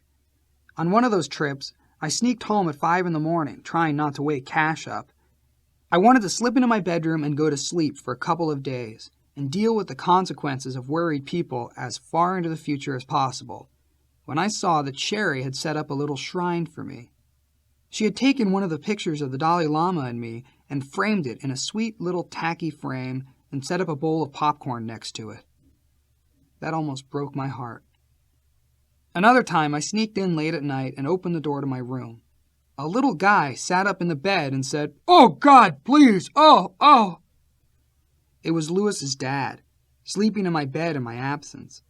I had come back because I needed some more cash to continue my run. As I got some money and started to leave, Sherry was beside herself. "That's it. Enough, motherfucker. You're going to go into rehab. This is crazy," she said. I agreed to get on my motorcycle and go into Impact, an end-of-the-line rehab in Pasadena. The image of Pasadena is a safe, calm, residential paradise where the little old lady of Beach Boys fame comes from. But North Pasadena, where Impact was located, was a straight hardcore projects ghetto. Impact was known as the last house on the block. After you'd been to every rehab and every jail, that was where you ended up. It was the ultimate no-nonsense, get sober or die place. There I was at 34, sharing a room with 3 other guys. I was determined to make it through the entire 28-day stay this time and begin to work through my demons. The problem was, despite all the work I did there, I never wanted to be sober the whole time I was there. I was inching my way forward and white-knuckling not getting high, but my desire to get loaded was still very much a part of my consciousness. Every day I'd spend at least a couple of hours thinking about going out and getting some money and getting high and doing it all over again. It was worse when I went to outside meetings. Since Impact was run on a merit system, the more merits you got, the more perks you'd accumulate. One of the perks was going to meetings outside the facility. Whenever we'd pile into those short buses and drive to a meeting, I'd stare out the window at the seediest bars in the seediest neighborhoods and fantasize about going in there and drinking with other barflies. Anything to get me out and rolling again. Once I got settled in, the daily routine wasn't so bad. You'd wake up, do your prayer and meditation, make your bed, and shower. Everyone in my bungalow was considerate and cleaned up so we wouldn't get negative write-ups and extra homework. My roommates fascinated me. I felt horrible for the white trash kid from Florida. I could see that he was struggling and that his chances for recovery weren't so good, especially with a wife who shared the same obsession. A lot of the other people there were facing their third strike and looking at serious jail time if they didn't straighten out. After tidying up your room, you'd go down to the cafeteria, which was a fun place to hang out. The food was all fat, starch, and sugar, the worst imaginable, but it was intended to put some weight back on your frame. Everyone piled on the food. There was an enormous selection of desserts at every meal, including breakfast. I wasn't eating meat in there, but I was hitting the sweets big time. My typical day at Impact was different from most others. For some reason, they didn't treat me like a normal person. Everyone got work assignments like mowing the lawn and mopping the floor, but I was assigned to an advanced relapse prevention class, which was intense and time-consuming. During the course of this class, we all got a day or two to draw a big calendar of the last 8 years of our lives on an enormous chalkboard. Then we entered the major events and dates when our relapses occurred and what preceded and followed them. I was in this class with 20 other chronic relapsers, and they started pointing out the obvious, that each time I entered a relationship with a woman, it precipitated a relapse. I realized I had an issue, that there was something in the dynamic of hurting somebody's feelings that always sent me out the door. That really manifested after I broke up with Jamie and started going out with a number of different girls for short amounts of time. It was go out with a girl for a month, break up, relapse. I stayed at Impact my prescribed length of time and did all the work in the relapse class, including filling out pages and pages of questionnaires, which was a psychologically productive thing to do. When you start putting pen to paper, you see a side of your personal truth that doesn't otherwise reveal itself in conversation or thought. I also liked these psychological exercises because there was a young hot shrink who had recently come to Impact. I spent a lot of time in her office. We'd break out the Rorschach tests and go out and sit in the shade of this compound, and I'd look at the ink blots and make some sexual innuendos, and we'd both flirt. There was no point in doing serious psychotherapy, since I was getting out in less than 4 weeks, so it was just nice to spend some time together. I left Impact and got back on board with my recovery. I was feeling pretty optimistic and healthy and happy about my life and the band. Lindy had booked a summer tour for us, so my intention was to start getting in shape for the road. One Sunday morning that spring, I was on my motorcycle going to my favorite meeting, which was in a rec room in a park at 3rd and Gardner. I was moving at a good clip, as I was prone to do, but I'd never had any real mishaps on my bike. I'd studied the road conditions and exercised caution at intersections and assumed that cars would pull out at inopportune moments from driveways or parking spots. I was always alert and prepared to deal with those scenarios. All this was going through my mind as I flew down Gardner, which was a narrow side street with cars parked on both sides. In a split hair of a moment, this car pulled out of a parking spot and started to make a U-turn, effectively cutting off the entire street. Normally you'd have a backdoor exit, even if it meant cutting onto the sidewalk, but now there was no way out. This idiot had blocked the whole street and there was no driveways accessible. I used both my brakes, but the car was too close. There was an incredibly fast and violent collision, so strong that the bike pierced the vehicle. I flew off the bike and jackknifed right into the point where the driver's door met the engine compartment. Amazingly enough, I hit the car and proceeded to somersault forward, landing square on my feet on the other side of the car. I kept my balance and started running, so I assumed that by some miracle I was okay. Except when I looked down at my arm, it wasn't an arm anymore. My hand had been shoved up into my forearm, so now I had a double-decker, big, bulbous club of a forearm and no hand. Oh my God, I thought. This is really, really wrong looking. Without stopping to consider how badly I was injured, I ran into the closest house without knocking. I took a few steps into the living room, thinking I'd grab the phone and call an ambulance, but then the initial shock wore off, and the worst pain of my life jolted my body. There was no time to call for help, so I turned around and ran back outside and flagged down a convertible that happened to be occupied by two women I knew who were on their way to the same meeting as I had been. I ignored the driver of the car I had hit, who wanted to trade insurance information, and jumped into the back seat. We made a beeline for Cedars-Sinai. Later, I would learn that the hand has more nerve cells than any other part of the body, which explained the intense pain. But at that point, it just felt like my hand had been immersed in a hot bottle of lava. I was convinced I'd never have a hand again. Within 5 minutes, I was at the hospital, being wheeled into emergency surgery. Just my luck, an amazing hand specialist, Dr. Colbert, was on duty. But first they had to prep me for surgery, which entailed giving me a healthy dose of morphine. I felt nothing. I turned to the nurse and said, "Unfortunately, over a lifetime of misbehavior, I've attained a rather enormous resistance to the opiate family of drugs. You're probably going to have to go ahead and double that dose right away." Another shot. Nothing. It wasn't even putting a dent in the pain. This process went on and on. They wound up giving me 7 doses of morphine before I got some relief. The pain was gone, and the nurses started looking mighty attractive, and the next thing I knew, I had my hand up the nurse's skirt and was flirting with a female doctor. I was the fucking patient from hell who had gotten the most morphine in Cedars-Sinai history. It took Dr. Colbert 5 hours to reconstruct my hand from that pulverized mass of bone and matter. After a few days in the hospital, they fixed me up with a specialty cast that went all the way up to my shoulder. It wasn't until I got home that I recognized how dependent we are on our hands. Even something as mundane as wiping your ass became a big issue. I had to train my left hand to do things it had never done before. I couldn't write, I couldn't open a door or a window. Getting dressed and tying my shoes were nearly impossible. For some reason, all this didn't really bring me down. I hated not being able to sleep comfortably, and I didn't enjoy the excruciating pain, but I kept the outlook that I would find a way to use my hand again. And so began many, many months of hand therapy. I was lucky enough to find Dr. Doors, a Burbank physician whose practice revolved around rehabbing hands. He had a unique way of doing therapy. You were placed in a room with 20 other people who had severe hand injuries, all helping one another.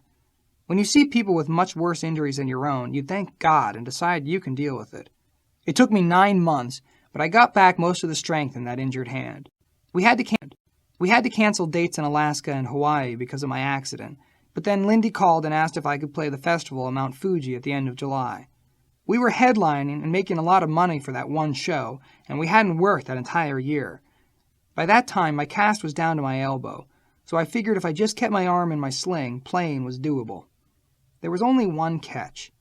As we checked into our hotel, we found out there was a super typhoon coming directly at us from the south. It was estimated to hit our area just when we were going to be on stage. The morning of our show, the rains began, but there were 80,000 Japanese out on this mountainside, so not playing wasn't an option. The opening acts went on, and all the time we were keeping an eye on the weather reports, which all said that the big one was getting closer and closer. Finally, it was time to play. We looked out at the audience, and the kids were soaking wet and frozen to the bone. People were being taken away suffering from hypothermia, but no one was leaving voluntarily. So we hit the stage, and there was a little bit of a cover, though not enough to keep the windy rain from flying around. The energy from this storm was building everybody up, so we nailed the set. Chado was banging out the beat, and Dave was really going for it. It was the first time in a while that I'd been sober for a few months straight, so I was feeling great. The stronger we played, the stronger the wind got. At one point, I remember being up at the front of the stage on the mic, and the wind was so robust that I leaned into it, and it held me up. Then the winds got even heavier, and shit started to blow off the stage. The equipment was still working, so we kept playing until the lighting rig blew away. We were about 8 songs into the show, and we'd fulfilled our contractual and moral obligations by then, so we ran for our lives. August 1997 was pretty uneventful. I was back in LA, still living with my little extended family. But when September rolled around, I got the old familiar urgings and decided it was time to get a bunch of drugs and do them for just one day. There was no downside because Jane's Addiction were doing a comeback tour that fall, and Flea had decided to fill in as the bass player, which meant Flea and Dave had their own separate thing for a few months, and I had plenty of time on my hands. Out of deference to little baby Cash, I decided to get high in my car and not bring that energy into the house. So I got my stuff and started driving back toward Hollywood, but I was too impatient, so I pulled over to a side street and fired up my pipe. After a few hits, I got paranoid and decided to check into a hotel to continue my bacchanal. I found a nice fancy hotel down on Pico and Beverly and thought that would do for a night. I went up to the counter and the desk person lit up. "Mr. Kiedis, it's an honor to have you in our hotel," he said. One night turned into 2 nights, which turned into 3 nights. At one point, I had to drive downtown to replenish my supplies. I slept for a day and woke up and ordered plates and plates of quarter-pound burgers. Then the whole cycle began again. Days went by, getting high, getting high, getting high. Each day I'd have to call the front desk and tell them my plans had changed and I was staying for yet another day. So it was drugs, drugs, drugs, sleep, sleep, sleep. Wake up emaciated, beat down, sad, depressed, demoralized, hurt, lonely, destroyed. Order room service and watch a little TV. This went on for a few weeks. I woke up one night around 11 and discovered that I had copped a heroin habit. I ate some food and looked at myself in the mirror and said, "Jesus Christ, you're a wreck, brother. You better go hide under a mountain of cocaine and heroin right away." I checked my pockets. I had some feeble amount of change, but I wasn't worried because I knew I had about $5,000 in a suit pocket at my house. That would cover me for another week.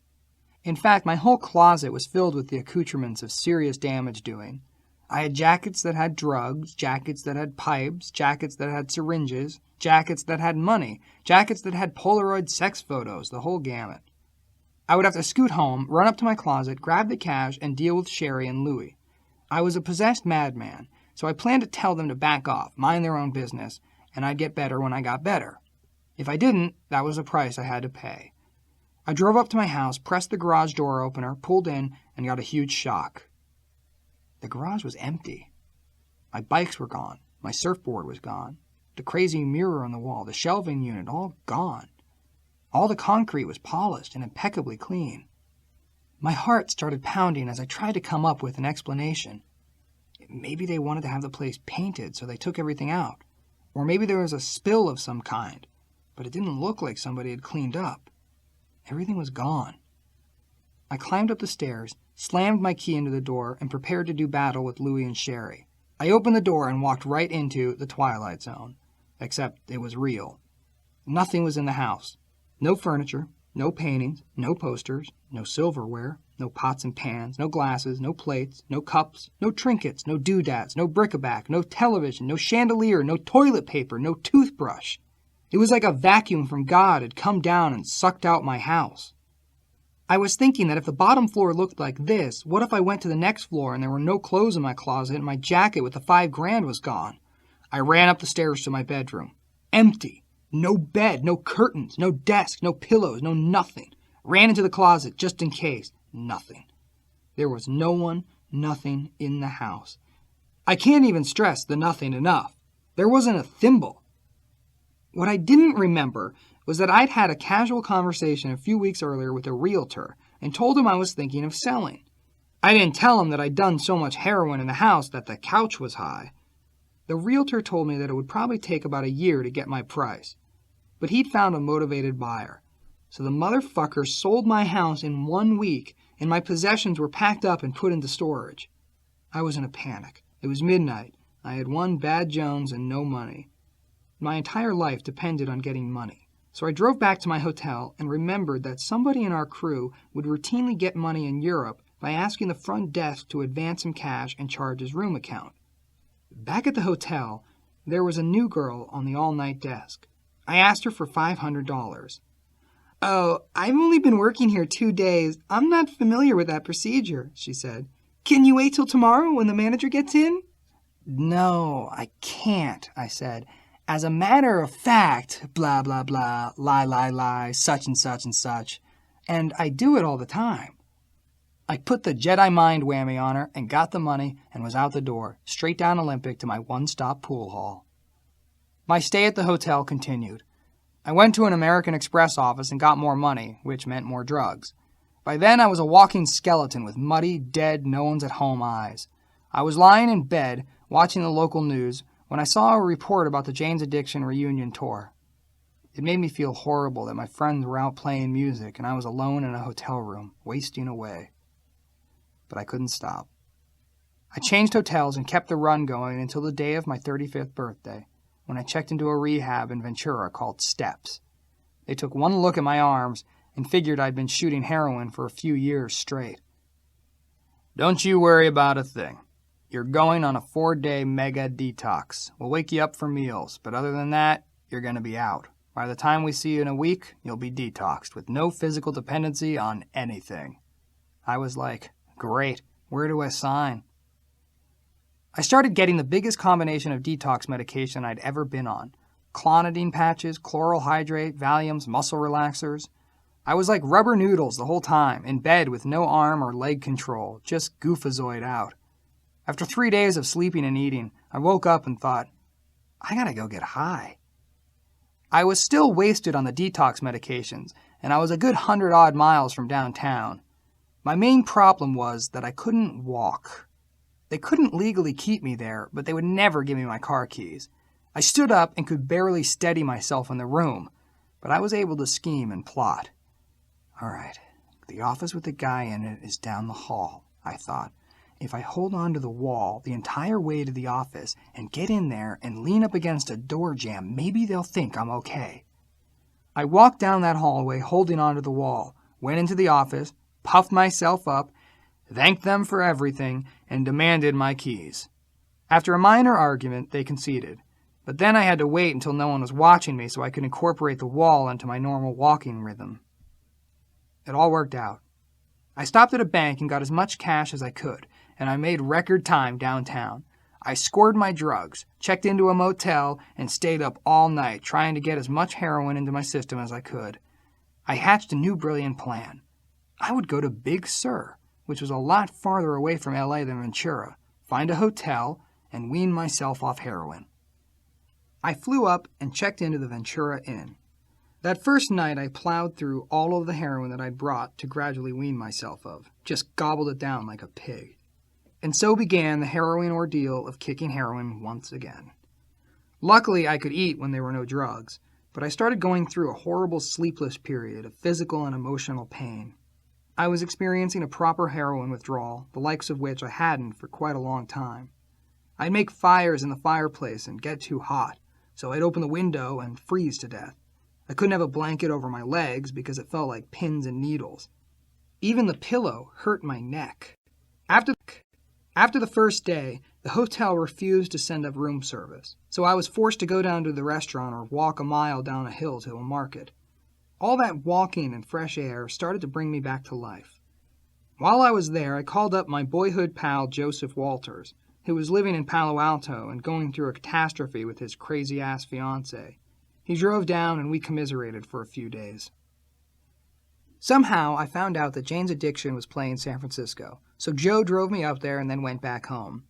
Guy O was in town for the shows, so we went together. I was excited because I was starting to feel human again.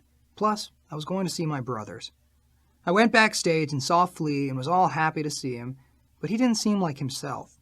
He was dressing differently and wearing eye makeup, and changing his Flea-ness to become Jane's Addiction-ness, which I didn't understand. I thought he'd be Flea in this other band, not a whole new persona. He seemed strangely distant. I don't know if he was angry with me for being a fuck-up or if he was on his own weird trip, but I accepted that he was in that mode. Then Dave walked in the room. I was always happy to see him. He greeted me, told me it was great to see me, and that he'd be right back to talk. But he was high and messing around with some girl, and they went off to do more drugs and never came back. It was fun to watch the show, even though it did seem weird to see Flea in that band. That night I walked home with Guy O, feeling detached from both Flea and Dave, which was ironic since I had just detached from them for months on end. I accepted that this was what happens when you don't talk to anybody. You come back and it's a new ballgame. I was hoping it would be a new ballgame for me. The fact that my circumstances had changed drastically, but my behavior hadn't, was beginning to wear on me. I remember one poignant moment when I still had the house in the hills. I was driving down Beechwood at night and getting high in my car. I came to a stop sign, and this car full of 20-year-old boys pulled up next to me. They looked at me and said, "Hey, Anthony!" I was so torn up, the last thing I wanted to hear was, "Hey, Anthony," from some fans. I was trying to ignore them, but I sneaked a glance at their car. One of them stared at me and said, "Hey, it's not him," and they drove off. That couldn't be him, because Anthony didn't look like a fucking ghost. It got worse. Another time on the motel tour, I pulled up to my downtown corner, and some desperado got in the car and told me he knew where to score some dope. He was doing this so he could get a taste for leading me to the prize, but I didn't care, so we took off. We ended up pulling into the parking lot of one of those cheap hooker motels on Sunset. He went off to find the dealer, and I was waiting in my truck when this family got out of their car and headed for their room. They must have been a little down on their luck because they were staying here. I looked over at their car and saw a Chili Peppers bumper sticker on it. Then I looked at the kids, and they both had on Chili Peppers t-shirts. I felt horribly ashamed and embarrassed. I slouched in my seat and pulled the visor down. Here was a family of fans, proud to fly their red-hot colors, and I was at the same motel, but trying to score drugs from some insidious dope dealer. Oofa. I was really trying to stay sober, so I moved into Gaio's house at the end of 1997. That Christmas, I went home, and Blackie introduced me to a beautiful, brilliant local girl. We spent a nice few weeks together, but by the time I had to leave Grand Rapids, I knew the interlude would end. Sure enough, true to my impact relapse charts, a few weeks later, and 2 weeks before we were scheduled to leave for Hawaii to begin writing a new album, I went on another guns-blazing, full-speed-ahead run. I came up with yet another ridiculous plan. I decided to use drugs like a maniac for days on end and then go to Hawaii a week before the band so that by the time we started working, I'd have a week of rest and recuperation under my belt. I dragged myself to the airport and flew solo to Hawaii. I checked into a luxury high-rise hotel in Waikiki, holding the last smidgen of dope that I had, telling myself, okay, I'm going to finish this little amount of stuff and then call it quits, and whammo, I'll get better right here in Hawaii. But when the drugs were ingested, I was like, oh, not quite ready to come down and face reality. I went to some strip bars to find dealers. When you're wrapped up in that kind of drug intake, you lose all sense of what's reasonable and what's not. Later that night, while I was injecting my drugs, I intentionally broke the needle off my only syringe because I thought if I put any more drugs in my body, I would explode. 10 minutes later, when I was craving more coke, that seemed like an awful idea. In my delusional toxic state, I tried to reaffix the needle. By now it was bent and it wasn't suctioning right, but a man needs his drugs in his veins, so I pushed the needle into a vein and hoped for the best. Well, I got the worst. The needle came off the syringe and lodged in the vein. I grabbed it and held it, paranoid that the needle would travel through my veins and pierce a valve in my heart. I was high, and blood was leaking out of my arm, and now I had to grab the needle through my skin and pull it out from the inside, lest it get released into my bloodstream. I managed to get it out, but my next dilemma was that I had no heroin to come down from this coke with. I ended up drinking the entire contents of my minibar. The whiskey, the vodka, the scotch, the wine, one after another. I downed those little bottles and finally passed out. Always, you wake up to an unpleasant memory and an unpleasant body, and your spirit is reduced to a pile of dirty ashes residing somewhere inside of your ass. You've got to face the music, which is a beautiful island outside, but you can't even bear to look out the window. I kept those curtains drawn and stayed in that bed and ordered room service and hibernated, knowing that each day that clicked off the calendar was bringing me one day closer to when I had to get on a little plane and fly over to Kauai and see my friends, my bandmates, my compadres. The day of reckoning arrived. I went right down to the wire and got up an hour and a half before the plane was scheduled to depart and showered and shaved. I went out into the world for the first time in a week, and it was all too bright and vivid. But I got on that plane. I got to our rented house, and everyone was there, but our spirits were dampened. Both Dave and I had gone off the deep end for the last few weeks. We were both dry, at least for the moment, so we spent most of our time running and eating tons of good food, but unfortunately playing very little. I wasn't doing that well emotionally. I was dry, but my heart was broken, and I wasn't feeling like myself. Then we got the call that our old friend Bill Stobaugh, the hallucinogenius, The man who was my mentor at the graphics houses and who had let me live with him, had died while undergoing a heart operation. Flea flew back for the funeral, but I begged off. When we got back from our unproductive stay in Hawaii, we got another dose of bad news. Our manager, Lindy, decided to quit. His wife had recently died, but he'd met a new lady, and she convinced him that it was time for him to walk away from that dose of anarchy and retire to Ojai. We looked like we were going backward on the conveyor belt, and I don't think she saw much of a future in us. Nor did he. Nor did anybody, really, including the people in the band. Back in L.A., Dave started working on a solo record with Chad and went right back to getting loaded. I had stayed sober since Hawaii. When I went to a party at Dave's girlfriend's house and Dave picked up a beer, I was surprised. He was so nonchalant about it. He and I were both in the same place, where 1 is too many and 1,000 is never enough. We couldn't use drugs moderately, and that would be proved to him in a short period of time. We went back to rehearsing. We had downgraded into an abominable little studio in Hollywood, right near Transvestite Alley. Dave was getting high and I wasn't, so that was adding more tension to an already tense situation. Dave would come into rehearsals wearing oversized sunglasses and over-the-top large floppy Renaissance hats, which we called coke hats, because you had to be on cocaine to even think of wearing a hat like that. Dave was coming in late, and it was impossible to communicate with him. The minute he was wearing that coke hat, he had his own agenda, and that was to get high. We tried to play, but we weren't going anywhere. Flea's face was sunken with disillusionment, and Chad was like, "This guy's off on his trip. What can you say?" I felt like we had to talk to Dave and get him some help. He used to come and pick me up at hotels to go into rehabs. It was my turn to talk to him about getting well so we could carry on. We had a little talk. Dave was sitting on an amplifier, and the band discussion escalated into an argument between the two of us, which was bizarre because all we were saying was, "Hey, you're using drugs while we're rehearsing and that's not working. How about if we talk about you getting sober again?"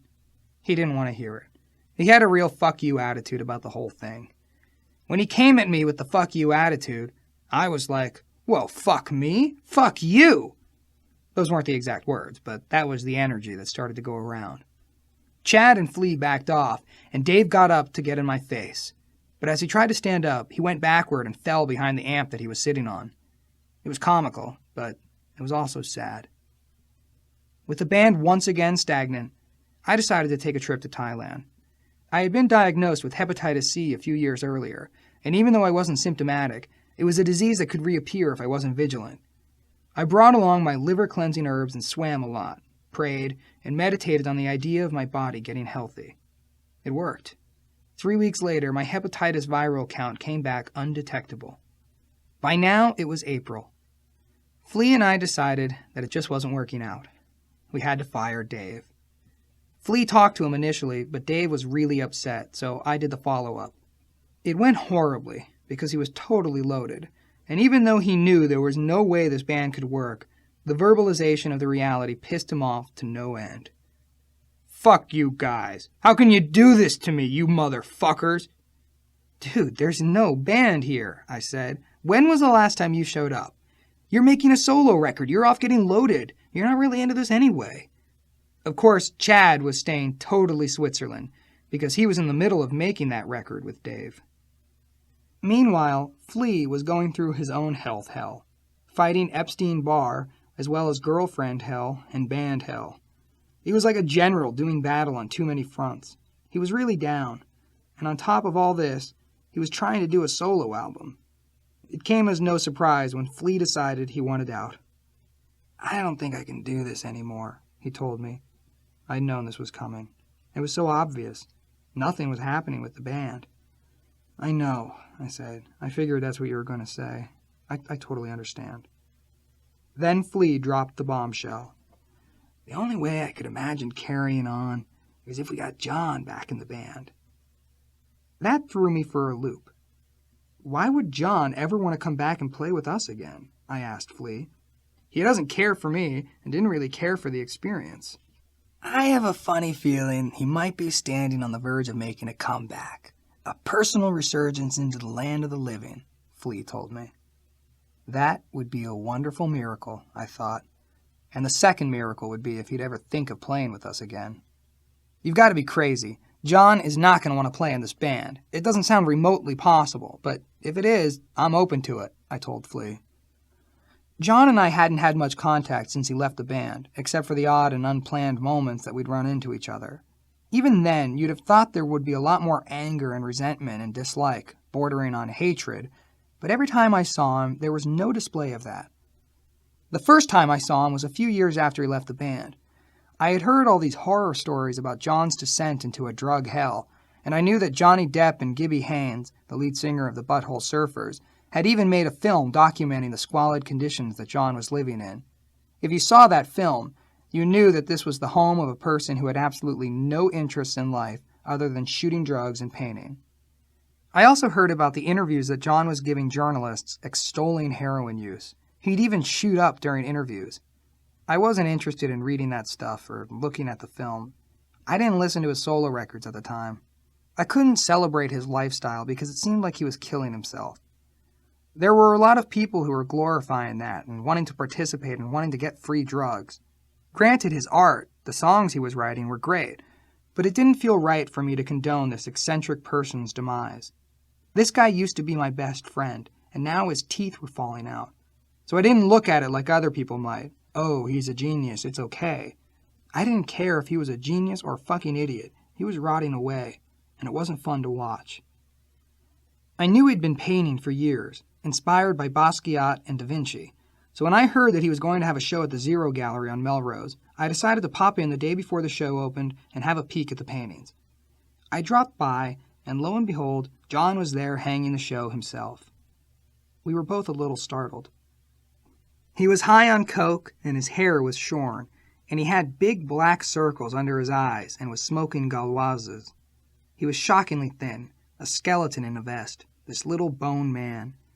But he had a lot of vigor because he had a lot of energy and chemicals in him, so it wasn't like he was passing out or looking weak. Instead of being, "Fuck you, I hate you, you suck," we were happy to see each other. His paintings were disturbing but beautiful. It was weird because I think we wanted to dislike each other more than we were able to. The next time I saw him, he had deteriorated quite a bit. Everyone was worried about his arms, which were all abscessed because he never did learn how to properly administer an injection. He would just go for the stab and poke mode and hope for the best. He wound up checking into Exodus, my old haunt, in December 1995, more for his physical health than his mental health. The doctors there were seriously concerned that he was going to get gangrene and have to lose a limb unless he'd wash and take care of his arms, which he refused to do. I called him up and asked whether it was okay if I came to visit him. He was fine with it and asked if I could bring him some cigarettes and a pastrami sandwich with lots of mustard. So I showed up and he ate the sandwich and I tried to get him to wash his arms. Again, our exchange was kind and loving and caring. So different from what everyone around either of us thought our exchange would be like, based on our past turmoil. I still hadn't recognized how unhealthy my own dynamic of relating to him had been before he left the band. I never understood just how sensitive he was and how hurtful I was capable of being. I didn't know that all of the jokes and the jabs and the kidding and the goofing and the sarcasm had really hurt his feelings and had a long-lasting impact on him. Long after John quit, Flea said to me, "Do you have any idea how much pain you caused John?" "What are you talking about? He and I were best friends. We spent every waking moment together. We played pool together. We chased women together. We ate Lucky Charms together. We were two peas in a pod." "No, you hurt John's feelings a lot of the time," Flea said, "because he looked up to you and you were so brutal to him." That was the first time I was even aware that my love for him had ended up being a difficult experience for him. When John left the band, I resented him for not being my friend and for abandoning our musical comradeship. But all the time that he was out of the band and going through this anguish, I prayed for him constantly. From going to meetings, I'd learned that one of the reasons that alcoholics get loaded is because they harbor resentments. One of the techniques they teach to get rid of a resentment towards somebody is to pray for him or her to get everything that you want for yourself in life. To be loved, to be successful, to be healthy, to be rich, to be wonderful, to be happy, to be alive with the light and the love of the universe. It's a paradox, but it works. You sit there and pray for the person you can't stand to get everything on earth that you would want for yourself, and one day you're like, I don't feel anything bad toward this person. That was part of the reason I prayed for John. The other part was that I didn't want him to die a sad and miserable death, so I prayed for him almost every day. I would sit there and say, whoever's out there, whoever's getting this thought from my mind, could you please look after John Frusciante because he needs it. In January 1998, Bob Forrest convinced John to check into Los Encinos, the same old-school treatment facility that housed W.C. Fields back in the day. John had already kicked heroin by then, but he had been smoking crack and drinking. I went to visit him there, and he seemed committed to being in there, but a little peculiar. Our conversations were sparse and unusual. Every now and then we'd talk about a Nirvana song or a Da Vinci drawing. During one of my visits, we were sitting there having one of these minimalist conversations when John jumped off the bed and went flying into a perfect James Brown split, circa 1968. Then he got up and sat back down. I don't know what his motivation was, but it seemed like he was feeling his oats and letting it be known that he still had the fire to fly into a James Brown split, if need be. I was open to the possibility of John coming back to the band, even if it still seemed remote to me. After leaving Los Encinos at the beginning of February, John rented a small apartment in Silver Lake. One day in April, Flea went over there, and they sat together and listened to records. Then Flea popped the question, "What would you think about coming back and playing in the band?" John started sobbing and said, "Nothing would make me happier in the world." They both cried and hugged each other for a long time. Then Flea took a trip to Cambodia, which gave John and me time to clear the air and talk about the problems we had in the past. We went to the farmer's market, one of my favorite places in all of L.A., and sat down and had some salmon tacos. I broke the ice. "Do you have a problem with me at all about anything?" "No, not really," he said. "What about you? Are you mad at me for anything?" I thought I was, but I don't feel mad right now. I thought we should probably go over all this stuff, but I don't feel bothered by any of it anymore, I confessed. "Me neither," John agreed. Flea was expecting to get a report of some day-long deliberation deal, of all this animosity dredged up, but neither of us was feeling it. The major problem was John didn't even have a guitar to his name. So we went over to the Guitar Center, and I bought him a great old '62 Stratocaster.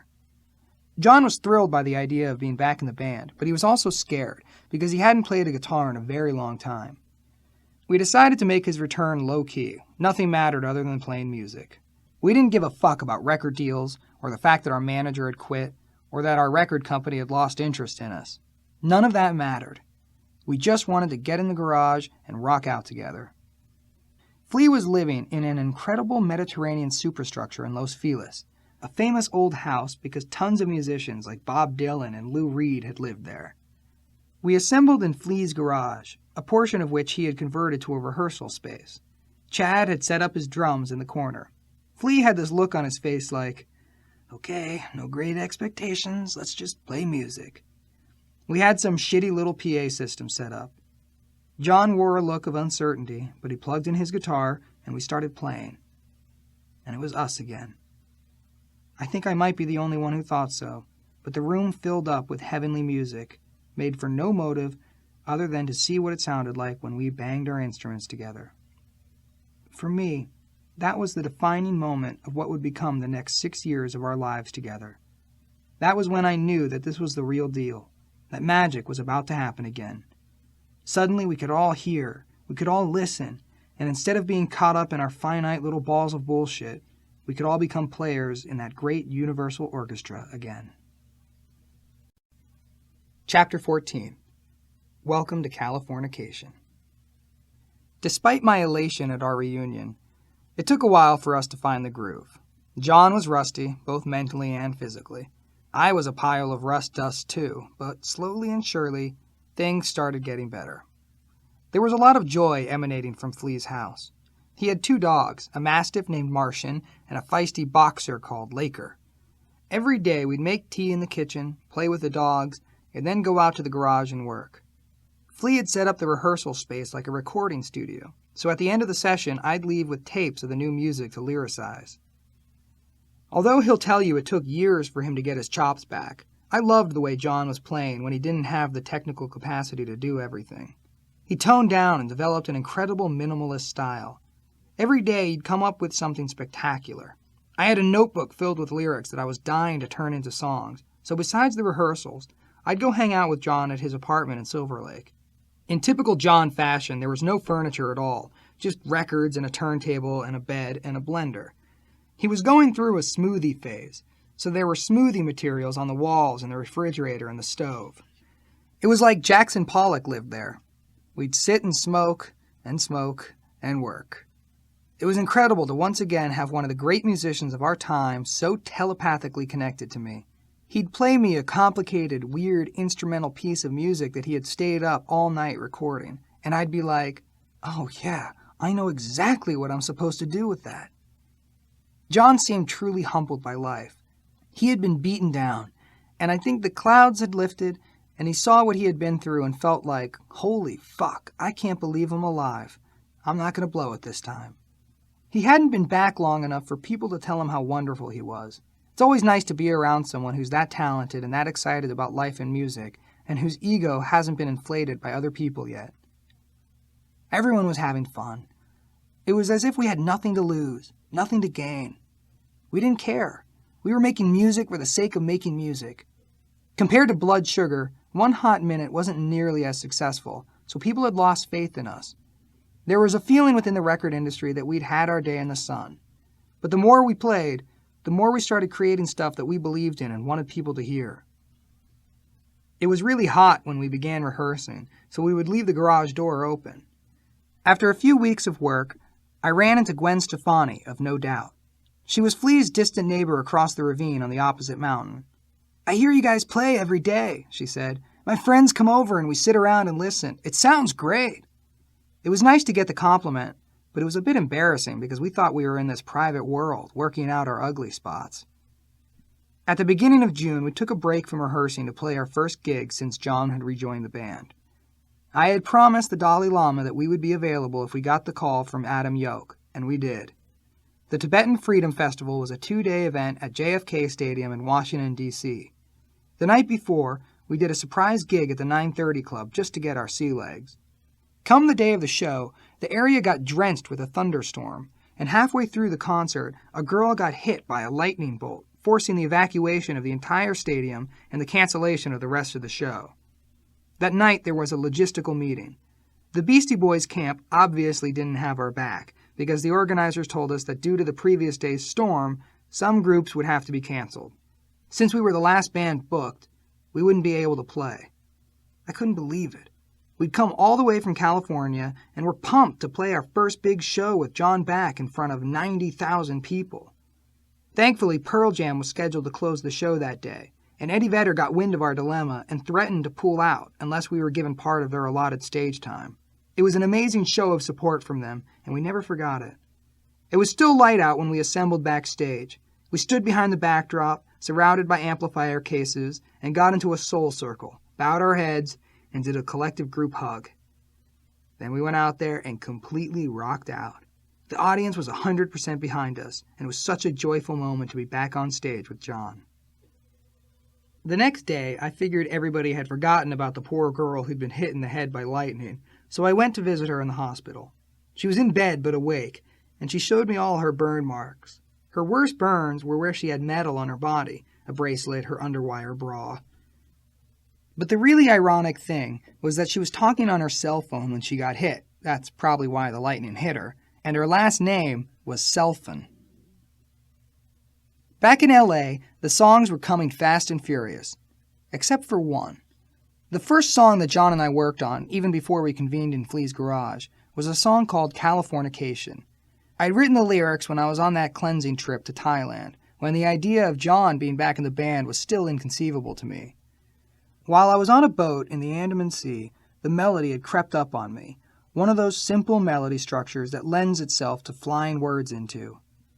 One of the things that struck me on my travels to exotic places, including the Sea Gypsy Village in Thailand and all the bazaars of Indonesia, was the extent to which American culture had permeated all these places, even to the time of bootleg Red Hot Chili Peppers t-shirts. When I was in Auckland one time, I ran into a crazy lady on the street, and she was ranting about the fact that there were psychic spies in China. That phrase stuck in my mind, so when I was back home, I started writing, and they became my favorite of all the lyrics that I'd collected over the last year. I showed Californication to John, and he loved the lyrics and started writing some music. But for some reason, even though there was a perfect song in there, we couldn't find it. We tried 10 different arrangements and 10 different choruses, and nothing ever worked. All these other songs were pouring out of us. We'd been working for a few weeks when someone started playing an ultra-sparse riff that sounded like nothing we'd ever done before. As soon as I heard it, I knew it was our new song. Around that time, I had met a young mother at a meeting. She was living in a YWCA with her baby girl, trying to get sober but failing miserably. The beauty and sadness and tragedy and glory, all wrapped into one, of this mother-daughter relationship was evoked by the vibe of that music. From Porcelain. Porcelain, do you carry the moon in your womb? Someone said that you're fading too soon, drifting and floating and fading away. Little loon, all day, little loon.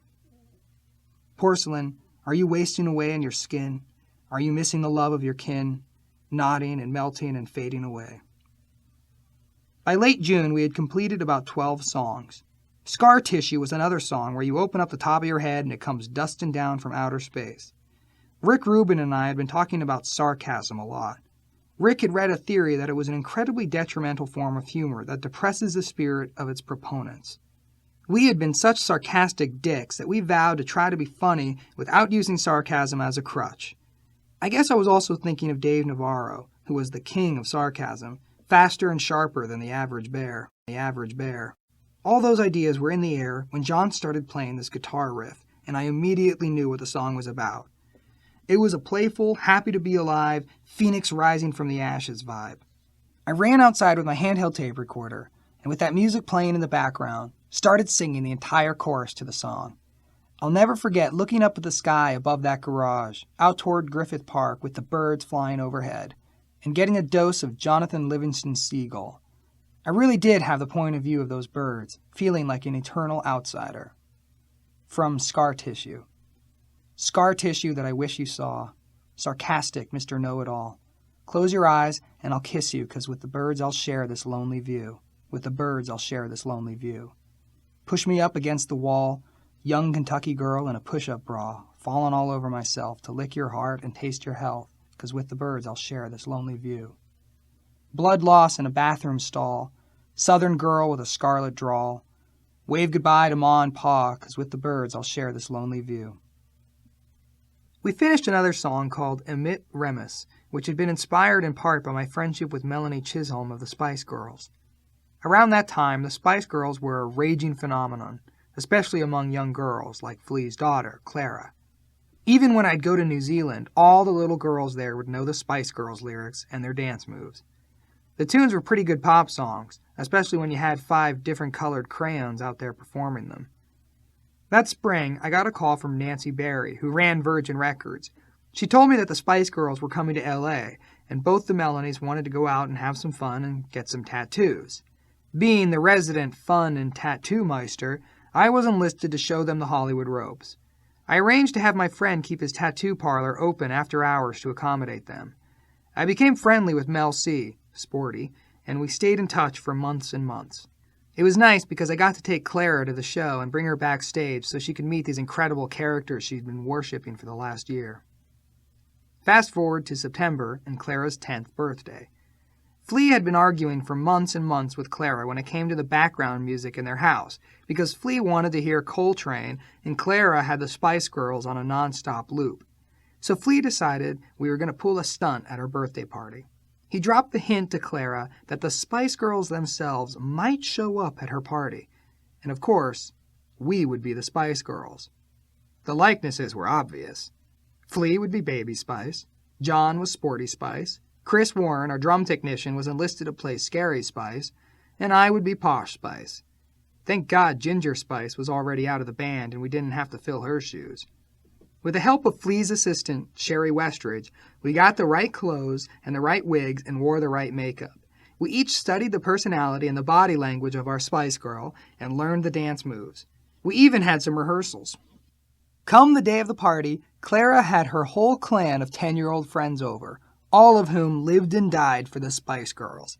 Everybody was whispering about the possibility that the Spice Girls were coming because Clara had actually met them at their show. So it came time for the surprise, and we were all up in Flea's bedroom putting the final touches on our outfits while the girls were in the living room one floor below. The music started, and the little girls all freaked out, screaming, "Oh my God!" as we walked down the giant staircase and they caught a glimpse of these fabulous costumes. Then something slowly started to filter into their little minds. Wait a second, those are not the Spice Girls. In fact, those are not even girls. These are men dressed like the Spice Girls. Ew! We sauntered down and never broke character and put on an immaculate performance. Scary Spice was phenomenal. Baby Spice was terrifying with her gap flea tooth. And John absolutely nailed Sporty, working on it morning, noon, and night until his character was there. Posh was easy. She was just an aloof, uptight, narcissistic shopping girl.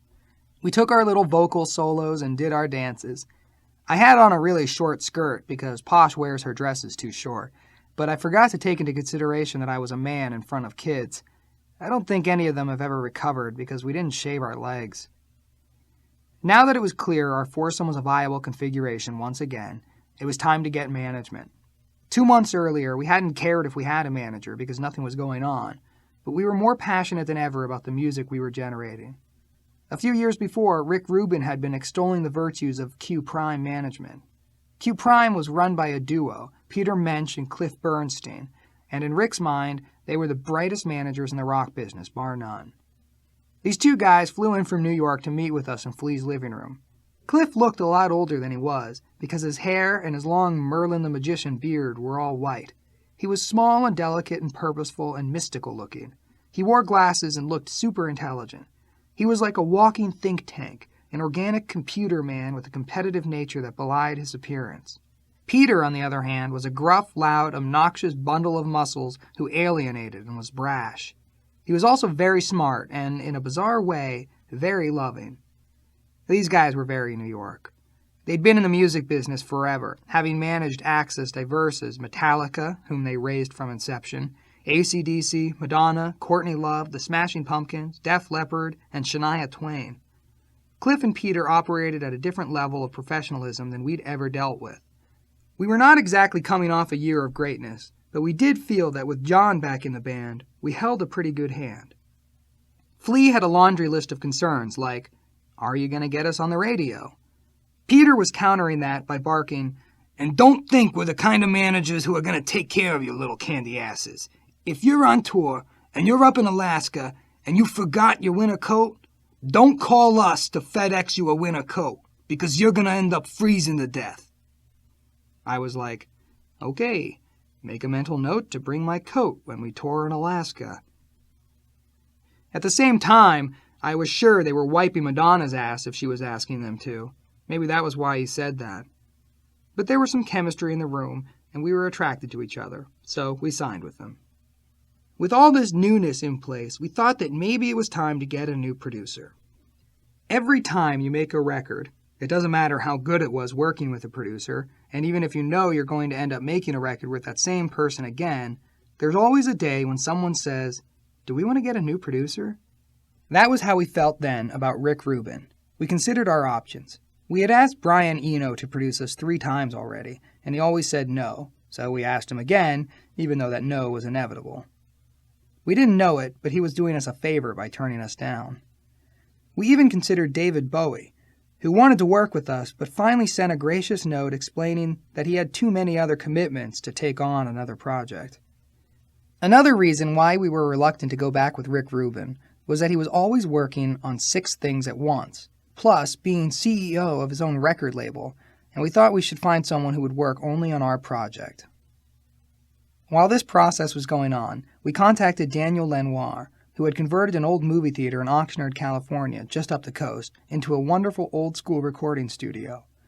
Lenoir couldn't commit to producing us because he was on hold with U2, but he did graciously offer us the use of his studio to do a demo of the 11 songs we had finished. We went in and set up and recorded all of the songs in a row, all in one day. It was a soulful, smoking demo, not unlike the first demo we ever made. A couple of weeks went by, and we talked to Rick. He cleared some space in his schedule, so we decided to work with him again. It was as if we had come to our senses and realized, why are we dicking around with all these other guys? The next day, I got a call from Daniel Lenoir. "I heard the demo you made at the studio," he said. "I've reconsidered, and I'm interested in working with you guys. Those songs really caught my attention. I haven't heard anything like them in a long time." I genuinely appreciated his kind words, though I told him we'd moved on. However, it was nice to have our own feelings validated by someone like him. Before we started working with Rick, the guys at Q Prime decided to send us on an under-the-radar mini tour of out-of-the-way places in California, just to get the road rust off. We played on a makeshift stage behind some guy's house in Chino, in the old town hall in Fresno, and at some rodeo bar in Reno. We didn't even sell out the venues till we reached Santa Barbara. I remember thinking, sometimes you're riding high in April and shot down in June, but at least we have each other. We were full of enthusiasm and color, and you could sense that something was brewing that could be amazing, but we weren't quite there yet. That summer, I was still living under Guy O'Siri's roof, commuting every day to Flea's garage. Sometime that August, out of the blue, I decided to go get loaded again. I hadn't slipped since Hawaii, so I'd been clean for 6 months. But one day I just got on my motorcycle, headed downtown, and did the whole thing. It made no sense, and I didn't enjoy it, but I'd reawakened the 800-pound gorilla. I found myself in a hotel room, and when I woke up, I knew I couldn't mention this to anyone. It was a weekend, and I got my shit back together and went to rehearsal all the next week. I went out again that weekend, only this time I couldn't turn it off so easily. I ended up in a hotel in San Diego, of all places, depressed again. I didn't know what to do. I didn't even have the strength to leave, when I heard a knock on the door. Who the fuck could that be? I went to the peephole and looked out, and there were John and Flea and Chad. I opened the door, and they walked in. "I'm really sorry," I said. "Don't even worry about it," Flea said. "You fucked up. Let's just go home and get back to work." He was so matter-of-fact and non-judgmental about it. "Oh man, I'm so sorry you had to experience that," John said. "It must have sucked, but you can't do this anymore." We piled into Flea's multicolored Mercedes clown car, which exacerbated the absurdity of my surroundings, and drove north to L.A. They were telling me that we had a record to make, but they were really easygoing about it, so that took a lot of weight off my shoulders. We stopped to eat some Mexican food, and by then we were laughing and throwing food around and having a good time. When we got back to L.A., Flea offered to let me stay at his house, in this big octagon-shaped downstairs bedroom suite with leopard print carpeting. I moved in, and it was a really peaceful and productive 2-month stay. All I did was read and write and go to band practice and hang out with Clara and Flea and the dogs. I got rid of all the extraneous complications of nightlife and girls and partying, and just stayed in the compound and got a lot of work done. One day while I was at Flea's, on a whim, I decided to cut off all my hair. I'd had my tailbone-length hair for 13 years, but I didn't think twice about going to my friend and getting that shit shorn.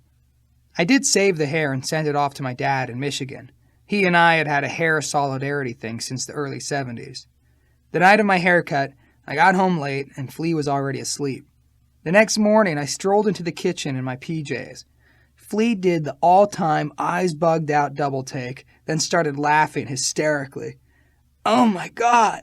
I'm back at Fairfax High again, and we're 16 years old. Look at you!" By this point, we'd made the transition from Flea's garage to a rehearsal studio named the Swing House on Cahuenga. Rick Rubin started coming by and lying on the couch and listening to us play, taking a few notes here and there. We started amassing a rather enormous quantity of raw material, in terms of pieces and parts, and songs and half-songs, and bridges and choruses and verses and intros and outros and breakdowns. Again, we set up a chalkboard of these ideas. Things were going so well with the album that in the middle of October, Guy O and I decided to take a trip to New York. We went to lunch at Balthazar in Soho with 2 other friends, and as we were being seated, I noticed that this girl who worked there shot me a glance. I was very single then, and very open to the universe introducing me to a friend, and this girl zapped me with one look. We were sitting at the table, and the other guys were looking at every skirt that walked by, but I was still fixated on that blonde. The next thing I knew, this girl, who wasn't our waitress, came strutting by our table with a real Miss Sassy Pants attitude. That's the one I'm talking about, I told the others, but they couldn't have cared less. The food arrived, but I had to go talk to this girl. I sauntered over to the hostess podium, stepped in front of her, and said, "Hello, my name's Anthony." I was 5 seconds into the conversation when a guy from the next table, whom I'd met once in a rehab when he came to visit his brother, took the opportunity to hug me and tell me everything that he'd been up to in the last few years. Meanwhile, my gal was getting away. "Dude, do me a favor, be quiet, and go sit down right now. I'll come over in a little bit," I said. Finally, he left. "What are you doing after work?" I asked the girl. "Not coming to visit you," she said. "How about tomorrow after work?" I countered. She agreed. The rest of that day, I was very excited. I tuned the rest of the female race out of my consciousness. I was just smitten. That night, Guy O wanted to go out and meet girls, but I shrugged. "Nope, can't do it. I met one," I said. So the rest of his trip was basically ruined because now I was monogamous. The bad news was that I was leaving in 2 days, so I only had 1 day to make something happen with this girl. I met her after work, and we walked over to have sushi at a nearby restaurant. I really liked Johanna. She had crystal blue eyes, looked like a magical fairy, was exactly my height, and had a real strong sense of self. Plus, she had mad style and was tough and a little crazy. When I looked in her eyes, I saw an invisible spirit of something that I already loved. This girl could be my girlfriend, I decided. We had some sushi, and she drank some alcohol, and it didn't faze me. Then we smoked some cigarettes and walked around Soho. I tried to subtly suggest that she might spend the night in my hotel room. "Well, I might, but I'm not going to fuck you or anything like that," Johanna said. That was fine with me, and we started heading back. But we stopped under a streetlight and started kissing. The kiss was definitely working. It wasn't a horny lust kiss. It was a real human connection kiss, and she was a good kisser. In my room, we talked and talked for hours, getting to know each other. I read her some things from my book of lyrics, including a dense song called Quixotic Elixir. We listened to music and had a lot of physical contact. There was nudity and touching. But she hadn't been kidding when she said she wouldn't fuck me. In fact, she made it clear that if we continued, she wanted to see an AIDS test from me. All of this was making me feel better, because who wanted to fall in love with a girl who was ready to sleep with anyone who came along? Another positive was that she wasn't a fan of my band. She was 23 years old from upstate New York and had been a straight upstate New York raver bitch on ecstasy in her youth. I went home the next morning. I moved back to Guy O's house and was talking to Johanna on the phone at least 3 times a day. The guy started organizing my 36th birthday party, and the day before he asked me if I wanted any girls there. I told him that apart from Sherry and my friend Mary Forsberg, I just wanted my male friends and the guys in the band. "Are you sure? I can invite a bunch of hot girls," he prodded. "The only girl I'm interested in is Johanna. I think I'd rather get on a plane and fly to New York for the day than have the party," I said. "Why do they have to meet a girl who's 1,000,000 miles away?" November 1 rolled around, and we convened at a fancy pants place down on Beverly. There was a bunch of tables pushed together, and it was a festive atmosphere. I was trying to make the best of a birthday occasion, feeling good because I had been back to being sober for a few months. The dinner was going on, and I was chatting and eating, and then I looked over at Guy, who had a really weird expression on his face. When I turned my head to the right, I saw Johanna walking into the restaurant with Guy's assistant. Unbeknownst to me, Guy had flown her in for the weekend. Johanna was all dressed up in a sharp outfit, with her New York fur jacket, and her blonde hair, and her blue eyes, and the lipstick and eye makeup, and her big, bright smile. And Chad, Mr. Class, turned to Guy and whispered, "What, did you get him a hooker?" The first thing I did was grab her by the hand and take her to her table in the back. I felt that we needed a few minutes alone to make a connection without being scrutinized by everyone at the table. As soon as the dinner was over, I took her back to Guy O's house, packed a bag, and we got a room at the Chateau Marmont, where I'd live for the next few months while we were recording our album.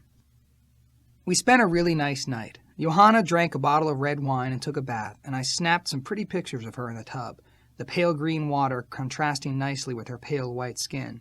But we had no biblical relations. If I'd known Guy was flying her out, I would have had the results of that AIDS test right there on the dresser. She stayed for 2 days, and we were joined at the hip for the whole time, getting to know each other better. She left, and I went back to work writing songs. I was absolutely into this girl, and a lot of my writing was beginning to get influenced by that fact. I had a whole new well of feelings to tap into. But the more I'd gotten to know her, the more I realized that she was a troubled girl herself, who was maintaining a calm, cool, and collected front around me. It became evident when she came out in December to visit me. Even though I was still sober, I wasn't working at getting well. I wasn't working through the 12 steps or even going to many meetings. I was what they call a dry drunk, someone who's irritable and restless and discontented, and even though technically sober, is suffering from the same crippling character defects of an alcoholic. I was still an obsessive, self-centered, selfish control freak instead of living my life instinctively in the way of love and service. If I had been working on my sobriety, I would have been doing a lot of personal writing, which helps you recognize your behavior and start taking action so you don't repeat it. I was too busy writing songs and rehearsing and recording to put in that work, which was a cop-out. The only way the program will work is if you put your sobriety first, and then everything else in your life will fall into place. I was a little rough around the edges, a little bit uncomfortable in my own skin, even though I was getting a lot of band work done. And here came this girl I liked a little bit too much, so I was a little overbearing and insecure about the relationship instead of just letting it be. I was trying to manipulate it a little too much, and it started to get tense. The first mistake I made on her visit was to drag her out to this Hollywood schmooze fest called the Fire and Ice Ball. It was a fashion show in a rented space filled with movie stars and fabulousness. Not the best place to take a girl you don't know that well. It was uncomfortable, it was awkward, it was Hollywood at its silliest. Not a great date. We double dated with Guy O. The minute we got in the limo, Johanna started rummaging through the booze collection and throwing back shots of vodka. She's nervous, I thought. She doesn't know these people and she wants to loosen up. But I did notice that she wasn't sipping these drinks.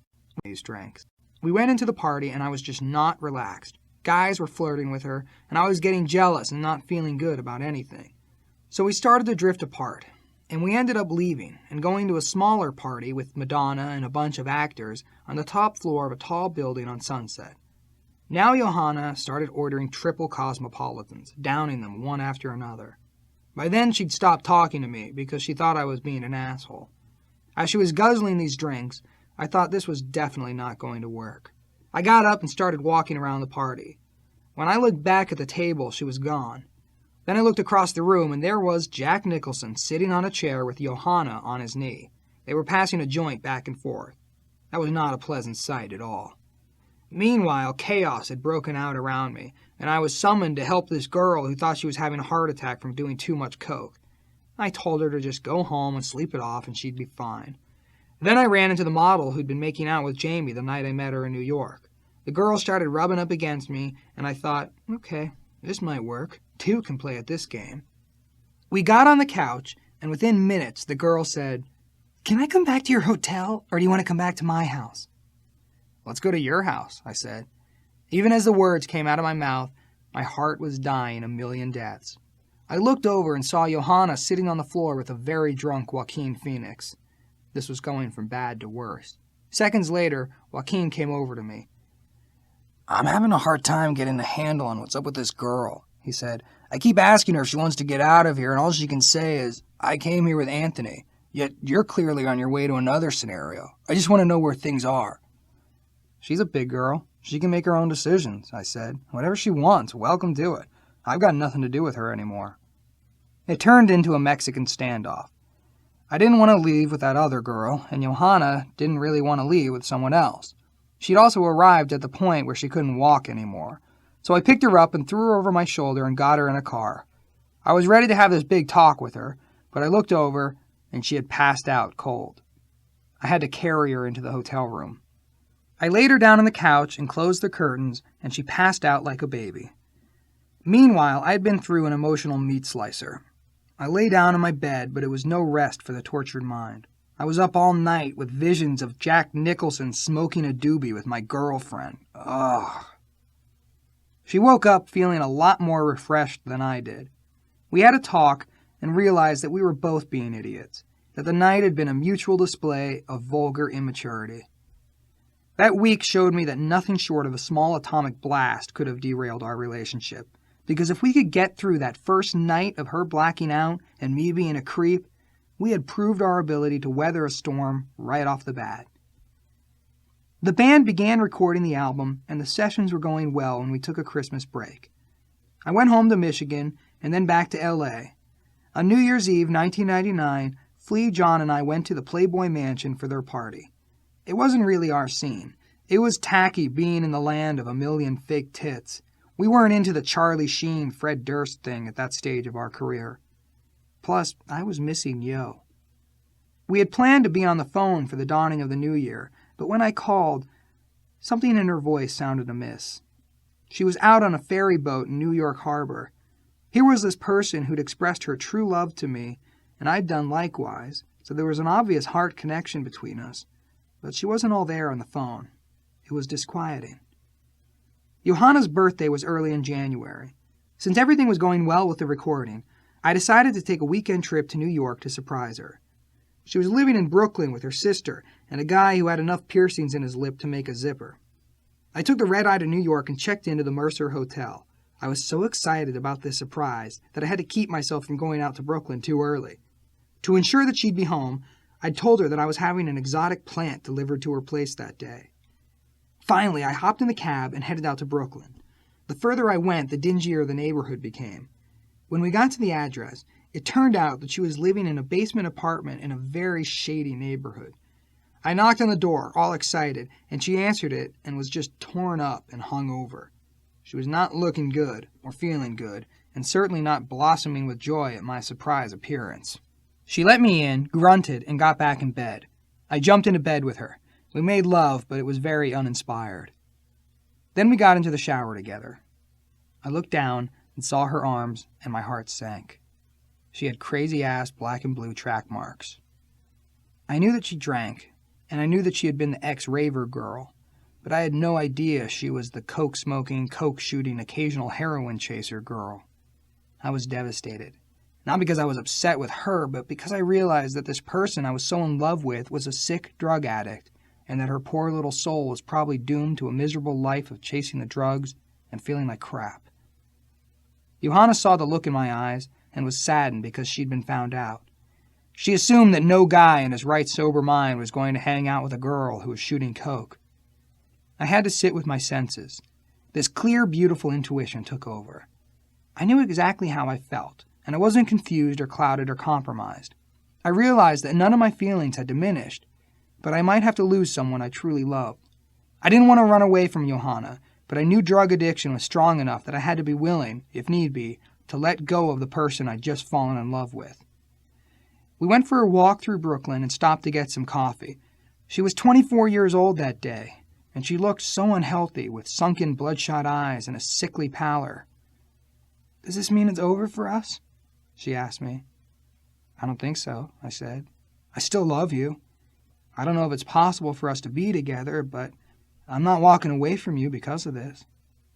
I think she was touched by that. Then we went into Manhattan, and I gave her some presents. The next night, I had to fly back. When I left, I wished her luck and told her that I hoped she'd find a way to deal with her problem. I went back to work in Hollywood. Without telling me, Johanna started going to meetings and got clean. Back in the studio, things were going well, but the one song that was so important to me was less important to everybody else. That was Californication. Every time I'd bring it up, everyone would go, "We've got 25 other songs recorded. We don't need another one." "No, we have to have this," I urged. "This is the anchor of the whole record. It's as good a lyric as I've written in a long time. It has to be a song." I was not letting go. I kept telling John that we had to finish it. Meanwhile, the session was winding down, and we had only a few days of basic track recording left. In the last moments of recording, John came running into the studio with his new $30,000 White Falcon hollow body guitar. He said, "I got it! I've got Californication!" He sat down and plucked this incredibly sparse yet haunting combination of notes. It was so different from any other approach that we'd taken for the song that I didn't quite hear it. Then he started singing it, and it was at the high end of my range, but it was doable. He taught it to Flea and Chad, and we rehearsed it a couple times and recorded it. It was such a sensation of relief and gratification to know that the song didn't end up in the same trash bin as Quixotic Elixir and a number of other songs that I had high hopes for. Californication. Psychic spies from China try to steal your mind's elation. Little girls from Sweden dream of silver screen quotations. And if you want these kind of dreams, it's Californication.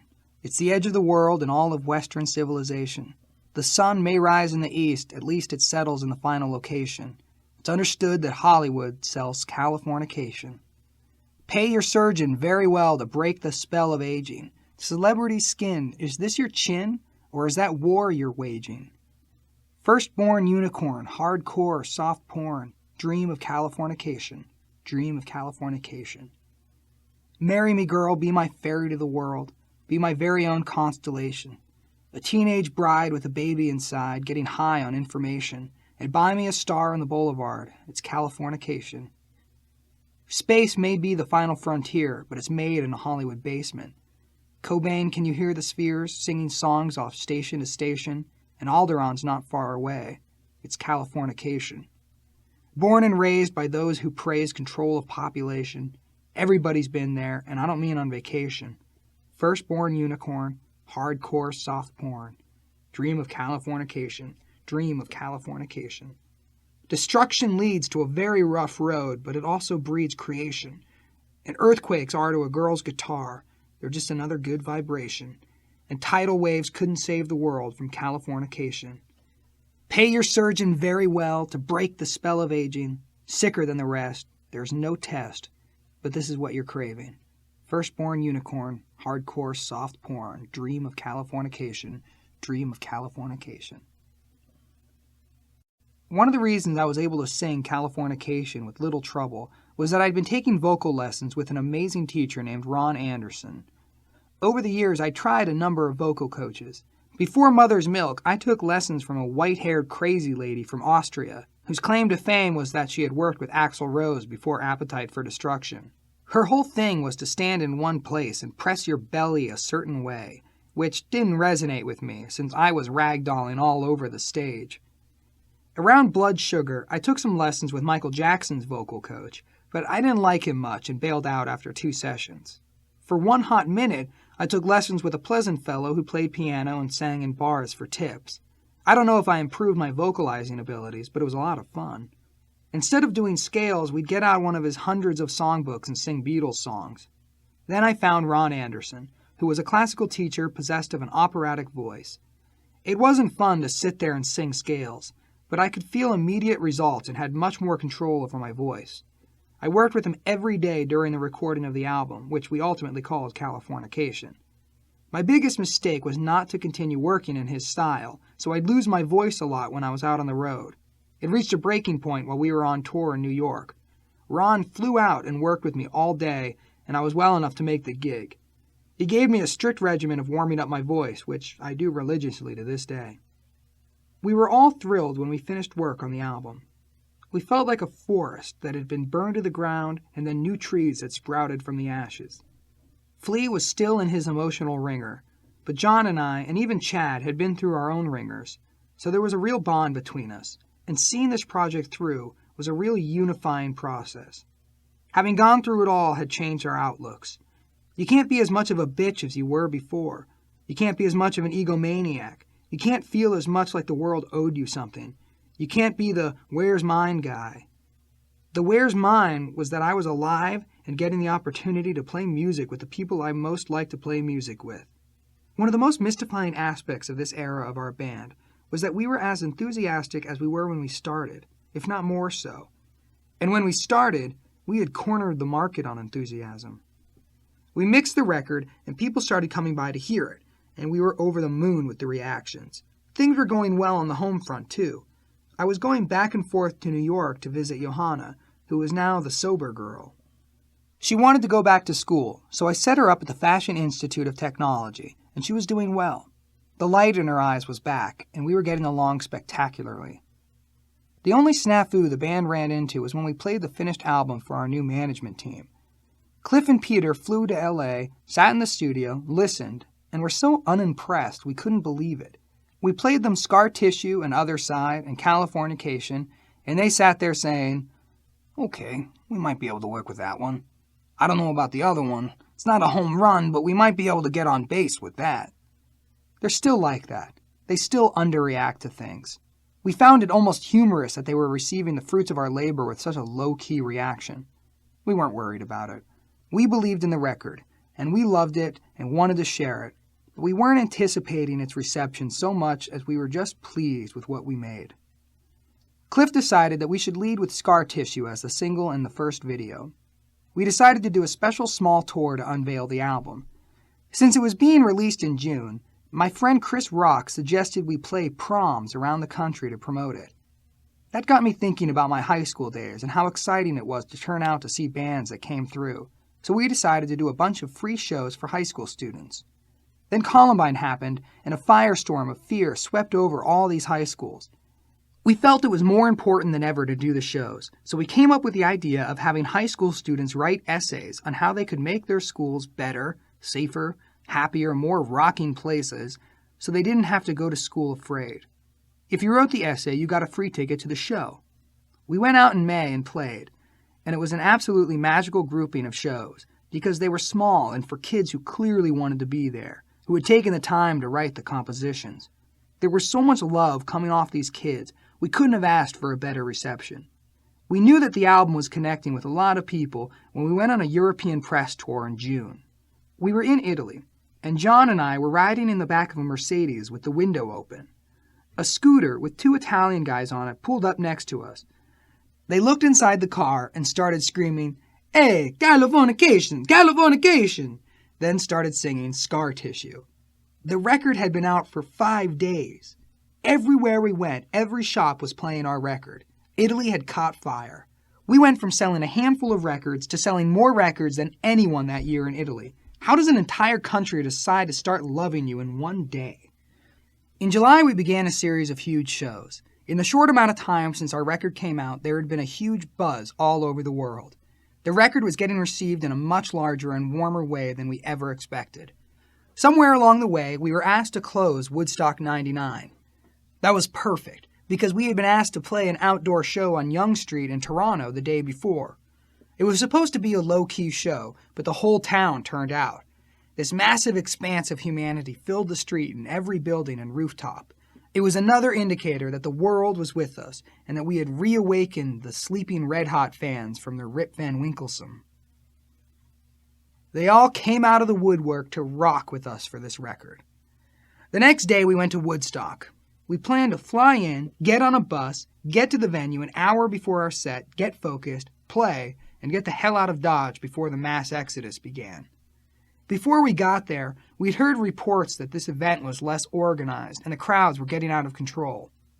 When we pulled onto this old military base way up in upstate New York, it was clear that this situation had nothing to do with Woodstock anymore. It wasn't symbolic of peace and love, but of greed and cashing in. The little dove with the flower in its mouth was saying, "How much can we overcharge the kids for this t-shirt and get away with it?"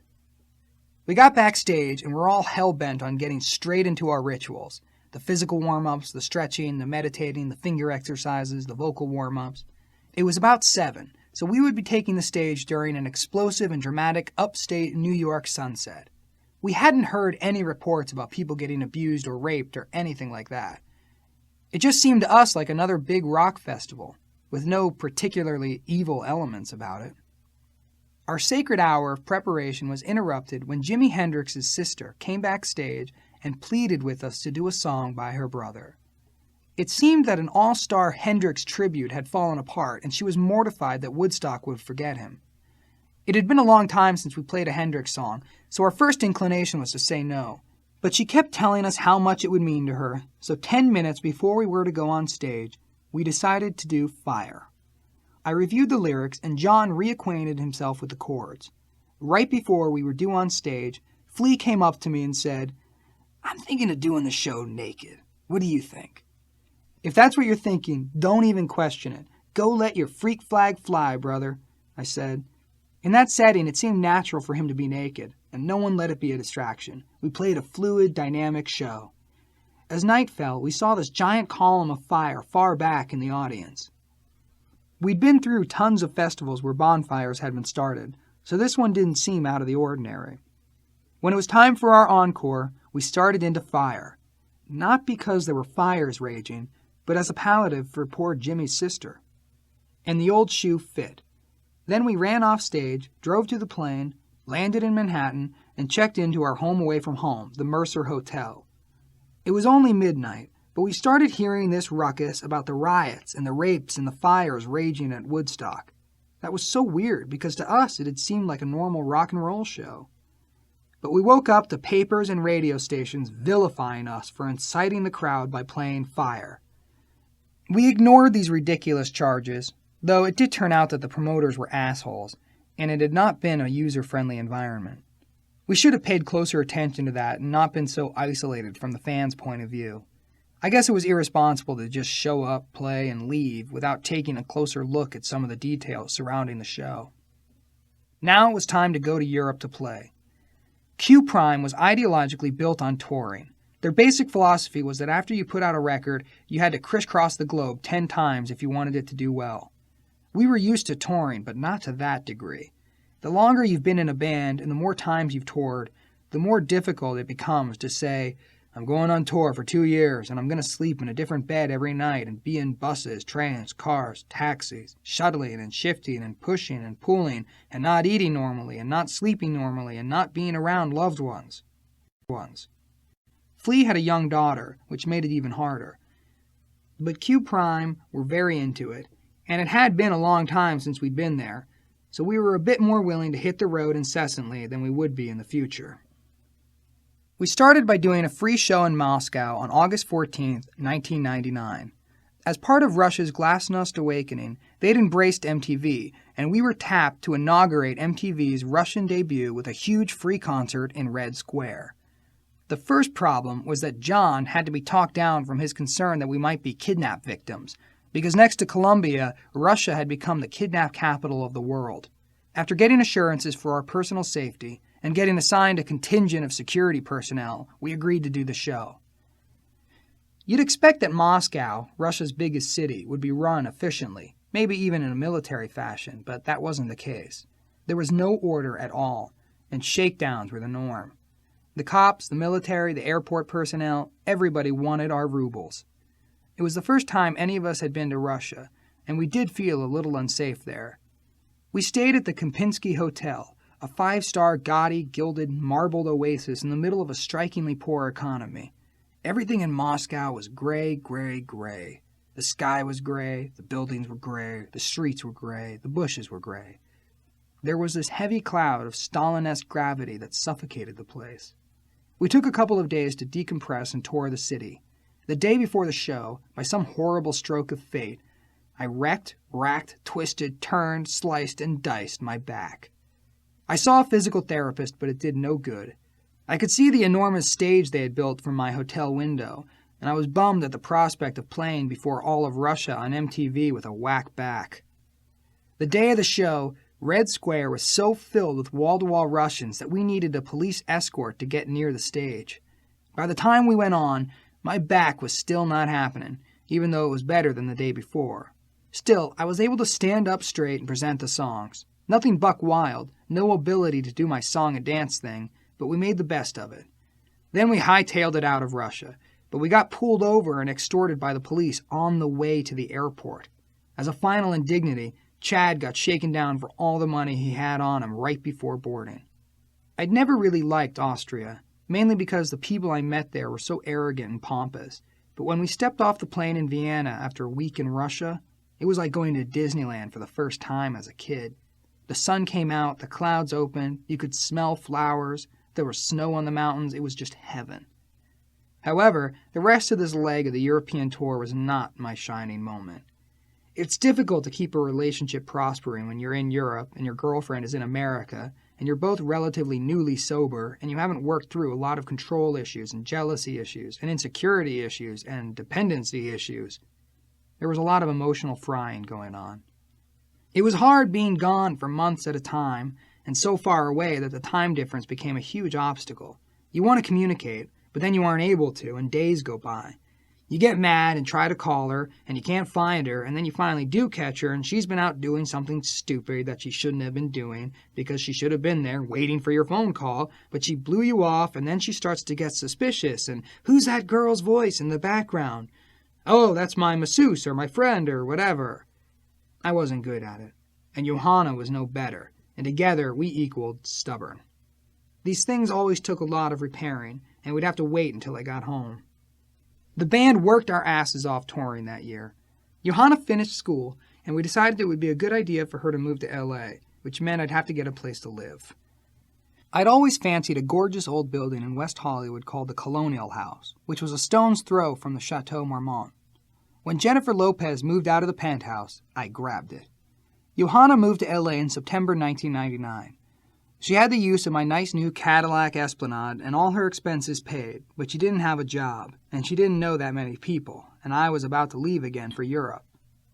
On the way to Europe, the band stopped in New York and did a gig at Windows on the World in the World Trade Center for K-Rock radio contest winners.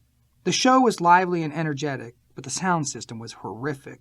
All I heard were drums and guitar and no vocals for the entire show. I ended up screaming my lungs out and losing my voice, which was a drag. We flew to Finland and began crisscrossing Europe. When we got to Spain, Johanna decided to come out for the last week of the tour. I loved the girl. I was happy to see her, happy to have my woman in my bed, in my arms, but she was hard to get along with on a daily basis, as was I. She never did come to a comfortable understanding that a lot of the people who were fans of the band happened to be girls, and for some reason, she held me responsible. There were times when we played shows, and I'd be with her, and we'd have to walk from the arena to wherever the car was, and frenzied people would charge me. A lot of times they were girls, and there were crazy screamings of, I love you, I want to be with you, please hug me. I have no reason to be mean to these people or to explain to them, I have a girlfriend, you must not approach me with such sentiments. Their interaction with me is just an illusion. I'm like, thank you very much, hello, goodbye, God bless, enjoy the night, carry on. If I was with Johanna, she'd say, no, you can't let those girls come up and say those things to you. They have to know that I'm your girlfriend. Yo and I had this historical antagonism. When we were apart from each other on the road, we antagonized each other. And when we got together on the road, we antagonized each other.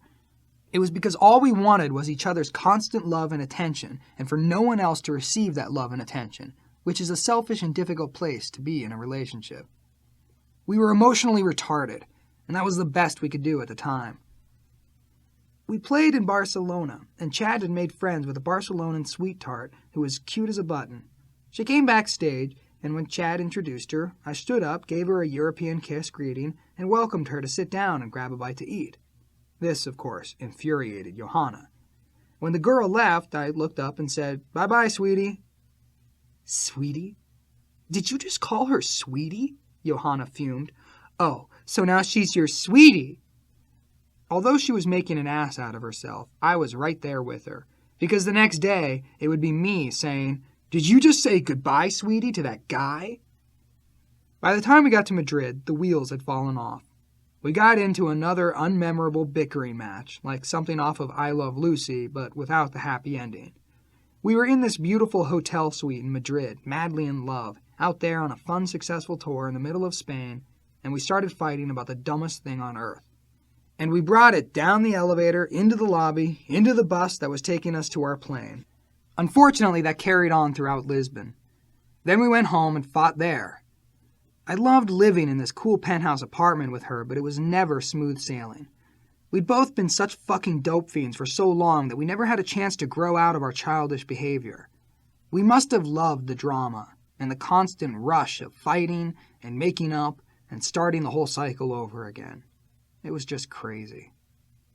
I know that I had nothing but love for this girl. I had no interest in chasing any other girls. My only interests were in seeing her get well and in taking care of her, which turned out to be one of the problems. I took care of her so much that she just expected a constant, oh well, Anthony will do it for me. I'd pay for everything she needed. I'd try to find her a job, I'd try to find her a friend, I'd try to find her a sponsor, always doing everything for her. Once she started expecting that response, I was like, fuck that. Don't go expecting shit. Earn your place in life. Earn your respect. Just do your thing. So she was in a terrible place, because she probably felt resentful toward me for giving her stuff, and then thinking that she should earn her own place in life. It was a lose-lose situation, and I wasn't very good at handling it. Even when I financed her startup fashion business, that became a troubled area of contention. As soon as I saw her stuff, I thought, these clothes are so amazing. She's got mad style. I got on the phone with my managers in New York saying, I need the names of all the major department store buyers. But Johanna was never satisfied, never grateful, and never comfortable with it. She was always on edge and discontented about something. I was equally maladjusted to life at that point. I had been off my gyroscope for so long that I didn't know how to handle any of life's basic scenarios with any clarity or intuition. There were also some fun things happening at the time. Our sex life had started off pretty slowly, but it had developed over time into a spiritual attraction after we finally figured each other's bodies out. She had a depth to her sexuality that I had never experienced before. There was no question about our love, though we were both combustible personalities. That year, we visited both our families at Christmas. It was the first time that my parents had met her. It's funny, my male friends were always terrified of Blackie. When they met him, they'd try to shake his hand, and he'd just look at their hands and walk away. But he was never like that with my girlfriends. He was always incredibly gracious and welcoming to whatever girl I happened to have in my life. He couldn't wait to hang out with Johanna and go through the family photos with her. But Yo was not the warmest of people. Even though she might feel it on the inside, she didn't communicate any of it to anybody. That was how it was with her and my mom. My mom was very happy that I had this person I was in love with, but she could never tell if Johanna had any love or compassion for her or the rest of our family, because Yo wouldn't wear her emotions on her sleeve. I had a lot to be thankful for that Christmas. The album was continuing to sell phenomenally. Every so often I'd get a call from Gail at Q Prime, and she'd tell me, Californication's number this in this country, and it's still in the top 10 there. I'd jump around, skipping and hooting and hollering. It's a shame that my personal life wasn't flourishing in the same way my professional life was. Professionally, we were on fire. Besides the record sales, we were playing great. We had figured out how to breathe life into these new songs that had tapped into a deeper and more haunted emotional realm than we'd ever visited before. Watching the constant evolution of John was also a movie unto itself. When we went out at the beginning of Californication, he was shy and withdrawn on stage, not going in for overt emoting. Over time, he developed into this ham-bone who just couldn't get enough. Let's start the show with me soloing for 10 minutes. He wasn't doing it out of narcissism. He was doing it out of his love for playing music and his desire to commune with the spirits, both invisible spirits and also the spirits of the people who were there to experience music and love. Watching him spread his wings was a delight. We brought in the Millennium at a concert at the Forum in our hometown. The Forum always had these great memories for us. Flea and I had sneaked into the Forum to see Queen back in the day, and more recently, when we came to Warner Brothers, we hit the jackpot as Laker fans because Mo had 4 tickets at center court on the floor. After Blood Sugar, we were the #1 perk getters at Warner's. Flea and I and 2 of our friends were always sitting pretty at center court. We'd played the Forum once with Dave Navarro, and it was one of our best American dates with him.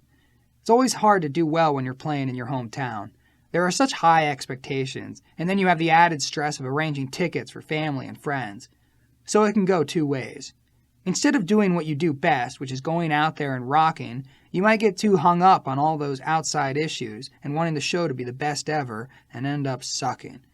Or you might hit the jackpot and rock your hometown like it's never been rocked before. This show was somewhere in between. We were good, but we weren't unbelievable. The nice thing was that my sister Julie and her husband Steve flew out to spend New Year's Eve with me. That was also the memorable show when John Frusciante would get shot by Cupid's arrow and fall for Mila Jovovich, who had been rehearsing her band next door to us at Swing House. That night she came to the show wearing a wedding dress, and she put the whammy on John's flim-flammy. We had a few days off after the New Year's show, and then we went from beautiful sunny California to dismal, cold, gray Tokyo, Japan. It was the first time we played Japan since John was back in the band, and we wanted to leave a new taste in their psychic palates, since it was where John had played his last show before quitting the band. But the Japanese shows weren't much fun, and we weren't at our best. One of the problems was that by then I had developed a chronic case of shin splints, and any time I was out on stage, moving around would be, oh, oh, ah, ah. After Japan, we had a week off before going to Australia and New Zealand. Everyone headed off for different holidays. I was going to meet Johanna in Bali. I couldn't wait to see her, especially after being so bummed out in Japan. I'll never forget how happy I was when I walked through that airport door and she greeted me. She had a big flower in her hair and had put on a few pounds, which I appreciated because she looked good when her flesh was full and pushing out rather than being sucked up. We stayed at a fancy resort built into the side of a cliff overlooking the ocean. Each room was an individual unit with a stone pool. There were rose petals all over the bed and some more in the bathtub. That afternoon, Yo and I enjoyed the best lovemaking we'd ever had. Then we snorkeled and drove into the interior, which was the most beautiful part of the island. You picture Bali as this pristine, remote location, but it's really an overcrowded clusterfuck of traffic with some air pollution thrown in. There had to be a few 100,000 people jam-packed onto the island, but the interior was solid mountains and jungle. We went on an incredible rafting adventure on a river that cut through the middle of the island. Then it was time to play Big Day Out, Australia's answer to Lollapalooza. January is the nicest time by far in Australia because it's their summer and the whole country goes on joy time. We started our tour in Auckland, New Zealand, and we were especially excited because 9 Inch Nails were going to be on the bill with us, and we all just loved them. We were also playing with the Foo Fighters, and we would become incredibly close to them down the line. The only downside to all of this was my shin splints. Even with the week off, the pain would not subside. My shin bones were getting hairline fractures because my muscles and tendons were so swollen they were pulling off the bone mass. Walking was painful. Jumping was even more painful. And I was going to have to go out there and give my best performances ever with these getaway sticks that were in maddening pain. 2 days before the show, I saw a doctor.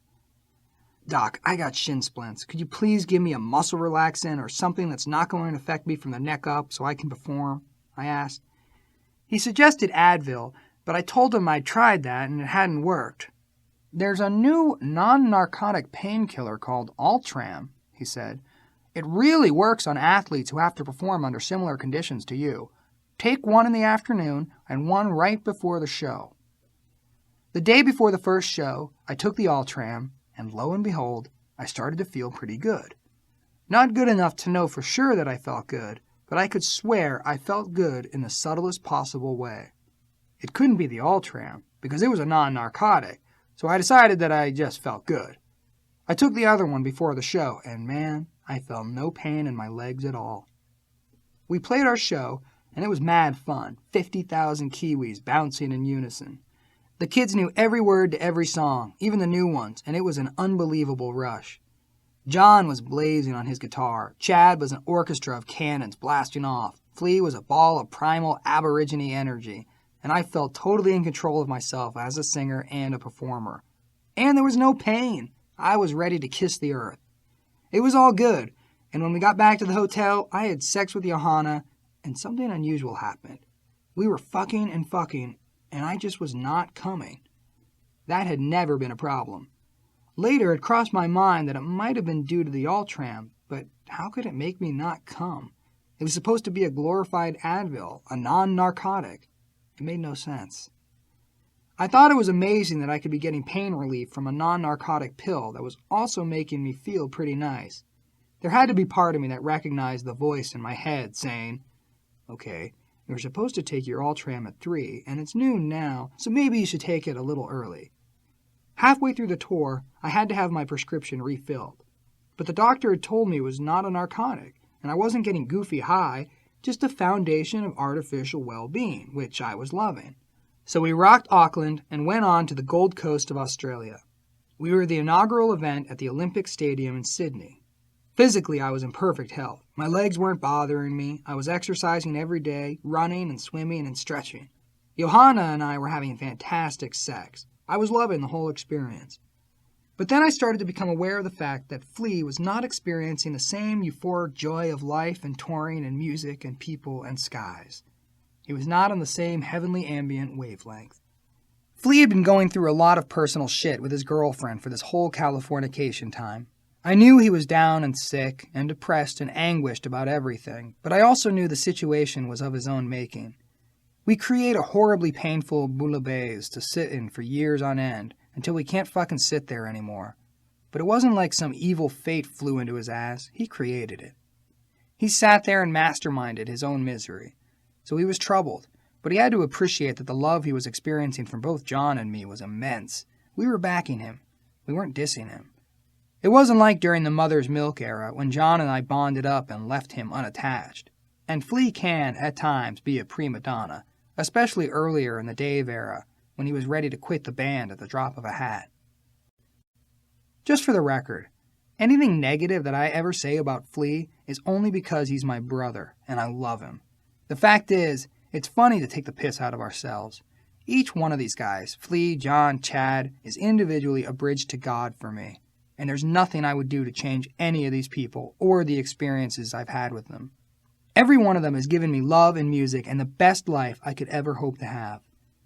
But at the same time, I feel compelled to laugh at all of our foibles. I'm not poking fun at the relationship to feel better about myself.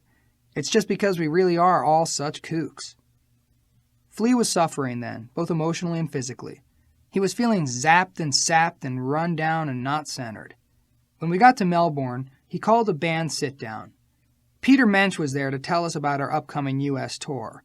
And if we thought hitting Europe and the rest of the world was hard, Peter was about to tell us how many dates they were hoping to give us in the USA.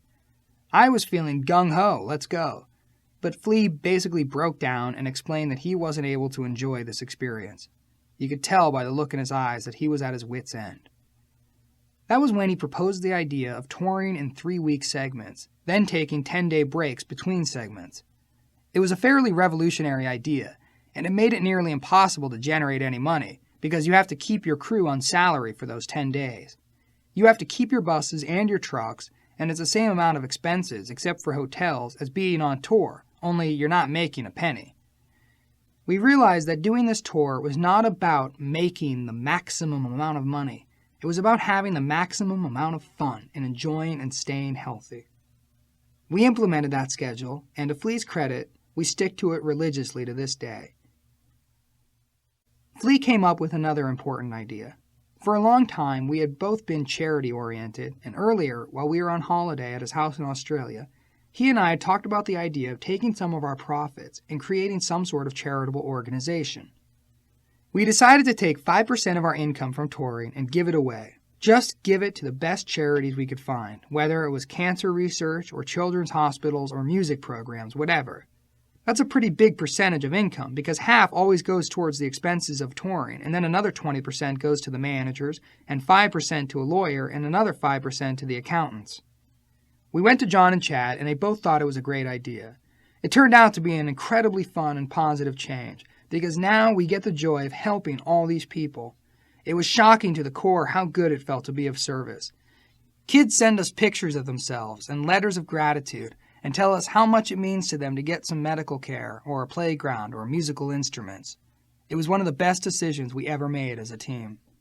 But that euphoria faded back to some fairly mundane realities. In Australia, Johanna and I started fighting again. There we were, walking down the great old section of Melbourne, and we got into a tiff. It wasn't a poisonous fight. We were yelling at each other, and she was socking me, and I was grabbing her, and it was a good, healthy, working it out kind of thing. But some people walked by and thought it was a spousal abuse situation. I'm not sure who they thought was taking the worst of the abuse, but they stopped and asked if she needed help. It was a testament to the potential of our volatility. There was no physical harm, but there was an intensity about us that would have made anyone stop and say, "Is everything all right here?" I remember thinking it was fun and playful because I secretly liked it when she beat me up. She's a big, strong girl, and heaven forbid she gets her legs in the party because then you're going down. After Big Day Out, Johanna and I went back to L.A. and settled into our new digs together. We had been back a week when I was invited to the NBA All-Star Game, which was in San Francisco that year. The NBA was offering to provide us with a hotel, a car, tickets to the game, the works. Figuring we could spend a nice romantic weekend, we flew up. The hotel they put us in was not that nice of a place, but it was free and in an interesting neighborhood. Unfortunately, the game wasn't exciting, so afterward we drove back to the city and found a restaurant. We were getting along fine, sitting at an upstairs table, holding hands, and enjoying each other's company. And then we made a huge mistake. It's never a good idea for two addicts to reminisce about their old days of using drugs. When I'd met Johanna, she was drinking, but I'd never seen her on drugs, and she knew me only in sobriety. Somehow, the topics of drugs got placed on the table. God, I can't imagine you ever doing those things. It seems so out of character for you, Johanna said. You're so not into that self-destructive energy. Believe me, this is what I used to do, I said, and told her some of the war stories that I've recounted here. She told me some of hers, and we started realizing just what birds of a feather we were. I don't remember who suggested it first, but someone said, "Can you imagine us getting high together?" "It would be fun for a minute, but then it would be horrible," I said. "Yeah, but it would be really fun for a minute," Yo said. "It would be fun for a minute," I agreed. "What if we did it?" she said. "What if we did it just this weekend and then went home?" "That's crazy." "But it sounds interesting," I said. "Are you serious?" she asked. "I'm not really serious, but now that you mention it, I'm a little serious," I admitted. "I wasn't until you said that, and now I'm really serious," she said. "Do you want to go get high?" I asked. "Yeah, let's do it," she said. "You're sure? Because once we do this, things will never be the same," I cautioned. "Oh, we'll be all right. Let's go," she said. And we left that restaurant for our rendezvous with the 800-pound gorilla. Chapter 15. A Moment of Clarity. Johanna and I left the restaurant and went straight to Haight Street. I didn't even bother disguising myself. I just tried to stay out of the sight line of all the white kids on the street. We found a black dealer who had the coke but didn't have the heroin. We figured we'd deal with that problem later. On the way back to the hotel, we stopped in a liquor store, bought some pipes, and picked up a bottle of vodka and a bottle of cranberry juice. Johanna insisted that she wanted alcohol. If she was going out, she was going all the way out. The poor kid had no idea what she was in for. All we knew was that we were salivating like Pavlov's dogs at the prospect of getting high. Probably part of the reason I had become so interested in getting high was that Altrum was actually a heavy-duty synthetic opiate. A few months later, Louis consulted the physician's desk reference and read that under no circumstances should Ultram be administered to ex-heroin addicts because it induces a craving for opiates. I guess that idiot doctor in New Zealand didn't read his copy. Johanna and I got to the room and started smoking, and drinking, and, for the first time, saw each other in our getting high mode, with all the quirky drugisms that go along with that. About 5 a.m, we ran out of coke. We were both too annihilated to go back out onto the streets, so I came up with a genius idea. I took out the yellow pages and called an escort service, knowing that the majority of those girls had drug connections. I'd pay one for her time, which would be spent in the pursuit of drugs. For once, Johanna was easygoing about my talking to another woman. The girl went off to Berkeley, and it seemed like it took her forever, but she came back with 20 Valiums, some coke, some crystal methadone, but no heroin. We did the coke and then took the Valiums and finally crashed. Because we were in this together, it wasn't as horrible a wake-up as I'd had in the past. We were both feeling a little shaky, lying in bed wondering, what were we thinking? That was a really bad idea. So we ate and drank something, watched a movie in bed, and tried to forget about it. But then that voice came over us. "Hey, you're already fucked up. Ain't no sense stopping now." I went out and got some syringes, and we shot the speed. Of course, that wasn't enough, so Johanna scoured the streets and found a one-eyed taxi driver who sold her some smack. How horrible was that, to let my girlfriend go out into the streets of San Francisco to find stuff? By now, the hotel wanted us out of our room, but when I told them we needed to stay a few more days, they moved us to a bigger room. I got on the phone and did the escort service trick again. This girl was dialed into the drug world, and she delivered everything we needed, including a bag of pure powder cocaine. My body was relatively resilient to shooting coke. It remembered stuff, like, oh yeah, this is where the heart goes into fifth gear. I started injecting large quantities and doing okay. Johanna did a smaller injection of coke, but something went drastically wrong. She'd done a million hits of cocaine in her life, but she was not doing well on this one. She lay down and got real pale and clammy, started shaking furiously, and began to have trouble breathing. She was convinced she was dying. That was the scariest moment of my drug-using career, even scarier than when I walked into Hillel's living room and saw Kim blue-faced and not breathing in his chair. I was so deeply in love with Yo that the idea of anything bad happening to her was terrifying. Before I called 911, I prayed. Okay, universe, we have a problem. The girl I'm in love with is possibly dying right here on the couch. I need a real big favor, and that is for her not to die. She had gone out like a frozen little fish popsicle on the couch, but while I was on the phone with 911, she started to breathe again, and then sat up and said she felt okay. I told 911 it was a false alarm and hung up. Then the phone rang. It was the hotel operator. "Did you just call 911? He asked. Me? 911? No. Wrong room. Wires must have crossed. He was skeptical, but I wouldn't cop to making that call. I hung up and went back to getting high. Because of her near-death experience, Yo put a moratorium on getting high and went to the bedroom, trying to collect herself. I was in the living room with a table full of cocaine and pills and heroin and syringes and pipes when kabang, kabang, kabang, someone came to the door. I threw a blanket over the entire table and opened the door. It was the San Francisco Police Department. Not an ambulance, not the rescue squad, the cops. "Sir, we received a 911 that someone was overdosing in this room. The law mandates that we have to inspect the premises in that situation," the cop said. They were being pretty decent to not knock me down and barge into the room. "I have no idea what that call was about," I said. "It's just me and my girlfriend, and we're both fine." They could tell I was lying, and stoned. "Well, we need to see the girl," the cop said.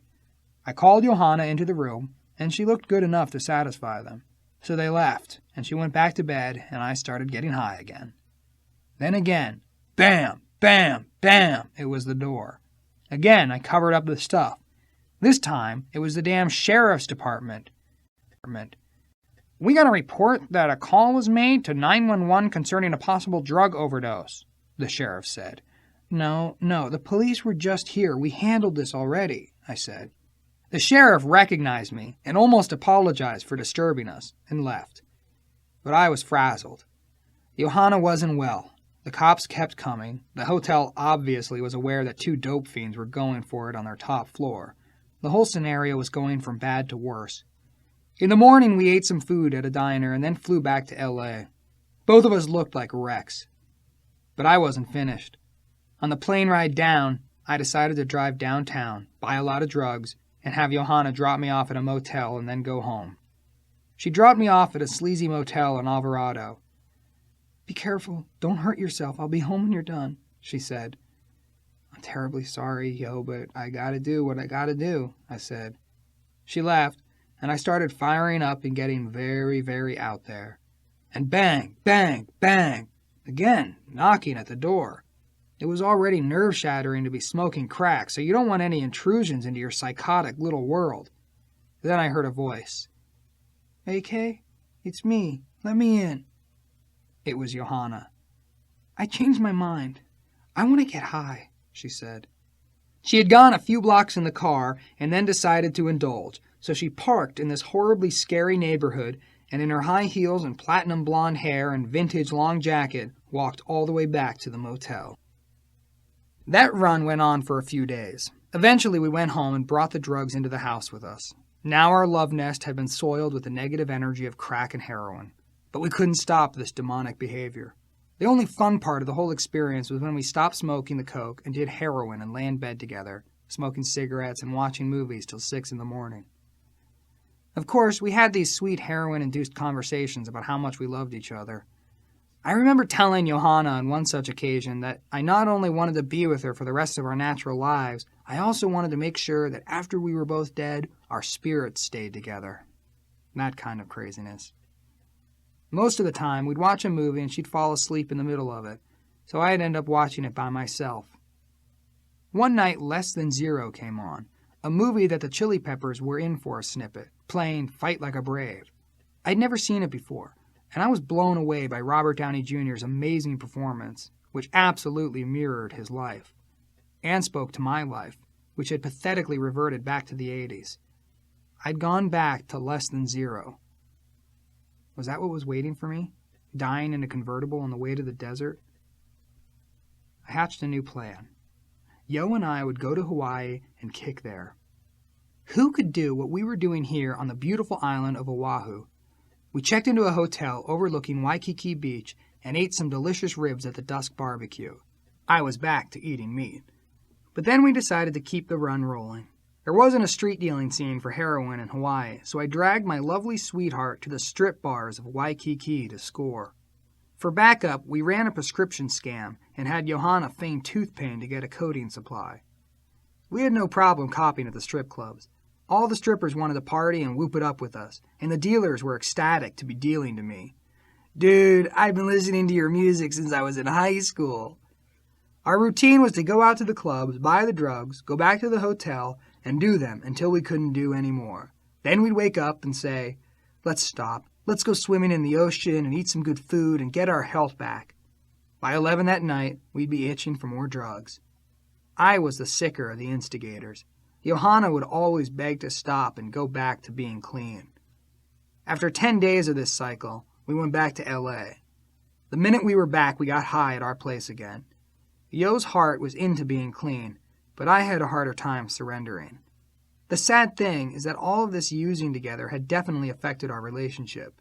There had been an untroubled purity to our love that was tainted and never recovered from the bouts of using. The only thing that stopped me from continuing the run was that I had to be on a plane on March 23, 2000 to start the first leg of our U.S. Californication tour. I had Louie hustle me up a bunch of detox medication, sleeping pills, muscle relaxants, the works. I was so weak, I don't know how I managed to play that first show in Minneapolis. I didn't really rise to the occasion, but I didn't collapse either. This tour was the first time that we were using 2 tour buses for the band. John and Flea shared one, and Chad and I were in the other. We hit the highway, and in a few days I was feeling much better. After about a week, Johanna came out for a visit, which was good because we probably needed each other to rebound onto getting sober again. But she seemed changed. Even though the drugs had been a consensual situation, she was extra pissed off at everything. One night we took a cab to a meeting on the outskirts of the town where we were staying, but when we tried to go back later, there was a thunderstorm and no cabs were available. Johanna was furious, whining about the weather and the car service. She wound up storming off into the pouring rain by herself. It was as if she thought the weather was out to get her, or it was my fault. She was hard to get along with, but she was obviously in pain and tortured by the setback. By April 1st, thanks to constant sweating and exercise, I was feeling like $1,000,000 again. On this tour, we were really punching the clock and going to work, driving down the highway and not even knowing where we were. We rolled through Nebraska, Iowa, Missouri, Oklahoma, Arkansas, and Texas that spring. I was still rooming with Chad, so our tour bus wasn't particularly festive, but it was a great place for relaxing and reading and talking to Johanna on the phone. At that stage of my life, I was monogamous. I found out that being monogamous on the road was similar to being sober on the road. When you're sober, you're impervious to the drugs and the dealers and the people getting high and the parties. It's almost like there's a field of protection around you, and that scene doesn't even enter your radar. The same can be said of women. I was never tempted. When I look at it objectively, in hindsight, there were a lot of girls around, but I was detached from their sirenisms. I remember sitting on the crew bus with tons of girls who were clearly there to have fun. You can tell by the way they're dressed and the way their tits are hanging out and the way they're sitting next to you. They'd say, "Come on, you're in town, let's go romp around." But I'd reply, "Okay, good night everybody, nice to see you. I'm off to call my girlfriend." At the end of June, the band got an offer we couldn't refuse, to play for Paul Allen, the co-creator of Microsoft, at the opening of his rock and roll museum in Seattle.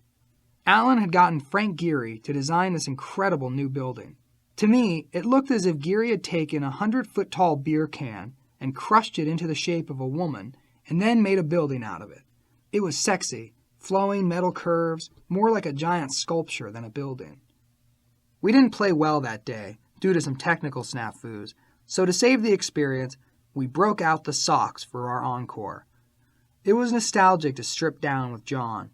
We hadn't done the socks with him since the mother's milk era. Afterward, there was a party in the museum. Chad was the first person to try one of the interactive exhibits, and it turned out that it was broken. But Chad was a little drunk at the time, and to this day, the curator of the museum is convinced that the Red Hot Chili Peppers got drunk and trashed his place, which, of course, we didn't. We did another one-off, this time a charity concert for children at the behest of Pearl Jam in Seattle late in June. I had a short break before the next leg of our tour, and I lost my mind and went out on a week-long drug tear. There was no major event that precipitated it, other than I had time on my hands, but I hadn't started any real getting well process for myself. I'd kept going out and coming back without addressing the issue of recovery. On June 27th, it was time to report back for leg 4 of our tour, so there I was again, skinny and weak. I got through the next 3 legs of the tour without slipping. We finished the U.S. tour, and my work was done, so it was time to start digging my grave again. The only commitment I had was to a VH1 awards show in November, so I started using until a few days before the show and then stopped, did a 2-day detox using Altram, the stuff that took me out in the first place, and Mickey Moused my way through the VH1 show. Johanna was understanding of my struggles, but thank God she wasn't about to go down that road herself, which was a testament to her spiritual awakening and her commitment to sanity. It was a real blessing that she didn't follow me, because oftentimes people go out together and one comes back and the other doesn't, or both of them never do. At the beginning of December, Johanna had to go back to New York on business, which was a recipe for disaster. No work, no girlfriend, no commitments. I went hog wild. December was a pretty ugly month, because for 20 days in a row, I kept telling myself, I'm going to do this just one more day, and tomorrow I'll definitely quit. Johanna came home and had to deal with this maniac in her life. It was a hard ride. I just couldn't get back. At some point, I left the house and found a new motel, the Paradise, downtown on Sunset. The front of the place was drenched in purple neon light, which made it incredibly attractive in the seediest possible way. Once again, the troops were mobilized. Louie and Bob Forrest started scouring all my haunts. The ironic part was that Bob lived half a block from the Paradise, so on one of the reconnaissance missions, they drove past the motel and, bingo, they spotted my motorcycle. It's funny how the mind of a dope fiend works. Later, Bob told me that when he saw my bike parked there, he was instantly jealous, because he had passed that motel 1,000,000 times thinking, if only I could check in there and do speedballs for a couple of days. He'd been clean for years. He had a beautiful girl who loved him. He wasn't lying or stealing or being a miserable scourge. He was a productive, contributing, loving, giving member of society. But when he drove by, it was, if I could only check in there.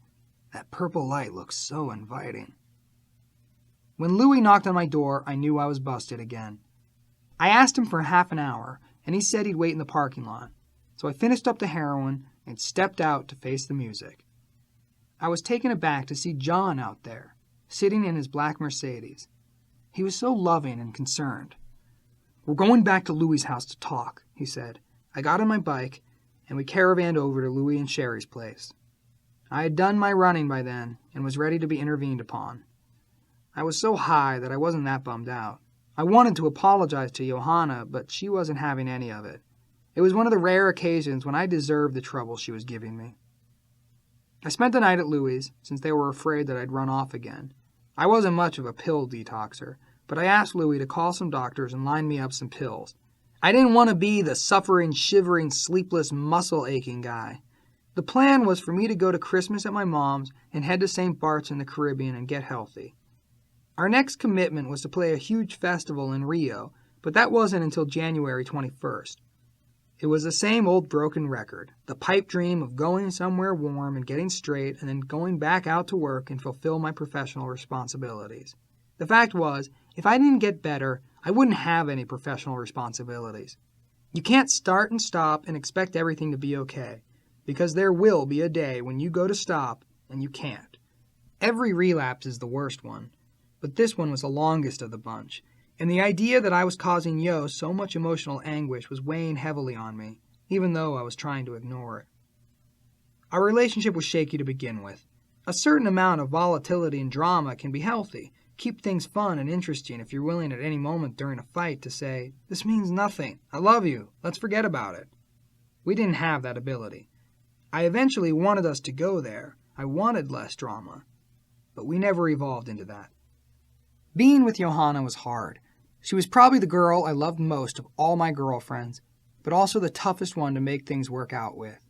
If I had put that much effort into any of my other relationships, I'd be married with 5 kids now. Johanna was too pissed off to go to Michigan with me, which was fine, because I was going to be a drooling mongoloid for a couple of days, pill detoxed out. But my mom was happy I was home, and it was nice to hang out with my sister Jenny and her boyfriend Kevin. By the night of December 23rd, I had run out of my sleeping pills and muscle relaxants. It was pretty scary, because I had no buffers and couldn't get much sleep. The next night was Christmas Eve. It may sound like something out of Dickens, but I had a moment of clarity about my using that night. It wasn't the first time. Years earlier, when I was still living at the Outpost office building on Hollywood Boulevard, I had been shooting coke for a couple of days and was in a bit of a cloud when I walked out of my room into the hallway. There was a huge floor-to-ceiling window in the hall, and I looked out of it and saw a sliver of the Hollywood sky.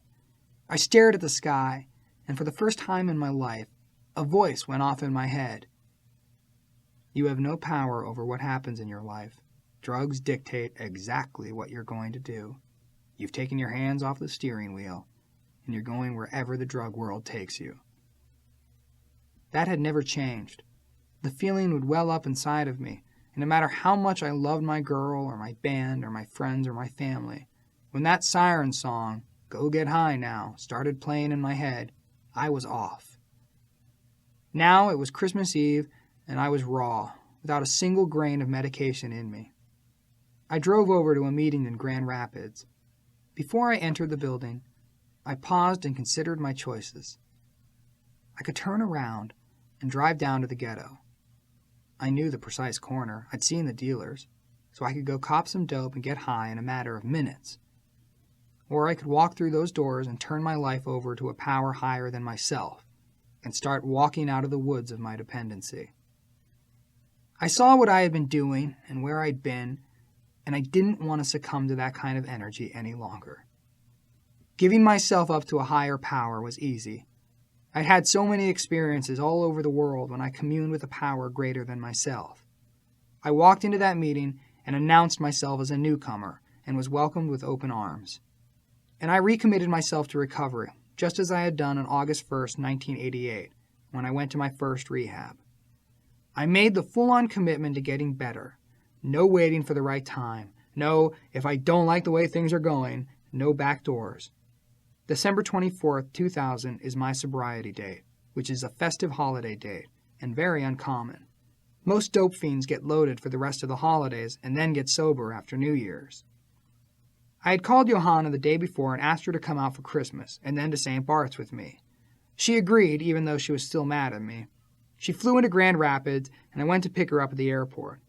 Not only was I ashamed for having done what I'd done and what I'd put her through, but I was also terribly insecure about everything at this point, because I was torn up. She was plain pissed off. We hadn't even gotten out of the airport before we got into a Mexican standoff.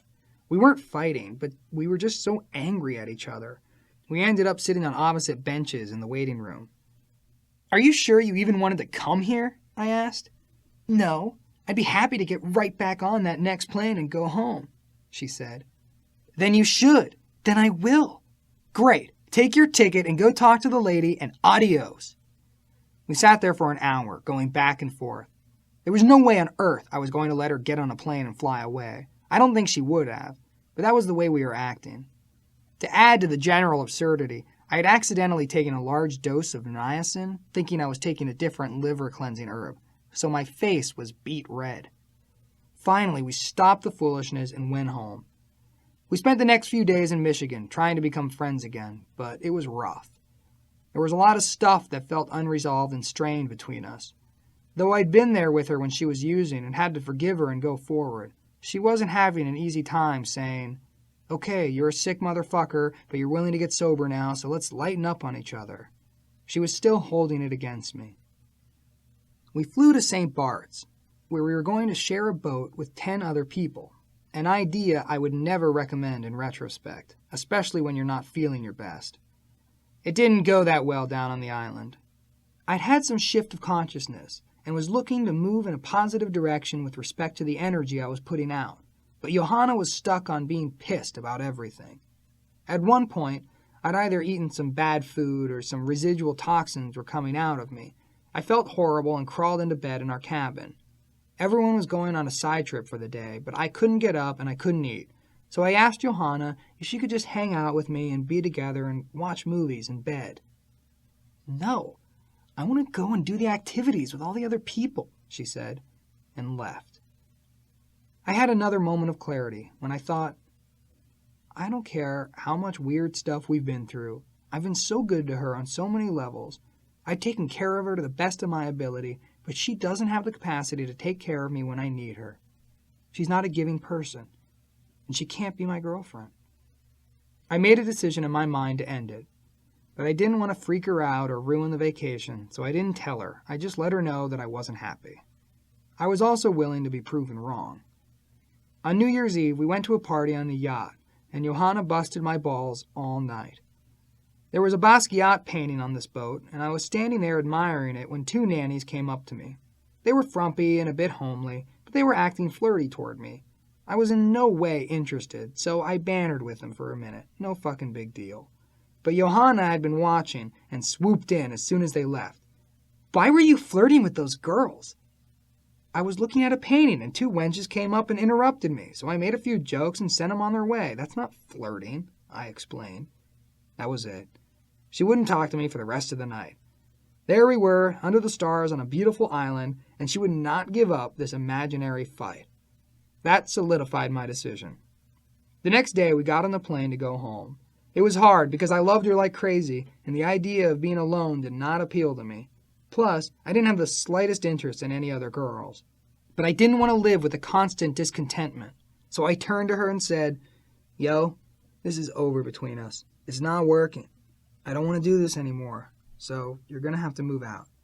She didn't try to discuss things in any depth. She just wanted to know where she was supposed to live. I suggested she move in with her sponsor, and when we got back to LA, she did. I was terrified to be starting afresh without this girl to whom I had dedicated my life. But it was also a relief that I didn't have to tiptoe around on eggshells and be afraid of a nanny coming up and talking to me. Little did Johanna know, I was never unfaithful to her, but if I acted nice to a strange girl, I'd pay for days. When I got back, I threw myself into recovery and started going to meetings and reaching out to people. I must have been sober for a week and a half when I got a call that a friend of mine who had been sober was back out on the streets, homeless, hopeless, helpless, hustling, and losing at every turn. Everyone had been trying to reach him, to no avail. So I called and left a message on his cell phone, saying, "Hey, there's a whole big life of fun, and you're missing it all. Come on back and give me a call." He called me the next day, and I took him to a meeting, and we got sober together. He thought I sounded so happy and prosperous that I must have been sober for years, so he was shocked to learn that I had about 2 weeks under me. I had lent Johanna our car, so I bought a new one. Then I moved out of my apartment. Any space that's been used repeatedly by you and your girlfriend doesn't have a nice collection of vibes. I was lucky to rent the coolest house of all time.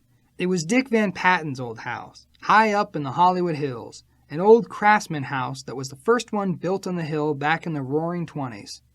It had been occupied by the person who watched out for fires because it had a vantage point that went from the Cahuenga Pass to the valley and all the way from downtown LA to the ocean. It was the insanest, most panoramic view of all time, and it was a beautiful, refreshing place to start a new life. I had a new house, a new car, and no girlfriend. The week I moved in, a bunch of my sober friends started a Wednesday brunch gathering. We met first at Musso and Frank's, a terrific old-school restaurant on Hollywood Boulevard. But when the weather got nicer, we moved to Joseph's Cafe, where we sat outside and talked basketball, music, politics, girls, and sobriety. Then we'd all go to a nearby meeting. Pete Weiss and Dick Rude joined up. Flea came to the brunches, but skipped the meetings.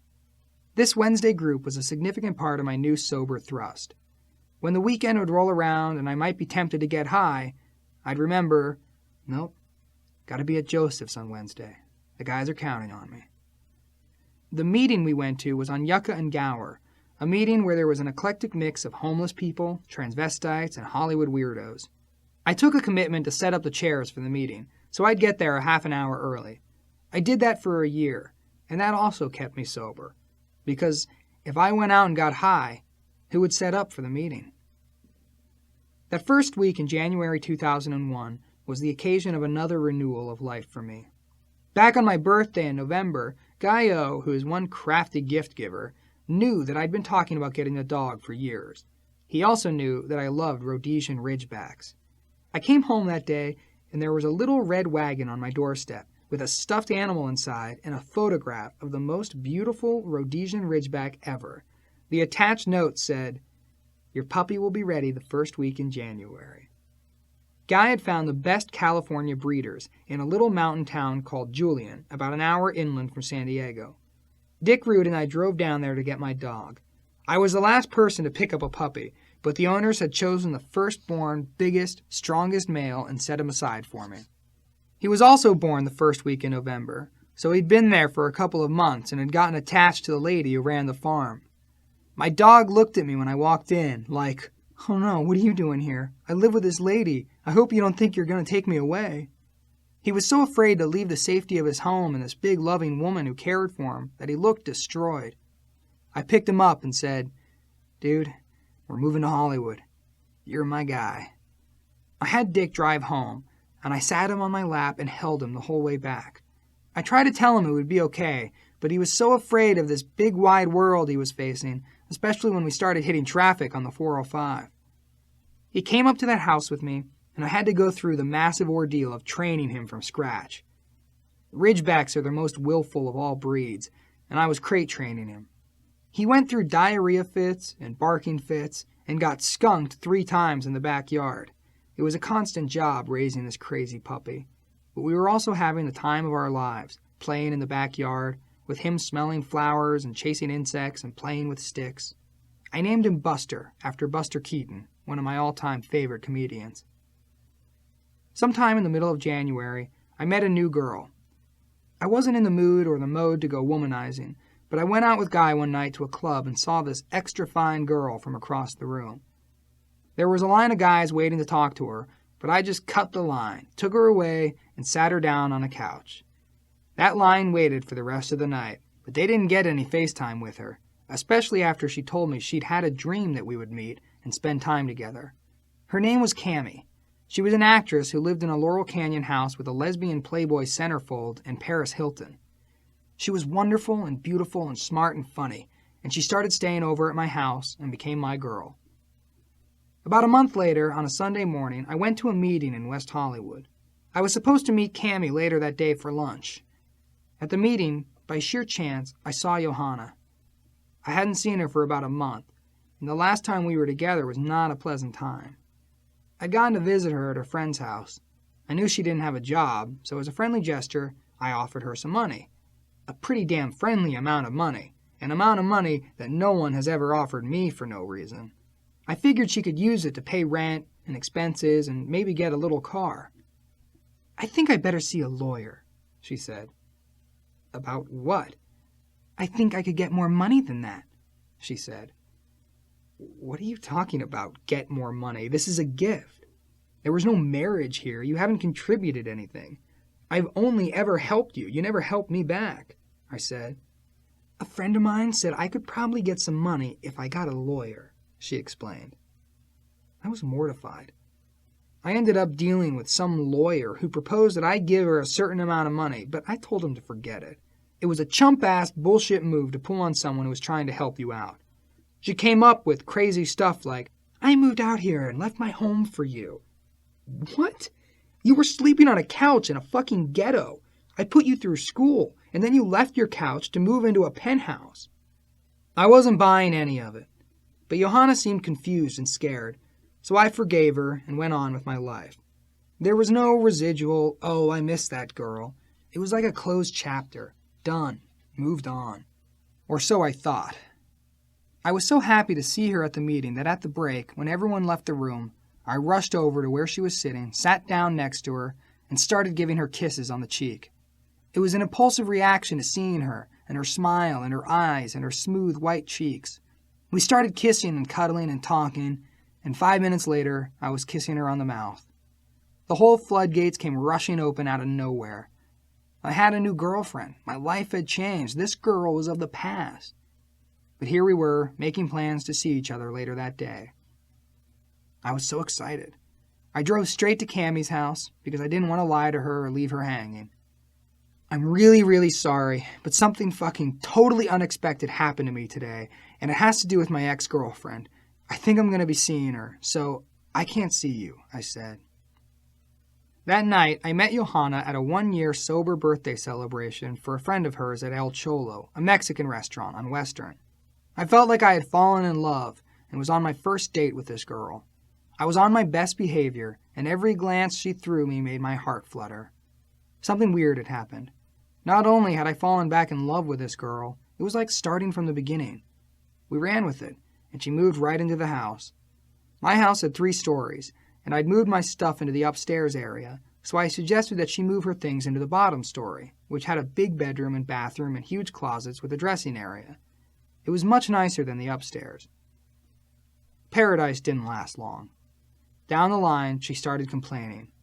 Why do I have to have the downstairs dressing area? Why can't I have the upstairs?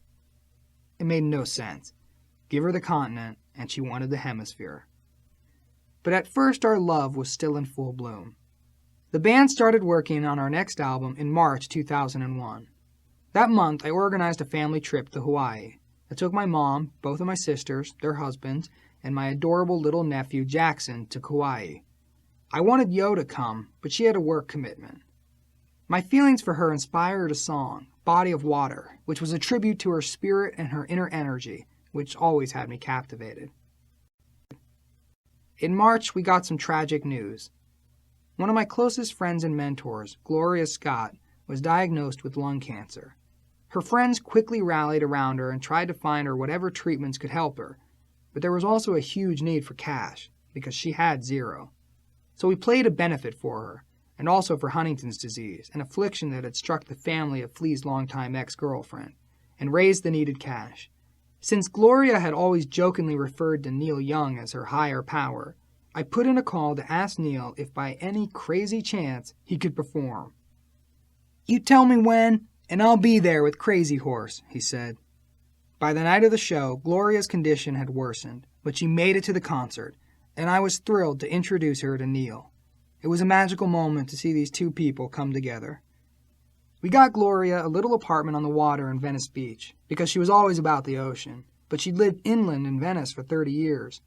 We hired a nurse and paid for her treatments, but the doctors had caught the cancer too late. I got to the hospital in time to say the painful, "I know that you're dying, so you have to know that I love you." She didn't want to die in the hospital, so they brought her back home to the beach, and she faded away. From Venice Queen. And now it's time for you to go. You taught me most of what I know. Where would I be without you, Glow? Gloria is love, my friend, my friend, my friend. I see you standing by the sea. The waves you made will always be a kiss goodbye before you leave. Gloria is love, my friend, my friend, my friend. Writing By the Way, our next album, was a whole different experience from Californication. John was back to himself and brimming with confidence. So we did the same thing we always did. Back to the swing house. 4 guys holed up in a room with guitars and drums and mics playing every day for hours.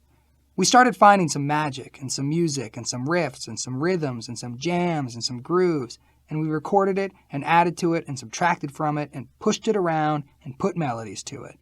I started collecting words by the score and listening and getting inspired by what the guys were playing. All this time, I tried to make it work with Johanna.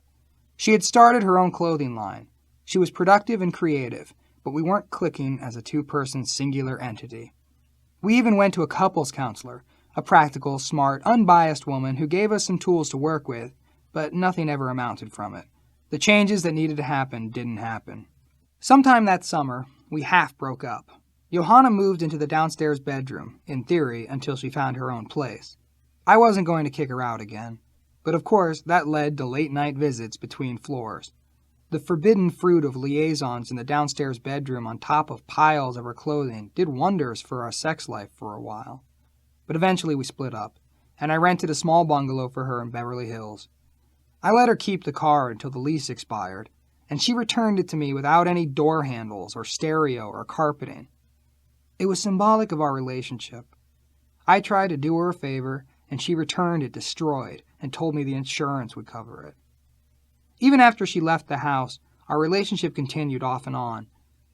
Instead of relapsing with drugs, I'd relapse with Johanna. We went back to St. Bart's after Christmas in 2001 and rented a house on the beach. One day she wanted to learn how to surf, so we paddled out about a quarter of a mile until we got into the break, but the waves were big as houses, too big to learn on. We found ourselves in the crunch zone where the waves were coming over us, so we held our breath and waited till the set went by. In the upheaval, the leash on Johanna's surfboard had snapped, so I swam over and gave her my board.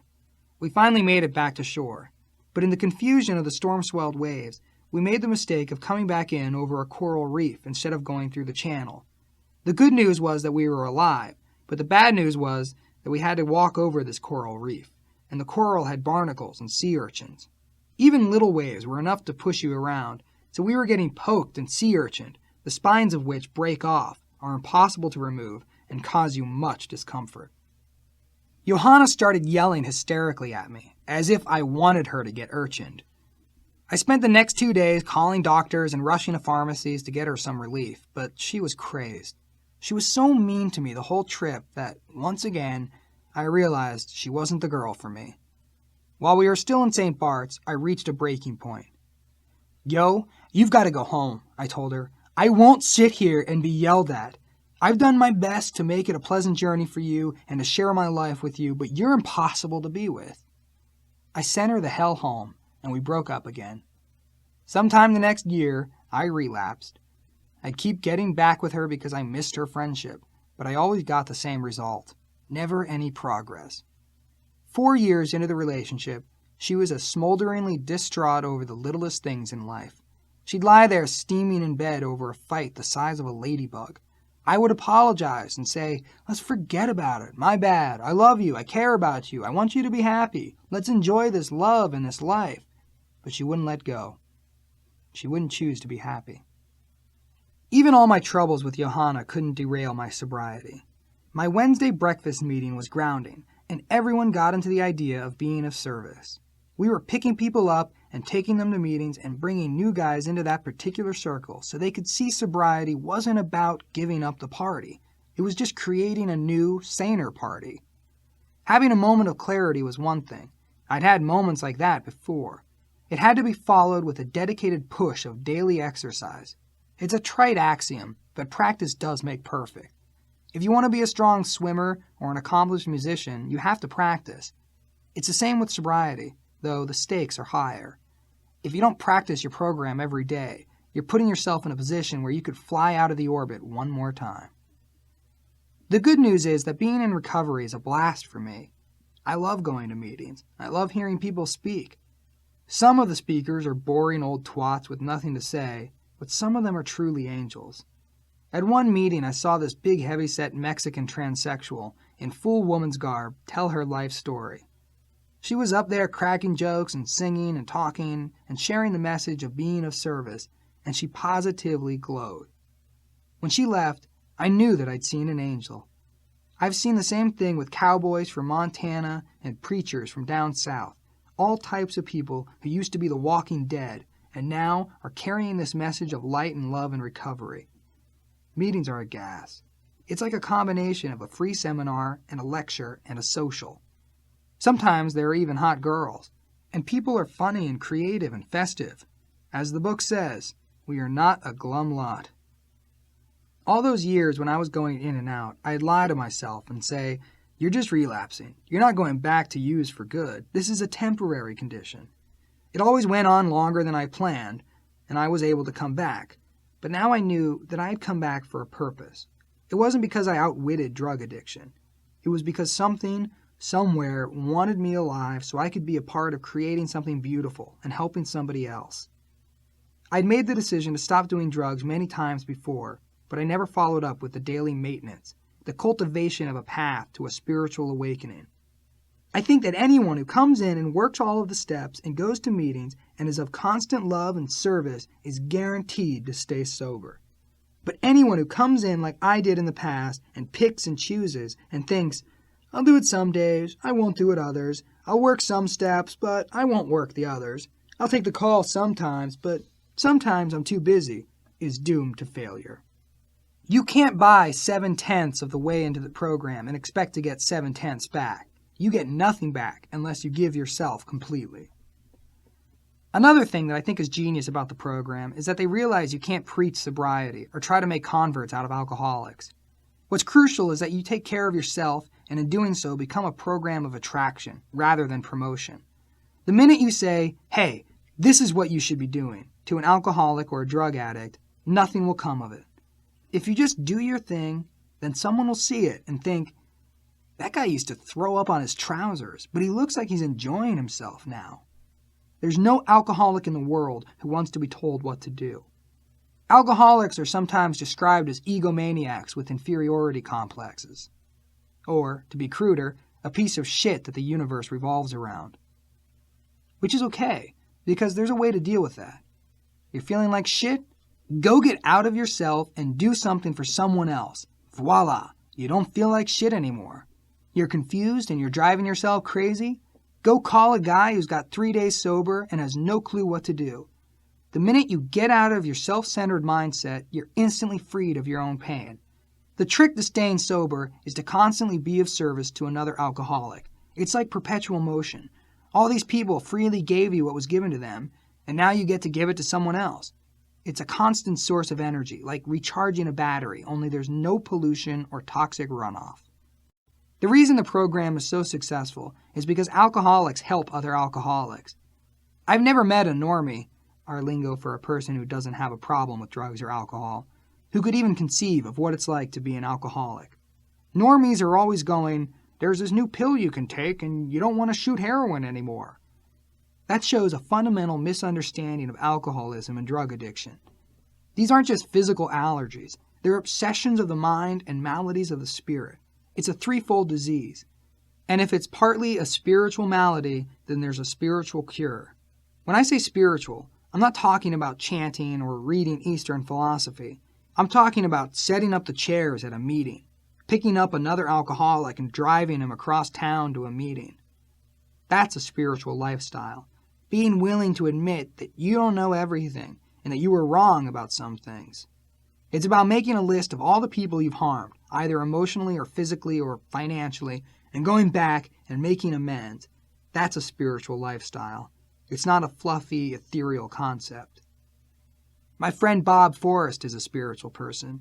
He doesn't go to church, and he doesn't talk about God, and he doesn't go do charity events on weekends, but he'll sit and talk for hours to a guy in jail who can't stop smoking crack. That's curing Bob of his spiritual malady, because he's willing to do something that's not really for him. It's for this other guy. He's not doing it with the expectation of getting anything out of it, but as a byproduct, he is. In the song Other Side on Californication, I wrote, how long will I slide? Separate my side. I don't believe it's bad. I don't believe that drug addiction is inherently bad. It's a really dark and heavy and destructive experience. But would I trade my experience for that of a normal person? Hell no. It was ugly, and there is nothing I know that hurts as bad, but I wouldn't trade it for a minute. It's that appreciation of every emotion in the spectrum that I live for. I don't go out of my way to create it, but I have found a way to embrace all of it. It's not about putting down any of these experiences, because now that I've had them, and now that I'm almost 4 years sober, I'm in a position to be of service to hundreds of other suffering people. All of those relapses, every one of those setbacks that would seem like unnecessary additions to an already tortured experience, are all going to be meaningful. I'm going to meet some other person along the way who was clean for some time and can't get clean again, and I'll be able to say, I was there. I did that for years. I was going back and forth, and now... I went with Guy O to a Kabbalah course the other night, and the lesson was about the 4 aspects of the human ego, which are symbolized by fire, water, air, and earth. Water represents the excessive desire for pleasure, and I'm a water sign, and that's been my whole life. I've wanted to feel pleasure to the point of insanity. They call it getting high because it's wanting to know that higher level, that godlike level. You want to touch the heavens, you want to feel glory and euphoria, but the trick is that it takes work. You can't buy it. You can't get it on a street corner. You can't steal it or inject it or shove it up your ass. You have to earn it. When I was a teenager and shooting speedballs, I wasn't thinking, I want to know God. But deep down inside, maybe I did. Maybe I wanted to know what that light was all about and was taking the shortcut. That was the story of my life, even going back to my childhood in Michigan, when I'd get home from school by going through a neighbor's backyard and jumping a fence. It didn't matter if I got bitten by a dog, or I ripped my pants on the fence post, or I poked myself in the eye with a tree branch that I was crawling over. It was all about the shortcut. My whole life I took the shortcut, and I ended up lost. Things are good now. Buster and I share a nice house. I've got a terrific group of supportive friends. And when it's time to go out on the road, I'm surrounded by another group of supportive people. One of my main soulmates is Sathari. She came into our world in May 2000 when Flea brought her on tour to administer intravenous ozone therapy to him. Sathari is a nurse, an American Sikh, a sweet, incredibly sheltered, turban-wearing young lady. She looks like a female version of Flea, with the same gap-toothed smile, the same shape of face, the same color eyes, the same little pug nose. She's maternal and she's warm, and she's loving and she's unassuming, a complete breath of fresh air and female energy. And I don't mean sexual energy, at least not for me. For me, she's like a sister and mother and caretaker and nurse all in one. Sathari endeared herself to everybody in the band and the crew, and she became the den mother to the entire organization. Everyone used her as their ultimate confidant, spilling their guts to her all day and all night about their deepest, darkest, most untellable secrets. We've all had an impact on her, too. She was a controlled, subservient Sikh who was told what she could and could not do, who she could and couldn't talk to. We showed her a new world of meeting all these free-thinking people who were out there dancing and loving life. She flourished as a person and came out of her shell. During the By the Way tour, Sathari and John and I shared a bus, and it was a cozy, moving cocoon of happiness. We extended that vibe into the arenas that we played. It was clear after our first few tours that the backstage areas were always cold, stark, fluorescent-lit concrete tombs, places where you wouldn't want to spend 2 minutes. So for the Californication tour, we hired a woman named Lisa Bloom who had a knack for beautifying these rooms. She laid down rugs, put up tapestries, covered the fluorescent lights, put in a portable stereo system, and set up a table of fresh fruits and vegetables and nuts and teas. So now we hang out backstage before the show, and John, who became the official DJ of the area, programs the music. He and Flea get out their guitars and practice, and I do my vocal warm-ups. Then I make everyone tea and write out the set list. Sathari comes in and gives us ozone, and then we stretch on the floor and do a little meditation. We have all of these grounding rituals that keep growing and getting better and better. Our final ritual before we go on stage is the Soul Circle. It's funny how that's evolved over the years. When we were this brash, young band of Hollywood knuckleheads, we would get in a circle and slap one another in the face right before we went on. That got the juices flowing for sure. Now we get into a circle and hold hands and do some meditation together, getting into why we're there and what we need to be together. Someone might chime in with, "Let's do this one for the Gipper," or "There's a thunderstorm outside, let's tap into that." There are times when Flea's the one to give us little words of encouragement. Sometimes it's up to me to crack a joke or make up a rhyme. Lately, John has become the most vocal member of the Soul Circle. Chad doesn't usually instigate, but he's there with a hear thing. All of these rituals ground me, but ironically, what grounds me constantly is my obsession with drugs. It's funny, the first 5.5-year period when I got sober, I never had any urgings to do drugs. The uncontrollable obsession that I'd experienced from the time I was 11 years old just vanished the first time I got clean. It was a true miracle. When I came out of my first rehab, the idea of getting high was a foreign concept to me. I could have sat there and stared a big mountain of cocaine in the face, and it would have meant nothing to me. A month before, I would have been shaking and sweating from the physical reaction alone. The way the sneaky motherfucker got his foot back in the door was through those experiences with prescribed painkillers. Once I started relapsing, I would never get the gift of being relieved from the obsession of doing drugs again. This might seem like a tragic curse, but I look at the bright side of it. Now I have to work harder at my sobriety. When I was relieved of the obsession, I was doing very little work. Now I have no choice but to be more giving and more diligent and more committed, because a week doesn't go by when I'm not visited by the idea of getting loaded. For the first year of my newfound sobriety, all of 2001, the feeling of wanting to get high came to me every day. Especially later in the year, after Johanna moved out. It got so bad that I couldn't sleep. One night I got the closest I'd come to going back out there. I was home alone and there was a full moon out. I was writing the songs for By the Way, everything was going well, and I was feeling inspired. I took a stroll outside, and the night was clear, and I could see the alluring lights of downtown. And I got ready to throw it all away one more time. I packed my little weekend backpack and left a note for my assistant to take care of Buster. I got my car keys and walked out of the house. I got as far as the porch and looked up at the moon, looked out at the city, then looked at my car and my backpack and thought, I can't do it. I can't throw it away one more time. And I went back inside. In the past, once those wheels were set in motion, forget about it. Floods, earthquakes, famines, locusts, nothing would have stopped me from my abhorrent rounds. But now I'd proved to myself that I could live with my obsession until it went away. I was willing to accept the fact that I thought about getting high on a regular basis, that I could watch a beer commercial and see that sweaty bottle with the cap popping off and actually want a beer and still not drink one. The good news is that by the second year, those cravings were about half as frequent, and by the third year, half as much again. I'm still a little bent, a little crooked, but all things considered, I can't complain. After all those years of all kinds of abuse and crashing into trees at 80 miles an hour and jumping off buildings and living through overdoses and liver disease, I feel better now than I did 10 years ago. I might have some scar tissue, but that's all right. I'm still making progress. And when I do think, man, a fucking motel room with a couple of $1,000 worth of narcotics would do me right, I just look over at my dog and remember that Buster's never seen me high.